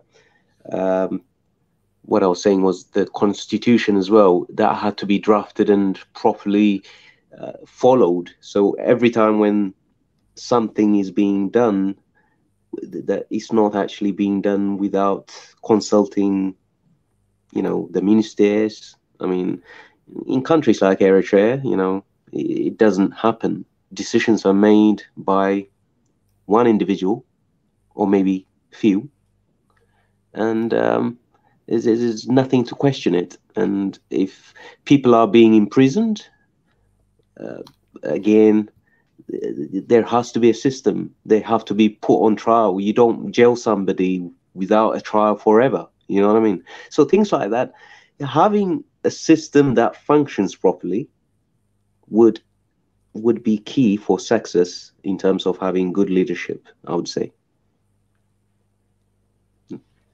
Yeah. Wow. Thank you very much, Thomas. Okay. Biggie, you are the last one. All right. I've been trying to digest everything else that I've been listening. And of course, we talked about the institution. We talked about education, leadership. For me, I look at it this way. I will use most of the thing that I can see from the U.S. Constitution. Okay. They have a constitution in America. They try to amend so many of them. They want to change it and everything else, nothing bulged. Because the ways it's been written, it's like, if I am a thief and you are a thief, we don't have to fight on somebody else's veranda. Okay. They made it so tight that, the model worked on how Americans are living together, whether you like it or not. The only problem we have with the Western is their foreign policy. The foreign policy sucks because everybody can change that any which way, because that constitution doesn't apply. Even though they say democracy, all that, but they're not using a bit of the constitution to the rest of the world. If they used the same constitution across the world, believe me, there won't be that much of changes that you want to achieve in it. You might have amendment and everything else, even though we have this no more interference with us. But I think we have to look at some of the constitution that the Western, to protect themselves, what they've written, it can be applied to Africa, the whole Africa, and then teach what's your right. Each country has the responsibility to continuously educate their own people how to use their constitutional rights. I know there's a lot of corruption, but we got to start somewhere where everybody has the right to live on earth. It's not just Africa, just on earth. You have the right to exist. Your existence should be respected and honored. I don't care where you come from. So, the first thing that I would look into leadership is to see the constitution that are working and the constitution that are not working. And then draft along with your own constitution what you can amend with it so you can have it a tight understanding within your people, and then you expand it another suggestion to the rest of Africa, because this is one Africa movement. And one thing I would say, everybody that is on this platform, people that are putting their comment, their heart, listening to almost 4 hours, you are the breed of leadership. I'm telling you, every single of you, if we think the right things, and as a leaders, we can come up with something good. So I really thank the audience, the people that putting a comment, and believe me, it wouldn't be possible even to talk this long because we have this platform. And I really appreciate everybody. I want you to remember, every single of you that are attending this platform, you are a leader. It's just you have to find your niche. What's your strength? What can you contribute? This is what I have to say today. I love you guys. Love you, Biggie. Always love you, Biggie. wisdom from you, Biggie. And thank you for your insight and your knowledge. Banjul, Mr. Abdu, Yes, sir. Yes, sir. Yes, sir. Yes, sir. closing statement for us. Yeah. What kind of, Yes. I don't know if you had the question I had asked earlier. Yes, I believe I did. But Okay. I think if they answered well, and for me, to close is just to, but for the idea of critiquing our leaders, I think also that comes with wisdom also and their timing. Sometimes you might see fault, but and for instance, in this kind of situation, is it prudent to really criticize a leader at this very moment when things are very, very, very, precarious? So I think wisdom also needs to come in trying to see which of the points you want to use in trying to develop your country. So it comes a time where you would not deal with certain issues.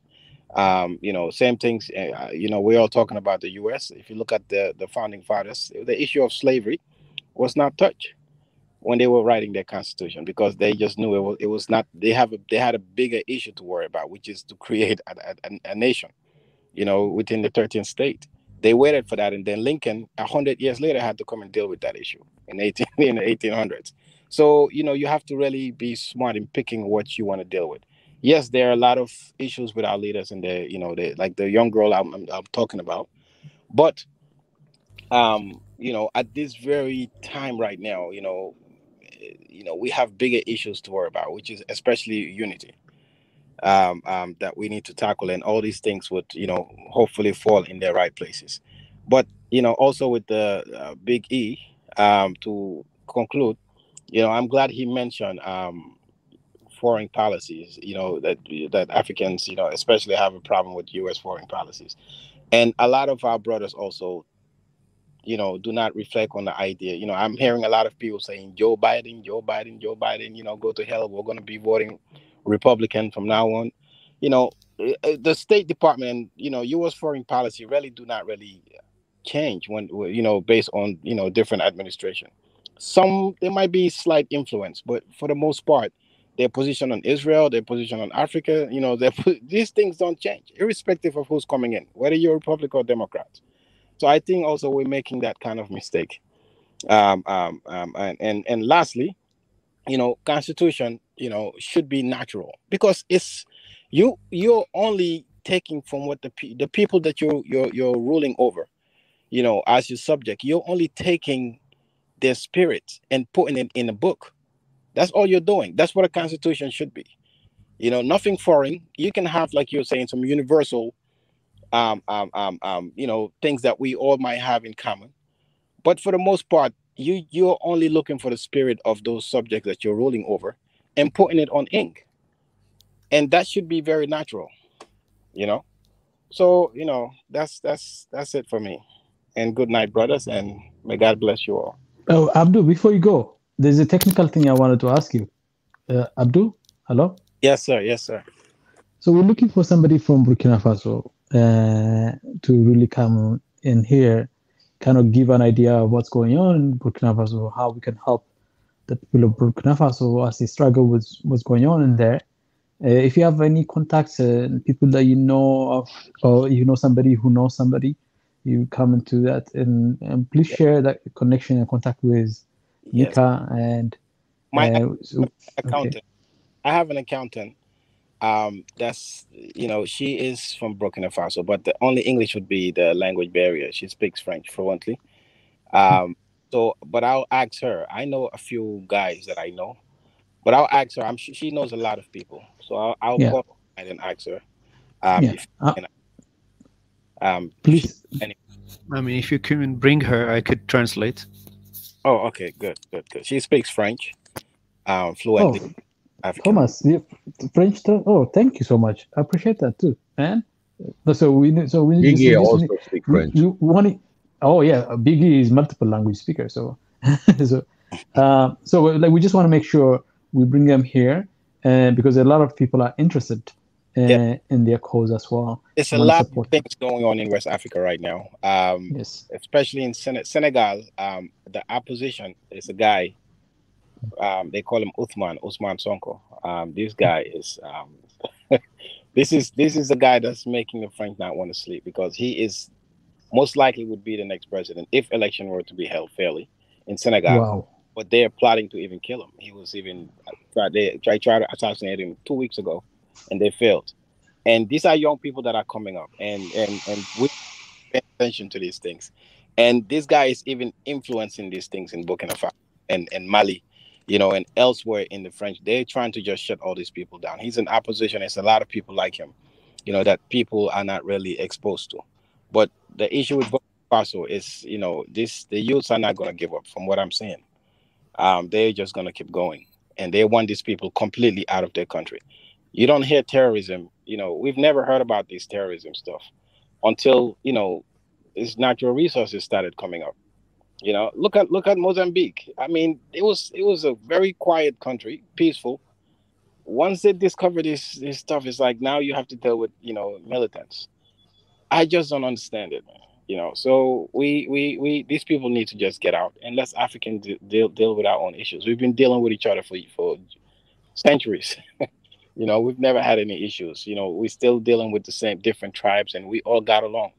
You know, when the Battle of Adwa, for example, was going on, the Tigray and the Amhara or Oromo didn't need to go to the West and go through UN to talk and see how best they can fight. They came together and fought. No one intervened. It was, you know, people, you know, Africans doing what they had to do. So I don't think, you know, we have a long way to go, especially for us in West Africa. But there is hope. The young people I'm seeing right now, they tend to be very, very radical, and they're not. But before you go, just so you can elaborate a little bit. I read a little bit. I realized it's not a luxurious. Oh, we are educated. We know something. We want Pan-Africanism. It's more like they are experiencing really horrible things on the ground on a daily basis, and it's born out of suffering and pain. Yes. And death and destruction. Is that a good reading I have, or am I misreading it? Yes, and in Burkina Faso, the idea of having just Thomas Sankara didn't just come and just sat down. He really worked. He put in work. You know, this even the outfit they were wearing. If you were in government, you cannot even wear a suit. You had to wear the local outfit. Your car had to be downsized to something very, very, very cheap. They built their own railroads.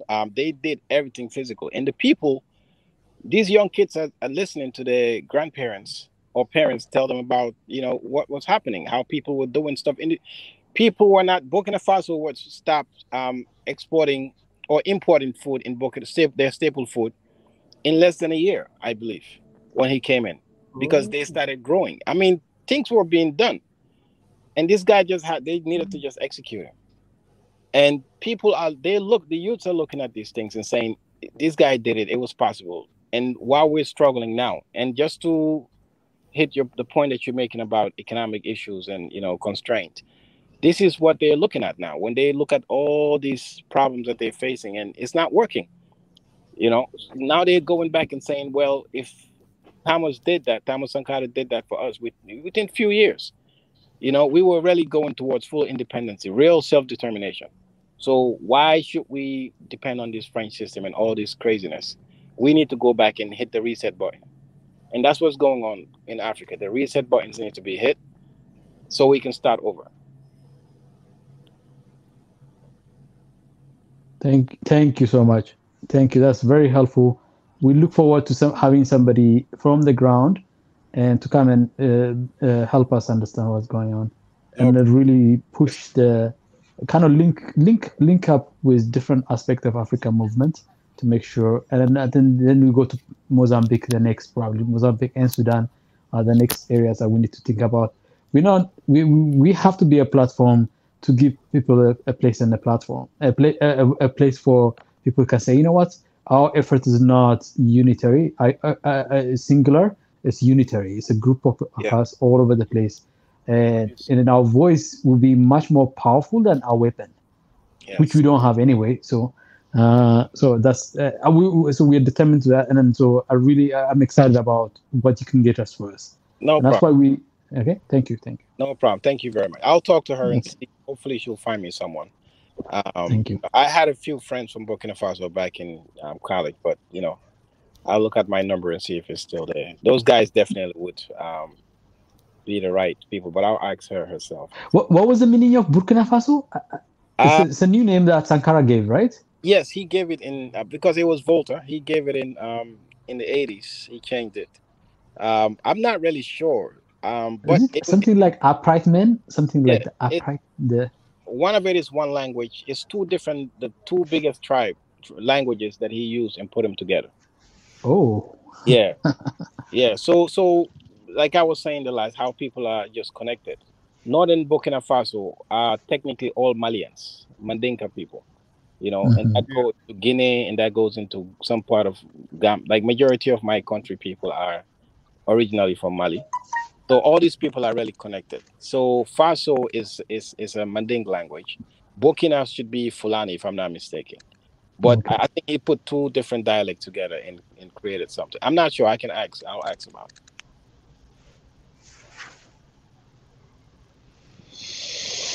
Okay. Thank you very much, gentlemen. Tomorrow we continuing with part 4 of leadership in Africa, unless otherwise. But we're continuing, and I'm still interested in topic. Pardon? I said it's a very tough topic to talk about, leadership in Africa. It is. Yes. But we have to tackle it. If you don't tackle it, nobody else is going to do it. And we have to be open-minded also when it comes to that, because you know, we're going to look at it from different perspectives. We're going to look at the individual, we're going to look at society, we're going to look at, you know, everyone is going to come and there's personal. For me, when I think about Eritrea, for instance, my mind goes to that girl. She used to work for me. My mind just goes to her, and she told me that she worked. The girl is only like 5. She cannot even be more than 100 pounds, you know, and she worked that kind of distance. And it's up to now that when I think of Eritrea, that goes in. So we have to look at also people's experiences, also their personal experiences. Lived experience is important. Our leaders also. So it's a tough topic to talk about, but, you know, we look forward to it. Okay. Thank you. Yeah. And I just want to add, there's people that I've been seeing that I have been commenting a lot today. I wish tomorrow, I hope tomorrow they'll join us. People like Freta, Masawa, Luneta. I know Luneta said, nah, today she just wants to be on the text. But I wish you can join us, Luneta Margarita and Diana Teklabran. And Francis, those are the people that have been commenting a lot. I wish you can join and we now want to hear the voice and not just the keyboard. And gentlemen, really thank you for being here today, and hoping to see you again tomorrow and for part 4. And we need more of your contribution. And I know a lot of people, I had to kind of interrupt you because there's a lot that we need to extract. Because sometimes don't think I'm just cutting you because I don't want to hear your points. It's just I'm trying to extract so many information that everyone gets a chance and we keep the wheel rolling, you know. You're doing good. I just want to let you You're know doing that. good. You're doing good. I'm trying, man. An incredible host. Yeah. So Absolutely. you appreciate You got to your thank contribution. Ibex Ethiopia. Super chat. You know, Yeah. Ibex is right there, Ethiopia. Yeah, Really, I thank think you. I had yeah, thank you, IMX Ethiopia. I think I had already shown him earlier Hmm. his contribution. Really thank you for your contribution, and thank you guys for the guys that have been commenting, talking on the platforms, the ones that came and the ones that left. We really appreciate it, and there's just so much to talk about. There's another day that we can still continue this conversation. Um, and you can come in and join us. Feel free, guys, to be part of this, and we'll really appreciate it. And the more wisdom we are getting from more people, the more we all learn. And this is part of why we need unity, because we can now learn from each other and find out where everyone is coming from, what thoughts, how they think, all those things. They really help a lot. And I also want to thank as well the people that have been donating on the GoFundMe project for the traveling to Ethiopia. Really appreciate a lot of We passed the guys. goal, right? Yeah, we've passed the goal, but I see some people have been still contributing 3 years ago, 3 hours ago. So, and I'm sure there's many more people who still want to contribute. Yeah, we said we're I gonna raise it to 10,000, right? yeah. I mean, we'll see how far it goes, and what's the plan and when we're gonna cut it. I think Netsi will also come in, and she'll be the one to give us a go ahead in terms of how it's gonna go down. So I just want to appreciate everyone who's been giving. And just for the guys that don't want to their names to be published, you can give anonymously. And I just want to appreciate Mulugeta Nega, Yetmin Work, Bernanu, and there's another anonymous person there, $50. A lot of people anonymously giving as well, and I appreciate a lot of people. Zuid Abadate, Giovanni Zut Didana. Sorry guys, if I'm chopping and pasting there. I'm Giovanni is trying my okay. level. I'm trying my I can best, help you. No, that's the beauty about the names in Africa. There's just because if I also use some of the words with the click, some people might say, nah, you know. But anyway, thank you very much to Hassan Hadis for the fund, $100. Megdas will the Tensa, $50. Mimi Asefa, $25. Continue giving, guys, whatever you can give, and also hit us The up. I Ethiopian bank mean, account. pardon? Yeah, there is also Ethiopian bank account for Oh those yeah, of yeah. us who are living in Yeah. Ethiopia. Yeah, for the Yeah. people who are living in Ethiopia, who cannot access the super chat or become members or access the GoFund, here's an Ethiopian account that you can also contribute into. And feel free, guys. Anything that you feel that you want to contribute, here's an opportunity to assist. And this is just something that I always say, that Africans need to fund African projects. We can't always be crying to go to San Francisco just to go get our apps, have money to be backed up. So we need to back our own businesses. We need to back up our own projects as Africans. So this is just an opportunity for Africans funding their a fellow African. So this is just one of those things that we can have control of our own destinies as well. When Africans are supporting each other, that's when Africans can have their own destinies, and no one will control us or control our plans in Africa. So this is just one of those things that we thank everyone who's contributing in any platform, in any way. We really appreciate it, and God bless you for giving. And another thing, if some people have they want to inquire about the trip to Ethiopia, or they've got other questions that they need to ask, or they've got any other info, uh, there's an email address where you can send us queries or anything that you want to contribute. Um, I'm just gonna share it here just now. The One Africa Official at gmail.com. Just go there quickly. Just gonna share the link just now. Just share the email address that you can send us any inquiries, any assistance that you feel that you can contribute, or you've got a presentation that you feel that you want to share with the panel or share with everyone. Feel free to give us drop us an email, and then we can see of where we can slot you in, and you can come and be a participant or teach us something. And this platform is open for anything. It's not just about politics. If you've got an idea of how we can lift Africa out of poverty, please feel free. If you've got a water project that you think Africa can adopt and roll out water projects in villages, in remote areas, feel free to hit us up. Agricultural stuff, feel free to send us anything. This is not just about politics, it's about everything that has to do with Africa and everything that has to do with ideas as well.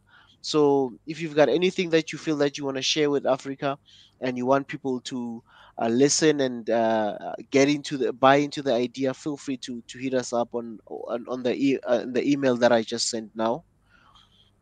And yeah, guys, tomorrow again we meet here. I don't know if I'm missing out something, guys. Yeah, one more thing.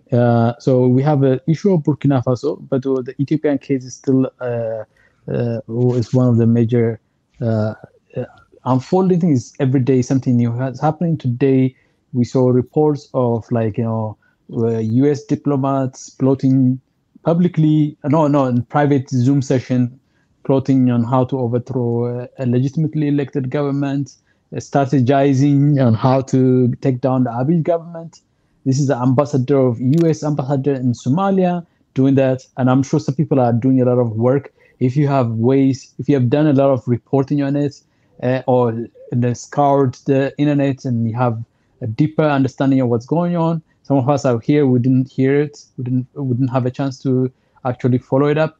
And come tomorrow, and I think we should be able to give them some moments to report for us on the happening. And then another one is earlier at the beginning of the video, we had somebody from one of our new favorite member, Biniam Gebres Adek, an Ethiopian in Las Vegas, who was live report, not live, but recording that he sent us on a protest, a normal protest in Las Vegas. That we had that earlier in the video. So this is a 4-hour video. So if you go back to the earlier video, so it's one of the interesting areas that you want to check out. Thank you. Really, thank you. And yeah, as you've seen, guys, today that we had such things. If you've got like breaking news, live connection somewhere else where there's something that we need, guys, feel free to talk to us, and let's get this movement, and let's get all this info uploaded, and push this agenda forward. Yes, and I just want to add again, everybody knows no more. This no No more more. movement is shaking everybody. It's shaking every bit of any Western countries. And this is the time that we stay strong. We send clear messages for those of you who got the part of the government, people that are in a different aspect that have influences, or send out a letter to your senators, Congress, Parliament members. This is the time that we need to push, and the more we flood it, the more we get answers. Because right now there's a lot of things that's been going on behind the scene. There are a few other information that's out there that's coming out, like this Zoom meeting. The other thing that Ethiopia was not invited in the common Biden or whatever 100, and we're gonna have to look into it and boycott it. And if there's any African nation, hey, we're just gonna have to stand together and voice to our states and tell them, hey, Ethiopia is not invited. Why? We have to question. Why are you going? Are you going to be coming back with a better answer, or are we going to be going back again the same uh, uh, point to be committing treason to your own Africa land? You if you're going to listen to those, and they're segregating part of African leaders not to be together in one room, then I have a problem with that. So I want you guys to look into major changes that's coming down in coming weeks, uh, specifically Ethiopia movement. I mean, this gonna be a breaking point for a lot of things. We're at the tipping point, like I said, of changing the course, the route of Africa, and we stay strong, and let's commit ourselves and be aware of what's going on, especially those that live in Ethiopia. I want you to be safe. I want you to guard yourself, your family, your neighbor, whatever that you hear as the state of emergency states. If you see something, call your police, call your immediate correspondence, because this is very important, especially those that lives in Addis Ababa. Really be careful on who you talk to, and if you see anything again that's different, please report it. And be safe, Ethiopia. I wish all Ethiopia, Eritrea to be safe. You guys are right there in front of this whole thing, so I wish you very well. And tomorrow is a uh, celebration in the U.S. for Thanksgiving. We thank for all of them that survived, and those that are still fighting in order to get this movement going.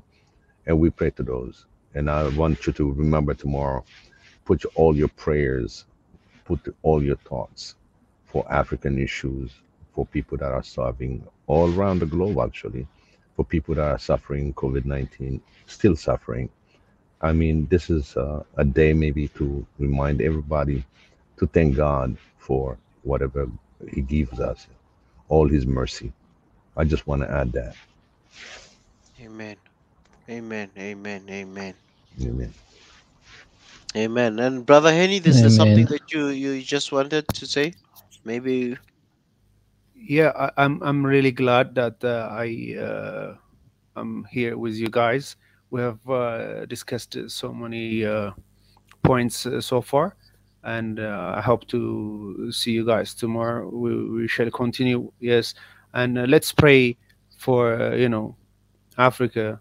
Let's pray for the people of Burkina Faso. Let's pray for the people of Ethiopia, for what is happening, and yeah, I'll see you the days.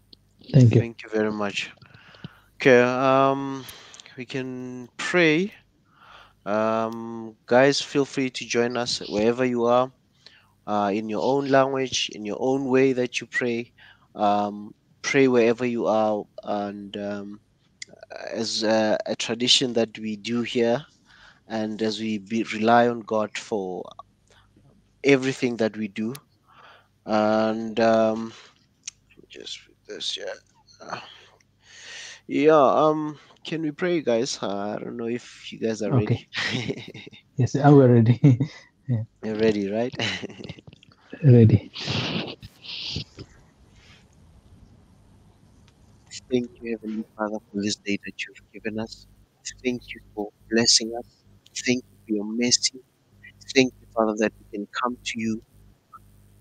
Thank you, Father, for this opportunity to meet with fellow brothers and sisters. We thank you, Heavenly Father, for the wisdom that you've blessed each and every one today.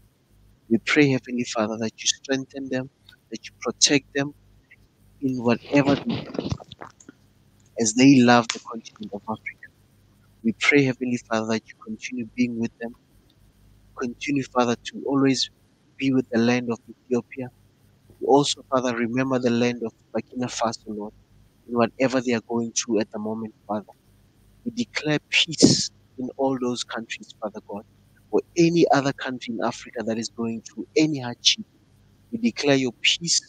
We declare your mercy to reign, Heavenly Father. We pray, Heavenly Father, for restoration in all those countries, Father God. We pray, Heavenly Father, that they will come out of this situation stronger than ever. In the mighty name of Jesus Christ.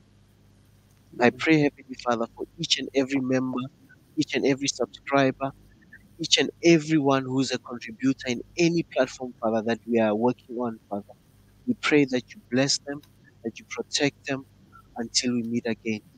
In Jesus' mighty name. Amen. Amen. Amen. Thank you, everyone. Thank you. Thank you. Thank you. What an honor Alright. to be among you guys. So thank you. We all are. We all are. Guys. Lord.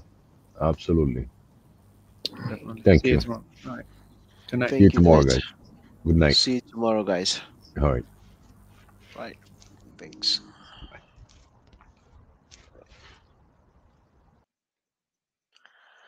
Thank you, family, for joining us tonight.